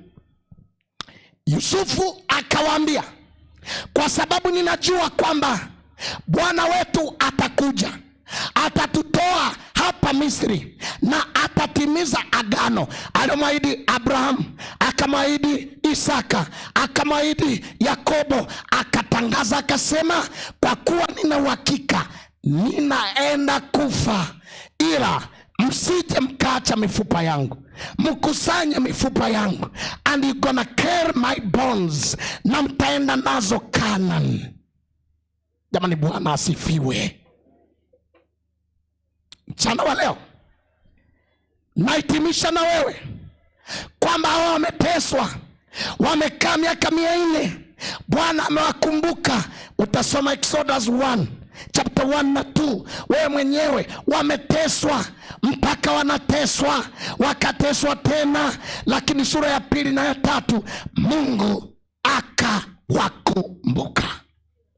Nasema tena, Mungu akawakumbuka. Na ile siku ya kuwatoa, ile siku ya kuwatoa kwenye mateso ya Kanani ikafika. Ile siku ikafika. Nami namuomba Bwana ile siku ifike, ile siku ifike ya kututoa kwenye mateso ya dunia hii. Ile siku ifike. Ndugu zangu, wakatolewa. Ningekuwa na wakati ningekuambia habari ya kutolewa kwao, habari ya kwenda kwao, habari ya kutembea kwao, lakini kwa sababu nataka ufike mahali hapa, watu walioteswa miaka 400 alafu Mungu akawakumbuka, anawatoa Misri, anataka waende Kanani. Mchana wa leo, habari ya kusikitisha, habari yenye maumivu, ilifika saa wakakataa wito. Sikilize, lakini jibu langu la swali nililouliza linapatikana kwenye mafungu yanayosomwa tunapofika ukingoni wa somo hili. Kitabu, msomaji, Kumbukumbu la Torati. Kumbukumbu la Torati, Deuteronomy chapter 1. Deuteronomy chapter 1. Utasoma pamoja na mimi pale utakapokuwa umepata. Soma pamoja nami chapter 1 verse 9. Kitabu ni Kumbukumbu wa Torati sura ya 1 mstari wa 1. Biblia takatifu inasema, fungu la 9. Biblia inasema, nami wakati ule niliwaambia. Sawa. Nikasema siwezi mimi mwenyewe kuwachukua peke yangu. Hapa Musa alishapewa agizo, akawatoa Misri, akawaleta mpaka mahali panaitwa Kadesh Barnea. Wamebaki kidogo tu waingie Canaan, yani kidogo tu. Sasa wanaingia Canaan. My dear brothers and sisters, it was just a little while for them to get in Canaan, and they were just at the point. Kadesh Barnea and Canaan was very near. Ilikuwa karibu sana, lakini Musa akaona kundi limekuwa kubwa na anatakiwa apate viongozi, na hapa anachagua viongozi. Fungu la 9 linasema akasema siwezi kuwaongoza. Fungu la 13 Biblia inasema jitwalieni watu wenye akili. Akatoa viongozi wenye akili na fahamu, alafu tena na ufahamu, watu wanaojulikana kwa kadri ya kabila zenu. Sasa ndio najibu swali. Hawa viongozi wakachaguliwa wenye akili, wenye uwezo. Musa akajipatia viongozi. Msomaji, kwa sababu ya haraka, nenda fungu la 19. Biblia inasema tukasafiri kutoka Horebu, tukapita katikati ya jangwa lile kubwa la kutisha mliloliona. Sawa. Njia ile ya kuiendea nchi ya vilima vya Waamori. Hapo Horebu, hapo akachaguliwa, hapo akafika Waamori, hapo Kadesh Barnea. Soma. Kama Bwana Mungu wetu alivyotuamuru. Haya. Tukafika Kadesh Barnea. Kadesh Barnea. Nami nikawaambia, mmefika nchi ya vilima ya Waamori. Tayari walikuwa wameshaingia, wako katika bondage of Canaan. Twende. Anayotupa sisi Bwana Mungu wetu. Sawa. Tazama. Tazama. Bwana Mungu wako. Bwana Mungu wako. Ameiweka nchi mbele yako. Ameweka nchi mbele yako. Haya, panda itamalaki. Haya, panda uitamalaki. Kama Bwana Mungu wa baba zako. Songa kwa haraka. Alivyokuambia. Sawa. Usiogope. Usiogope. Wala usifadhaike. Twende msomaji. Nanyi mkanikaribia kila mmoja wenu mkasema. Mkakaribia kila mmoja mkasema. Na tupeleke watu mbele yetu. Sikiliza. Bwana amewaambia, wametoka miaka mingi, ahadi ya kwenda Kanani imekaribia, wamefika mwisho wa ukingo. Badala waingie, wakaanza kutia mashaka mawazo ya Mungu. Ngoja nikwambie, tumefika ukingoni. Pwani sio mbali, Kanani imekaribia, tunakwenda. Wapendwa, tunakwenda. Wapendwa, mbinguni pamekaribia. Usije ukawa na maswali, usifanye moyo wako mgumu, kaza mwendo. Haya, na tuingie Kanani ya mbinguni.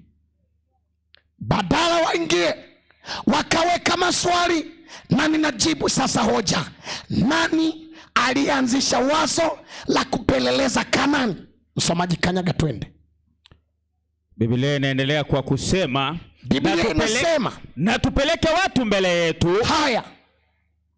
Ili watupeleleze nchi na kutuletea habari za njia itupasayo kuipandia. Wakasema tutume watu tukapeleleze Kanani. Wanadamu wanataka wampeleleze Mungu. Unajua, hata nasikia wahubiri wengine kwa mitandao wameshaanza kumpeleleza Mungu. Wanasema anakuja 2031. Wanatoa tu nabii, wanaleta great disappointment kila siku. Mungu hapelelezeki. Amesema anakuja. Wapendwa, kazi yetu ni kujiandaa. Kazi yetu ni kuwa tayari. Usisikie sauti inakuambia mara itakuja tukio hili ndipo Yesu aje. Amesema mwenyewe katika Mathayo 24, utasoma, hatujui siku wala saa, ila tunachojua anakuja. Wapendwa, anakuja. Na kama anakuja, tuweke kando kila mzigo na mioyo yetu iwe meupe, maana anakuja. Jamani, haleluya. Anakuja. Acha mafundisho ya hapa na pale. Haya, mbinguni tutamuona Baba au tutamuona Mwana au tutamuona Roho Mtakatifu. Acha mapelelezo. Tulia kwa Yesu, msubiri aliyetukomboa, maana maswali mengine yatajibiwa mbele ya kiti cha enzi cha Baba. Jamani, haleluya. Hebu nione wanaonielewa. Unajua, hapo ninagusa kitu kikubwa. Baada ya mikutano hii, watapita jumbani mwenu, watakuja mitaani kwenu, wakiwafundisha mafundisho ya uongo. Watawaambia mpeleleze. Kataa.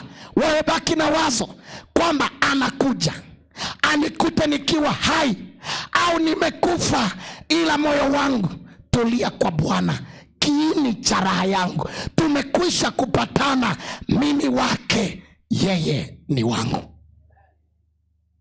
Ndugu zangu, hebu basi tusikie kidogo. Soma kwa haraka msomaji. Biblia inaendelea kwa kusema, tuko mstari wa 23. Tembea. Neno hili likanipendeza sana. Nikatua watu 12, mtu mmoja wa kila kabila. Sawa. Nao wakageuka wakapanda mlimani, wakafika bonde la Eshkoli. Sawa. Wakalipeleleza.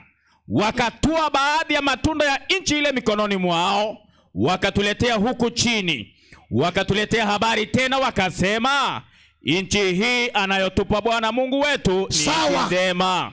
Akasema nchi hii anayotupa Bwana Mungu wetu ni nchi njema. Soma twende. Lakini hamkukubali kukwea huko. Hamjakubali kukwea huko. Mlihalifu neno la Bwana. Mmekataa neno la Bwana Mungu wenu.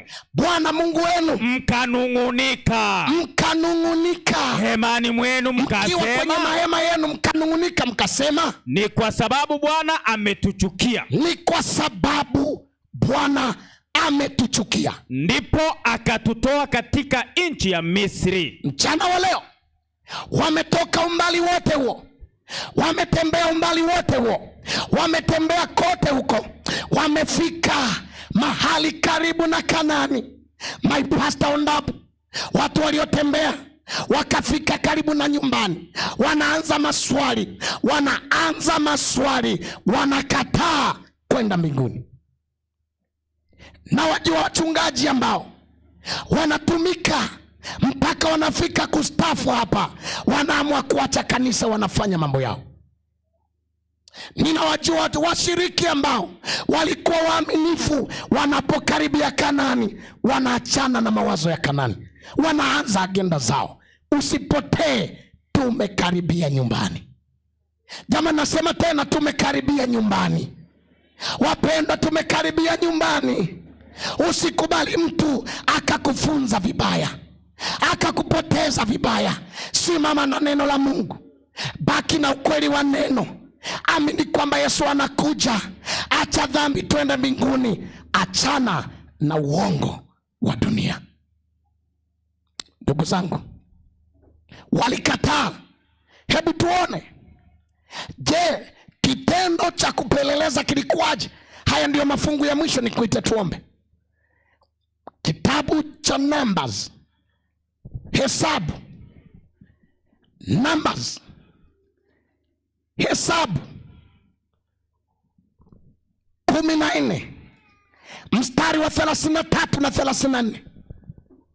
Biblia takatifu inasema, kisha watoto wenu watakuwa wachungaji jangwani muda wa miaka 40. Hebu rudi fungu la 32 hapo. Lakini katika habari zenu, ndio, mizoga yenu itaanguka katika jangwa hili. Sawa. Kisha watoto wenu watakuwa wachungaji jangwani muda wa miaka 40. Sawa. Nao watachukua mzigo wa uasherati wenu. Sikiliza, kwa sababu mmekubali kunipeleleza, hamtaki kuingia Kanaani bila kunipeleleza, na mlikubali kwenda kunipeleleza. Israeli wakaambiwa, mtafia jangwani na watoto wenu nitawatesa, anasema Bwana. Songa mbele. Hata mizoga yenu itakapoangamia jangwani. Sawa. Kwa hesabu ya hizo siku, anasema kwa hesabu ya hizo siku mlizoipeleleza ile nchi. Sikiliza hili rafiki yangu, kwa sababu ya hesabu mlizonipeleleza hiyo nchi, yani siku 40 kila siku kuhesabiwa mwaka. Mlinipeleleza siku 40 kila siku kuhesabiwa mwaka. Sasa nageuza hizo siku, kila siku naipa kuwa mwaka. Mtayachukua maovu yenu. Na akawaambia, mtachukua maovu yenu. Ndiyo miaka 40. Yani kwa miaka 40 nanyi mtakujua kufarikana kwangu. Mtakujua kufarakana kwangu. Sikiliza, wamempeleleza Mungu na Mungu akachukia, maana baada ya kumpeleleza wamemtilia Mungu mashaka. Ndio maana ukisoma sura ya 13 chapter 13 verse 1 the book of Numbers, itakuambia walipokuwa wanampeleleza Mungu akaamua, akamwambia Musa, haya, acha wao waende, let them go according to their wishes. Neno la Kiebrania linalotumika hapo ni neno linaloonyesha not I God but themselves. Sio mimi ninataka wapeleleze Kanaani, but themselves. Nimeshajibu maswali mawili kwamba sio Mungu alianzisha wazo, na nimejibu swali la pili, kilichotokea wakateswa kwenye jangwa miaka 40. Kesho nitaendelea. Lakini wangapi mchana wa leo wanasema mchana wa leo, sitabaki nikimpeleleza Mungu, sitatilia mashaka ahadi ya Mungu, sitakuwa na mashaka juu ya ujio wake, ila nitasema moyoni mwangu mchana wa leo, ninayaacha ya dunia, nitaamini neno lake, nitabaki na wito wa kuja kwake, na nitawaza moyoni mwangu nikisema, anakuja mfalme wetu Bwana. Ikiwa ndilo wazo lako, kwa nini usinyoshe mkono wako? Twendeni Kanaani, tuache mawazo na mashaka juu ya ujio wake. Twendeni. Kwani usisimame sasa? Kwani usisimame sasa? Unasema nataka kwenda Kanaani na Bwana anisaidie. Unajua kuna watu wana maswali. Tunapokaribia Kanaani, anaanza maswali tena. Amekaa kanisani miaka mingi, anaanza maswali. Kunywa pombe ni dhambi au sio dhambi? Anaanza maswali. Kuwa na wake wawili ni kosa au sio kosa? Mbona Abrahamu alikuwa nao? Mara hiki na kile. Unaposikia sauti inakutuma kuacha maandiko ya Bwana, upelelezi huo utakutoa kwenye wazo la Kanaani. Baki na wazo hili, tunakwenda Kanaani. Wapendwa, tunakwenda Kanaani ya mbinguni. Wapendwa, nasema tunakwenda Kanaani ya mbinguni, na unabii huo ni wa uhakika. Ikiwa nasema waimbaji, anakuja upesi. Kwani tusogee sasa tukapata maombi hapa, na mtakuwa hapa viongozi mkionyesha demarcation. Msije mbele ya kamera, mtabaki hapo nyuma ya kamera. Tusogee tu upande huu, tusogee mpaka kule nje ya barabara, tusogee. Kila mtu atembee, upande huu tutasogea. Mwisho ni hapo kwa kamera, na upande huu mwisho ni hapo kwenye kiti, upande huu mwisho ni hapo kwenye taa. Utaendelea kuja. Tembea kama msafiri wa kwenda mbinguni, kama msafiri wa kwenda mbinguni, Upande huu tunaweza kusogea na sisi tuliokaa pande hii, tunaomba tuje tu na sisi. Kila mmoja asogee. Anapolala yatafunguliwa tena. Tutembee wote kule barabarani. Tembea uje. Toka kwenye mahema, tembea uje. Toka kule chini ya mti, tembea uje. Tunataka tuombe ombi lako kabisa. Tembea kule kwenye mti, tembea. Upande utembea. Tembea. Sasa tuombe. Maana Yesu anakuja.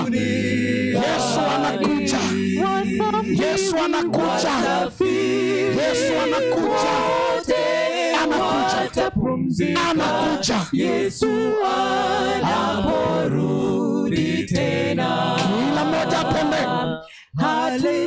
Kila mmoja atembee. Hatutatengana nao. Nyimbo nzuri tutaimba. Watakusanyika toka, kila mmoja atoke kwenye mahema. Tunafanya ombi kubwa mchana wa leo. Yuaja, Yesu atarudi sasa, anakuja duniani. Wasafiri wote watapumzika, Yesu anaporudi tena. Rudia chorus. Yuaja, kila mmoja aimbe. Tembea mahali ulipo, tembea. Anakuja Yesu. Wasafiri watapumzika. Baada ya mateso tutapumzika. Yesu anaporudi tena. Wapendwa, Bwana asifiwe. Ninataka kuambia jambo hili. Yesu anakuja.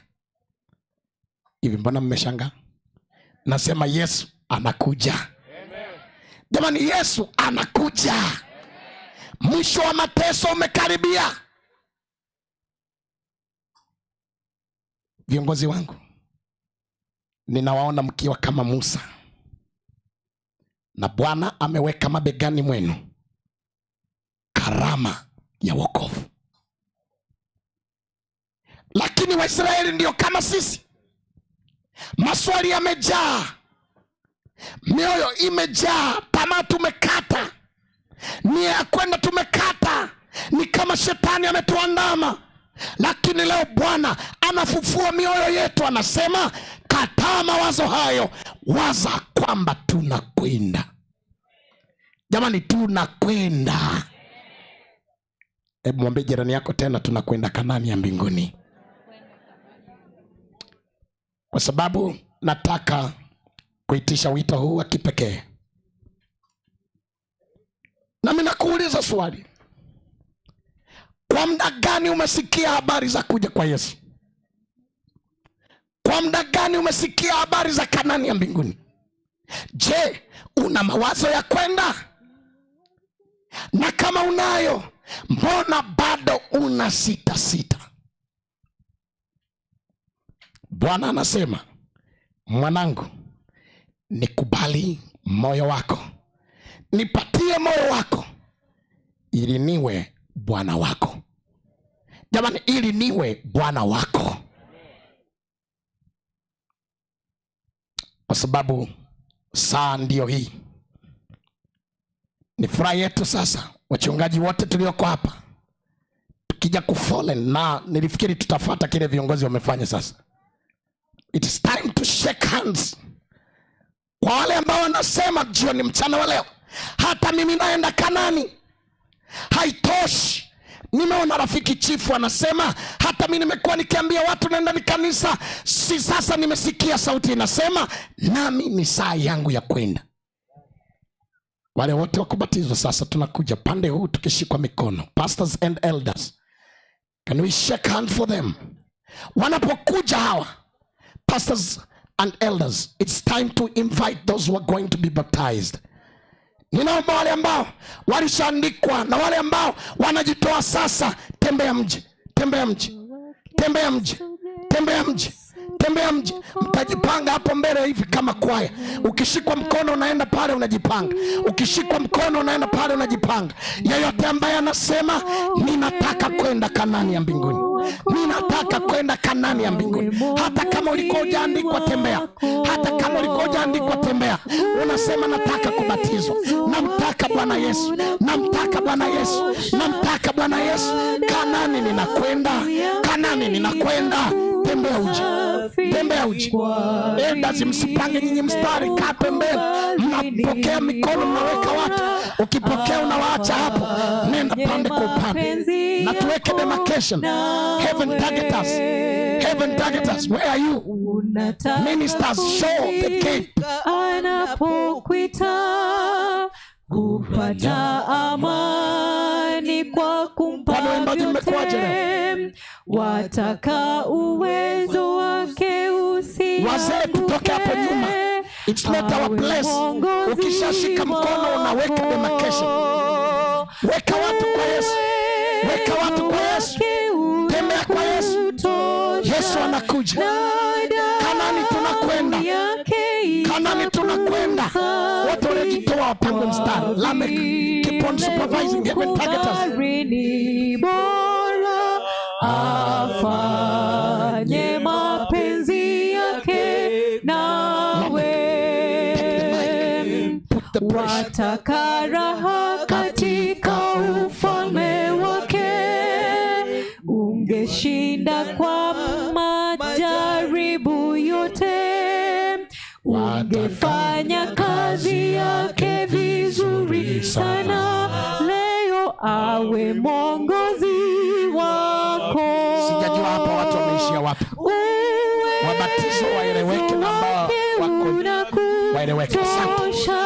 Na damu yake itakusa. Thank you. Thank you. Ninaomba niseme hivi.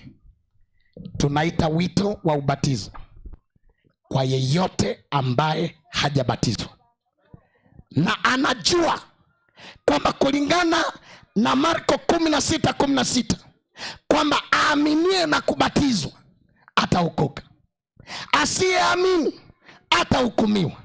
Lakini ikiwa uko hapa unajua kuna maswali ndio haya ya udadisi, sina nguo, itakuwaje? Wito unasema njoo mbele. Bwana anajua kwamba itakuwaje, maelekezo yatatolewa kwa ajili yako kwamba itakuwaje. Kazi yako wewe ni kutii sauti ya kwenda wapi? Kanani na mbinguni kwetu. Ikiwa kuna mtu ambaye hajawahi kubatizwa au alibatizwa akarudi nyuma, wito unapotolewa namba 118, nilipotoka kabisa, hao ndio watatembea kwa nguvu. Na ninaona umati wa watu umesimama, na nasikia sauti hiyo, tembea uji. Put the pressure singers.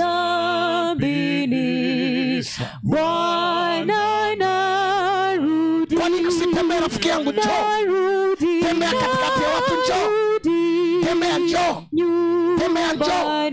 Upande huu Yesu anaita, Yesu anaita wale ambao hawajapokea ubatizo. Tembea rafiki yangu, tembea rafiki yangu. Kanisa lolote unalotoka, tembea. Mungu akubariki dada, Mungu akubariki kaka, Mungu akubariki rafiki yangu. Tembea, tembea, tembea, tembea.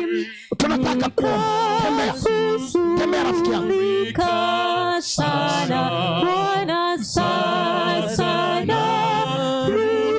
Tembea rafiki yangu.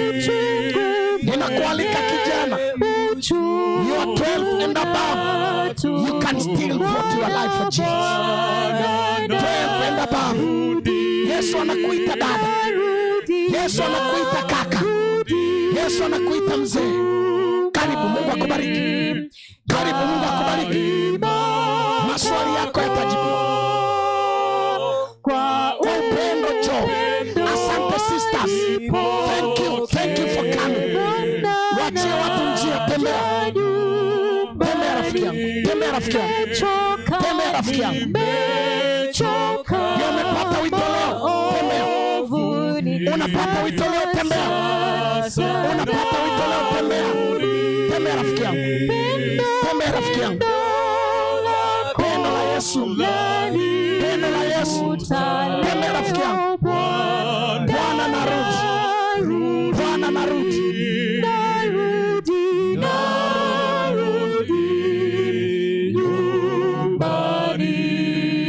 Daima tembea rafiki yangu, tembea rafiki yangu. Come on, come on, come on, come on. Jesus is tenderly calling.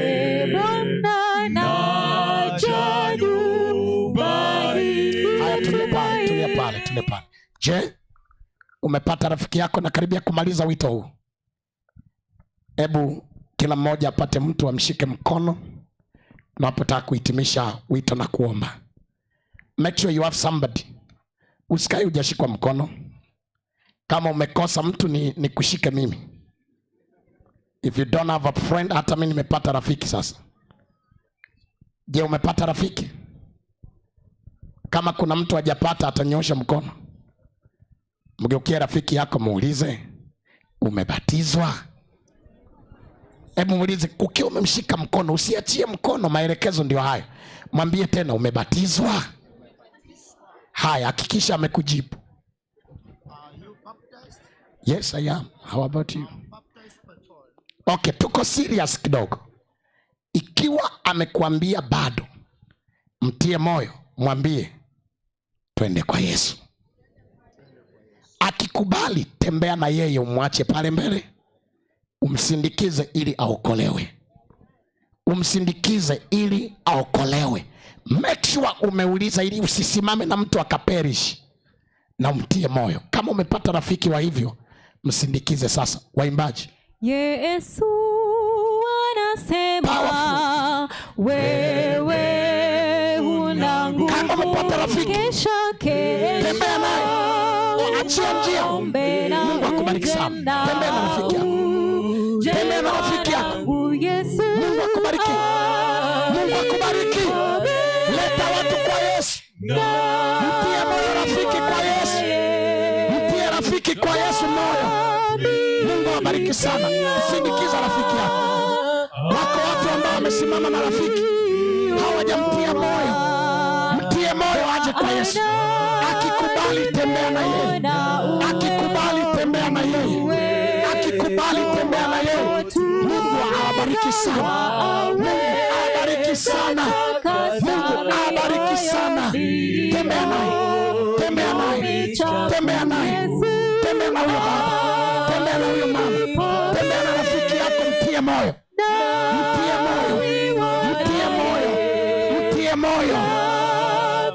Wewe ambaye umesimama na mtu, mtie moyo. Upande utembea. Upande utembea. Come to Jesus. Tembea upande. Mlete rafiki yako. Mlete rafiki yako. Tembea katikati ya kundi. Kama ni mtu wa kubatizwa, mlete kwa Yesu. Mlete kwa Yesu. Mavazi kwa damu Yesu. Tembea naye. Yesu alilipa bei. Jesus paid it all. Jesus paid it all. Jesus paid it all. Come to Jesus. Msindikiza rafiki yako. Mama, msindikiza rafiki yako. Ninaposimama hivi juu, kana kuna mmoja, mtie moyo huyo. Mtie moyo huyo. Yesu bado anamsubiri. Come my friend. Njoo rafiki yangu. Alilipa bei. Mungu akubariki baba. Mungu akubariki rafiki. Tembea, Yesu anakupenda. Jesus loves you. Jesus loves you. Come on, come on. Na hapo mbona kumejaa hapo? Tenganisha kundi. Separate them afresh. I don't see them demarcation. Mungu akubariki sana. Tembea rafiki. Tembea dada. Tembea rafiki. Tunataka tuitumishe wito huu, lakini kuna mtu mmoja ambaye Bwana anamhitaji. Hawa walioko nyuma wote wanabatizwa. Alilipa bei Yesu. Na wewe naye. Tembea rafiki. Tembea rafiki. Tembea rafiki. Leta rafiki yako. Leta rafiki yako. Aliondoa. Thank you. Nataka kutimisha wito huu. Tulia pale. Unajua, nimeona watu wengi. Pastor, I can see many souls. But yet, Satan does not want to release them. But how I pray and rebuke all action of darkness, that you may also come for Jesus. Mungu akubariki. Mungu akubariki uliyekubali. Naona vijana wengi. Naona akina mama kwa kina baba. But still yet, we cannot understand that Jesus is coming.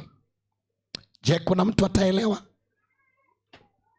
Nimekuuliza tena, jirani uliyesimama naye umebatizwa, ulimuuliza? Umepatana naye? Ikiwa yuko ambaye bado, mwambie twende kwa Yesu. Ninaomba tu one stanza as we finish. Huo wimbo. Yesu anasema wewe tembea na rafiki yako. Kesha mlete rafiki yako pale nyuma pale, hapo katikati. Tembea, take it serious.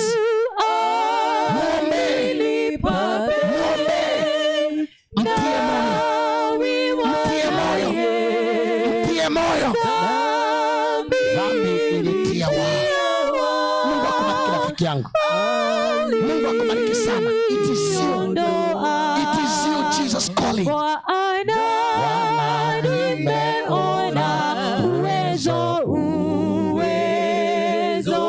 We are about to pray. Can someone come? Mtu mmoja anaweza kuja. Mama mmoja anaweza kuja. Dada mmoja anaweza kuja. Mama mmoja anaweza kuja.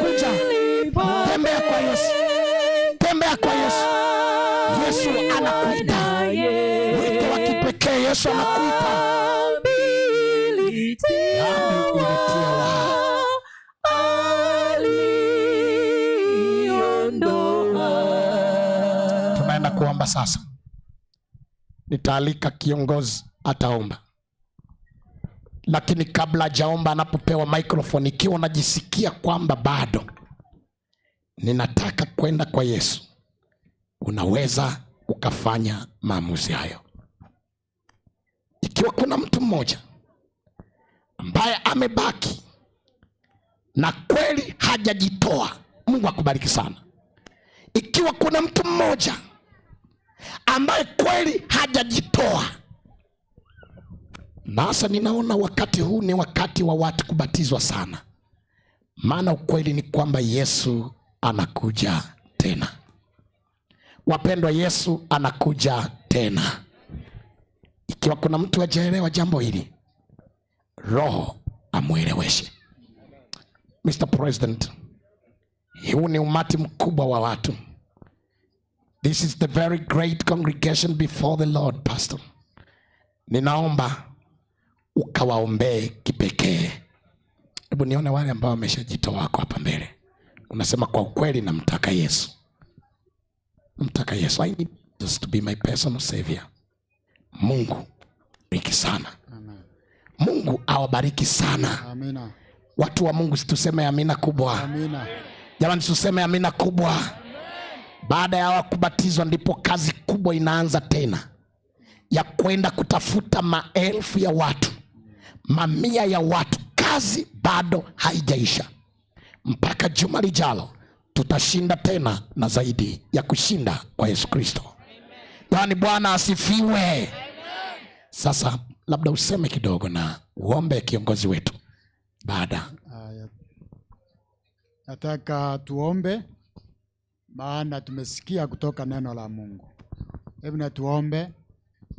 Mtakatifu Baba yetu, tunasema tuna bahati siku ya leo kuja hapa katika kituo hiki cha Injili cha Kenyenya Stadium.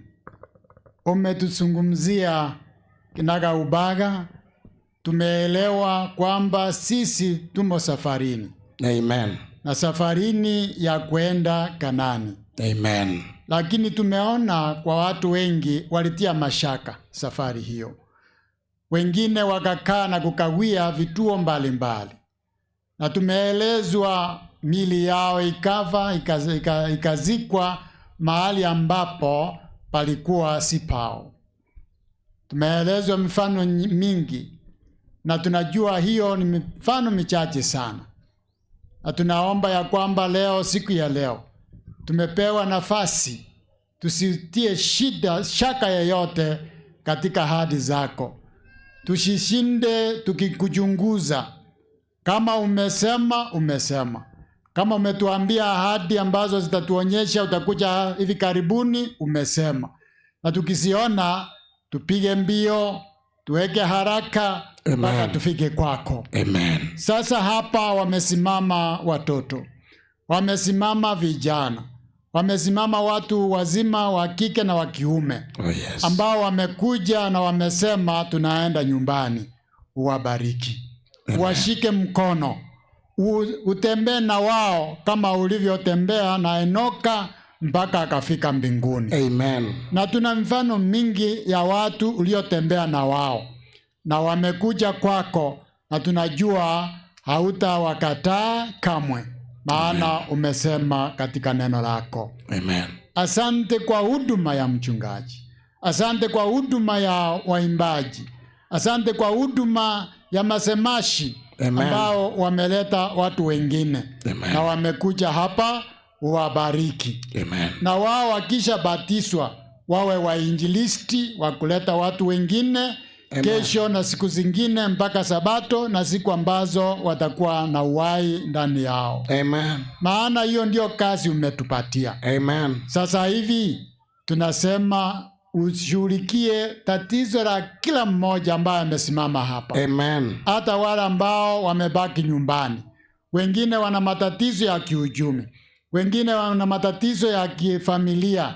Wengine wana matatizo ya kimwili, magonjwa. Wengine wamefiwa na wana matatizo mbalimbali. Kila tatizo ambalo linaleta shaka ndani ya watu uliondoe kutoka watu wako. Amen. Ili waende tuwe na ushuhuda ya kwamba mkono wa Mungu unaweza kusaidia. Amen. Sasa hivi tunajikabidhi mikononi mwako mpaka masaa haya mengine yaliyobaki ya Sabato upate sifa na utukufu. Ndio maana tumeomba katika jina la Yesu mkombozi wetu. Amen. Jamani, Bwana awabariki sana. Wakati wengine tunajiondoa kwenda kwenye viti vyetu, tunaenda kwenye viti. Wakati wengine tunarudi kwenye viti baada ya maombi haya. Wale wabatizo wabaki hapo tu na elders wakiwa wameseko, na kuna wale watoto wadogo kabisa, wale watapewa maelekezo. Watu wakae, hatuendi bado, maana kuna maelekezo makubwa ya kutolewa. Kila mtu aende kwa kiti chake, kila mtu akae pale.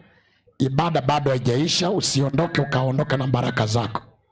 Wale watoto wadogo wataelekezwa kurudi, wale wadogo kabisa. Alafu wale ambao wanaandikwa majina sasa waandikwe. Wale waandishi wawe hapa. Tunaendelea. Wale wazee wa kanisa unaweza ukaround hapa. Wale ambao hawajaandikwa nyooshe mikono juu. If it's your first time to be here up front, wako wengi au waandikwe. Bwana awabariki. Kaa pale tutangaze mwisho wa ibada na Bwana akubariki. Toikaranse kiaranko irabari chira. Bali batarali kunchugo cha moina. Chugo cha moina. Bali batarali kunchugo cha rugoro. Chugo cha rugoro iga. If you've never been majina ya chaandikwa. Oh. Elder, wacha waweze kuchukua vows. Hello. We want them to take the baptism of vows. Wacha wachukue. Wanachukua viapo. Wacha wachukue vows. Then ndio waandike majina. Kwanza nyamazeni. Aya. Tobabange bano buya. Toira nera ini buya. Rudi nyuma. Ira na maigaiga. Muligereri pastor no na roko ira okobairi vows. Tote nebuye mestari mia.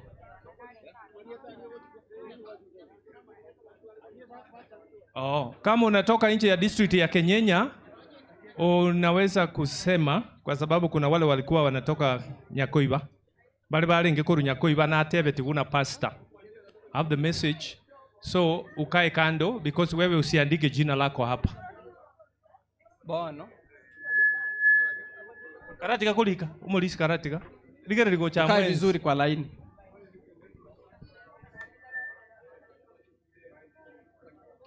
Abali toikaranse te. Wangapi kwa mkono wa kulia wana wakubali hawa katika ubatizo? Tango koboko guko libali moko baligania. Haleluya. Haya, sasa baada ya ukubali hiyo tunachukua baptism of vows na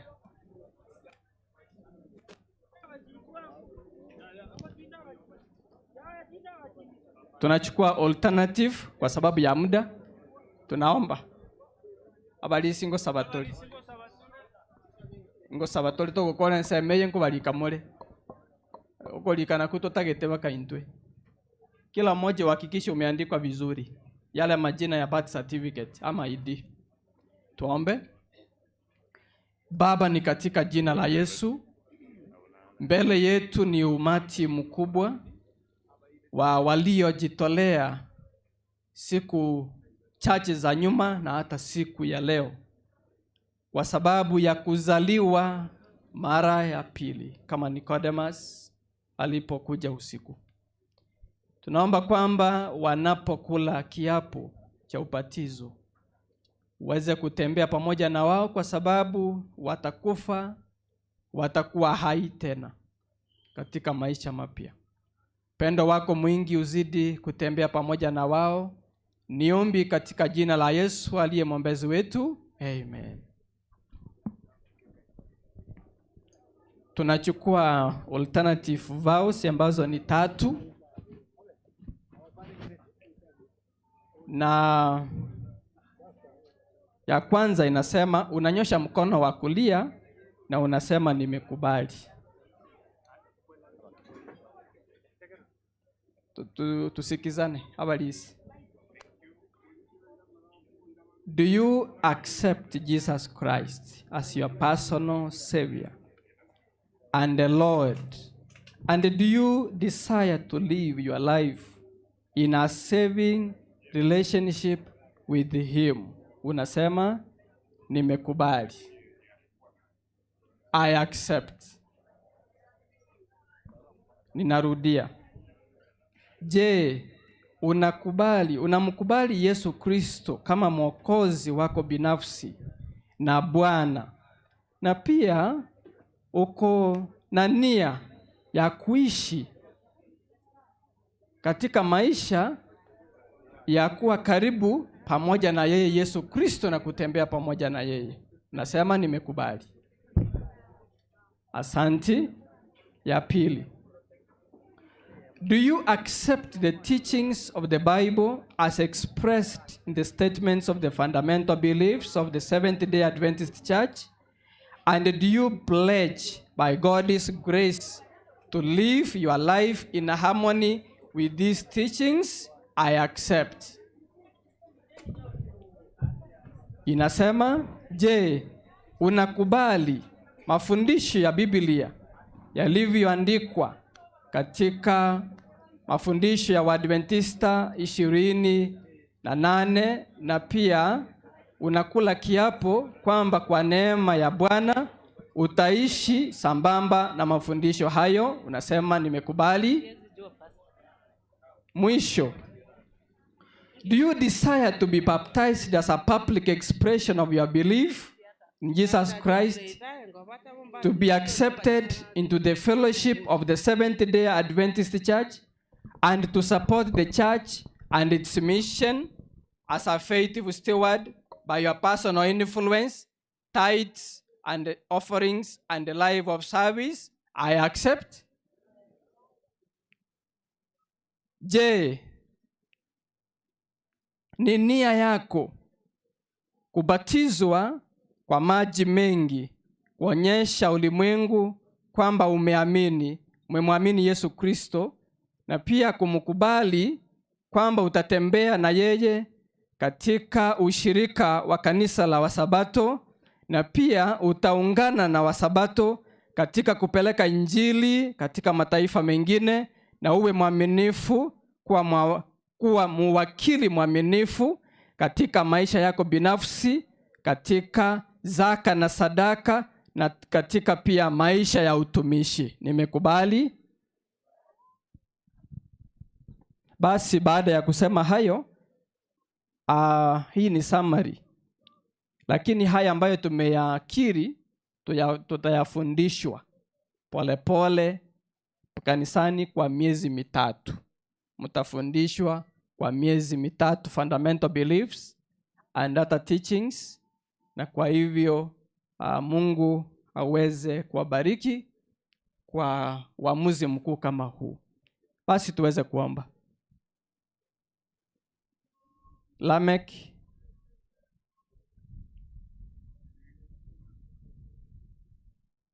Yes, Pastor Brian. You pray for this group.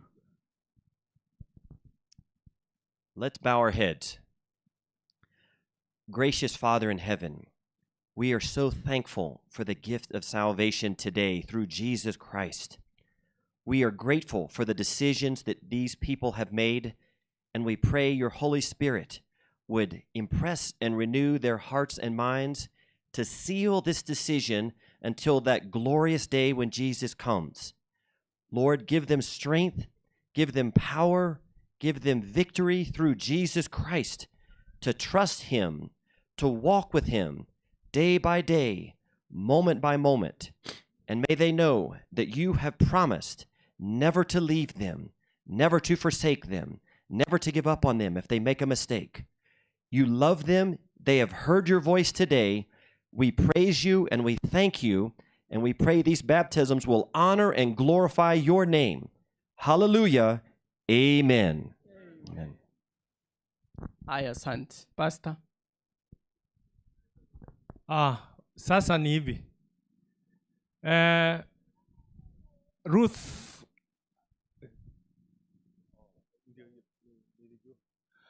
amtembei kwenda mtoni.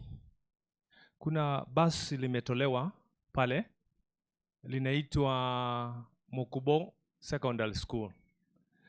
Sinivo? Ya, tutakwenda. Na wale hawana nguo, tuko na gowns tayari. Kwa hivyo msijari, ndizo zile. Kwa hivyo kama una nguo, usiseme kwamba mimi sasa sina nguo, wacha iwe next week. No, we can baptize you because we have the gown. Kitu kiko, wewe ambia mwenzako yule atachukua nguo zako, akae pamoja na wewe. Tutembee tu kwa lile gari, limepakiwa wapi Ruth? Yeah. Ngoja, wacha kwanza kwenda. Tutawaambia vile mnatoka. Yeah. Hapa ninaona itaenda mara mbili. Kwa hivyo tunataka wazee ama wacha Ruth aongoze. Tunashukuru sana Ed Teacher Mukubo Secondary School for giving us a bus to ferry the baptismal candidates, and we are also requesting anyone with a vehicle kindly come in and help get these candidates to the liver. God will bless you. God will keep you. It is God to the glory. Kwa hivyo kila mtu aliye na gari, tafadhali tunawasihi kwa pendo muweze kutusaidia, lakini tutaenda kwa mpangilio huu. Wana walenga mbingu, tusinguke watu hawa, zunguka watu hawa. Hilo ndilo jambo limetuleta Kenyenya, watu wa Mungu. Sisi hatuna lolote ila Yesu kuinuliwa. Wapendwa, tuzunguke watu hawa. Tunapoenda tusiache hata mmoja. Kwa hivyo wenye gari wanaotaka kutusaidia, tafadhali muweze kuweka pale. Ninaona pale pastor wetu Mukubo anaendelea. Liko wapi basi? Liko pale. Kwa hivyo tuanze kwa mpangilio huo. Inakuja hivyo. Kwa hivyo wacha likuje ndio tuingie. Lakini pia wenye gari, tafadhali munahitajika mtoe msaada wenu. Mtoe msaada wenu na Mungu awabariki. Abantu bomobondo, wakati tutaanza kutoka, mutakaa pale. Ninataka kusema hivi, abantu ba Kenya nyatiga nkwaneke gusi omongina ominto korquesta na nyorete accident igoro okogoro na tebi gunga nigo kwabunegetepi bono ba moimokiri ba moirire tenwek. The message I have here neri bagoteba ngamba chibesa tabwati bono na tebi guga ning mwanche baetie bitasa iga banyore chibesa bamotomere erinda be aba admitted tenwek abanya saba Kenyenya munamba manyete abangina bali baminto bagotokonya tiga baimokie bitasa ali babete iga onde bwensi oyo orancha beke 10 20 totomero mongino liesta abere admitted tenwek eko era igoro iga nyorete accident no kogorogo kwa mobunekera pi bana banya sai bali deacon na deaconess. Ninasema kwamba muweze kuchukua vitasa, tuweze kutoa sadaka hiyo kwa ajili ya ndugu ya mama wetu ambaye alifunjika mguu chana kwa sababu ya accident. Abarisia tebi abange mogenda kamuranche togenda ne shiringi yagayo nyoko bwate beka na tebi gunake irwesi mingo monginoli gata itechibesa bode abenini aba admitted bono iga naona ake irwesi kamuranche abangina bali bayiminto abangina bali baminta abadikoni bali baminto inchubono mubwate motoko kora endagera nere maatalia taribo. Asanti Heaven Targeters, tusimame hapo ili tuwaongoze kwa magari. Abadikones na abadikoni mokie vitasa moete iga monyore besange tutomero mongino liesta. Mazemashi wa kanisa pia tusaidie hawa wa upatizo. Serietalia Yesu. Ninawaita wa mama wale wa madikon na madikoneses, fanya hivyo kwa neema na kwa upendo na kwa huruma kubwa. Huyo mama hakujua kupenda, lakini alikuwa anakuja mkutano. Fanyeni namna hiyo. Basi omwana okorokurutu onkundi mama omwana orengo chikobatiswa mama omino na ako ganyete ga ese echukwa ngaimore omwana oli okorukwa onkundi Ruth onkundi ngayore kwengo chiko batisma amo mino no akoganyeta basi abakeberesi mororo morisio ino mogenda ama wacha sijui omorisio ino keberesi na abaganeti chukua chochote kile abantu baminto bakenyenya rusi besende yonsi obwate tokonyo monginesta mumumanyete munamuelewa huyu mama vizuri sana please toa chochote kile ili tumtumie Tenwek ya basi omwana oli olenge koligibwa ororirwe mbuyamano sana abakeberesi mambia abageni no bagocha seino igo bono mororo morisia moroberie na kiongendo mo basa kogenda alo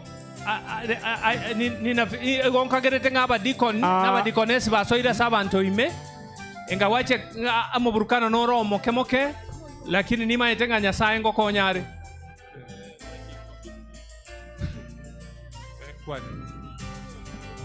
abakungu amakungu onyugwete korango igo makungu onyugwete oyo karepara noyo korango igo nyakonyugwete mokungu nasabire motirimboke gochaeta gekaiga tirimboke gochae sinteneine wa mama wote naomba mteremuke hivi hapa mbele chukwani kidogo tu. All women and children teachers please come up front here kwa haraka na abaganyirega na ontere nebo sia abakungu basi abasae bonsi be district ya Kenyenya motigare maega morore omurayo ino okorokunga Amos Change vichana wa district ya Kenyenya wote mupaki nyuma mukutane na viongozi wenu Amos Change totirimboke gocha abakungu na mondebosia. Kina mama wote naomba mteremuke, aka wale wanaenda huko wameketi, wengine wamesimama. Omokungu wa mama abaraibe enyangi ya Kenyenya mwesi monyorane moinaria aseri kondo liria wedding committee ya Kenyenya Church monyorane mochi moinaria omurayo ino barangeirio. Thank you. Abalisi mobwati abantu bajiko batiswa go chiroche abalisi bwati abantu bajiko batiswa neke bunguo kerage ko kupa church eke bunguo kerega gwa siriri ge ko kupa church kebwate bibunguo binde pa church abakungu mbalendo chibatene inalia balia bunguo kya pa church bakoli ogotara rogoroli abakungu bonsi tirimbo kagocha. All women please, those in uniform na bali motari uniform sukagocha bosia baka bali baikaranse tekamoranche abakungu nyakoro mokungu tori mosacha nchugocha igo mosacha tarago ikaranse tabuo naende koro mokungu baka bali bareke banda moinari ngo kwana bali baminto balia totirimboke gocha 20p abakungu bakoli okarerogoro onya tori mosacha. If you are not a man, come up front here. Kama wewe sio mwanamume naomba uteremuke hapa. Abakungu bali moikaranse taalia bali mwabeira basacha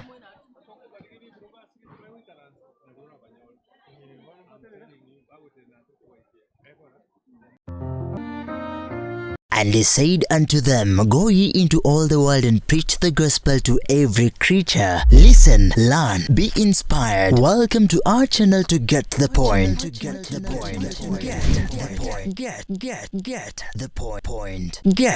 point. Take a step forward. We are thrilled to bring our vibrant worship direct to you. Join us online for heartfelt worship, inspiring sermons, and enriching fellowship. Connect our community as we celebrate faith, love, unity, and grow together in spirit. Stay connected by following us on our social media accounts. Get the Point on YouTube, Get the Point on Facebook, and follow us on TikTok at Get the Point and Instagram Get the. Go ye into all the world and preach the gospel to every creature. Listen, learn, be inspired. Welcome to our channel to Get the Point. Get the point.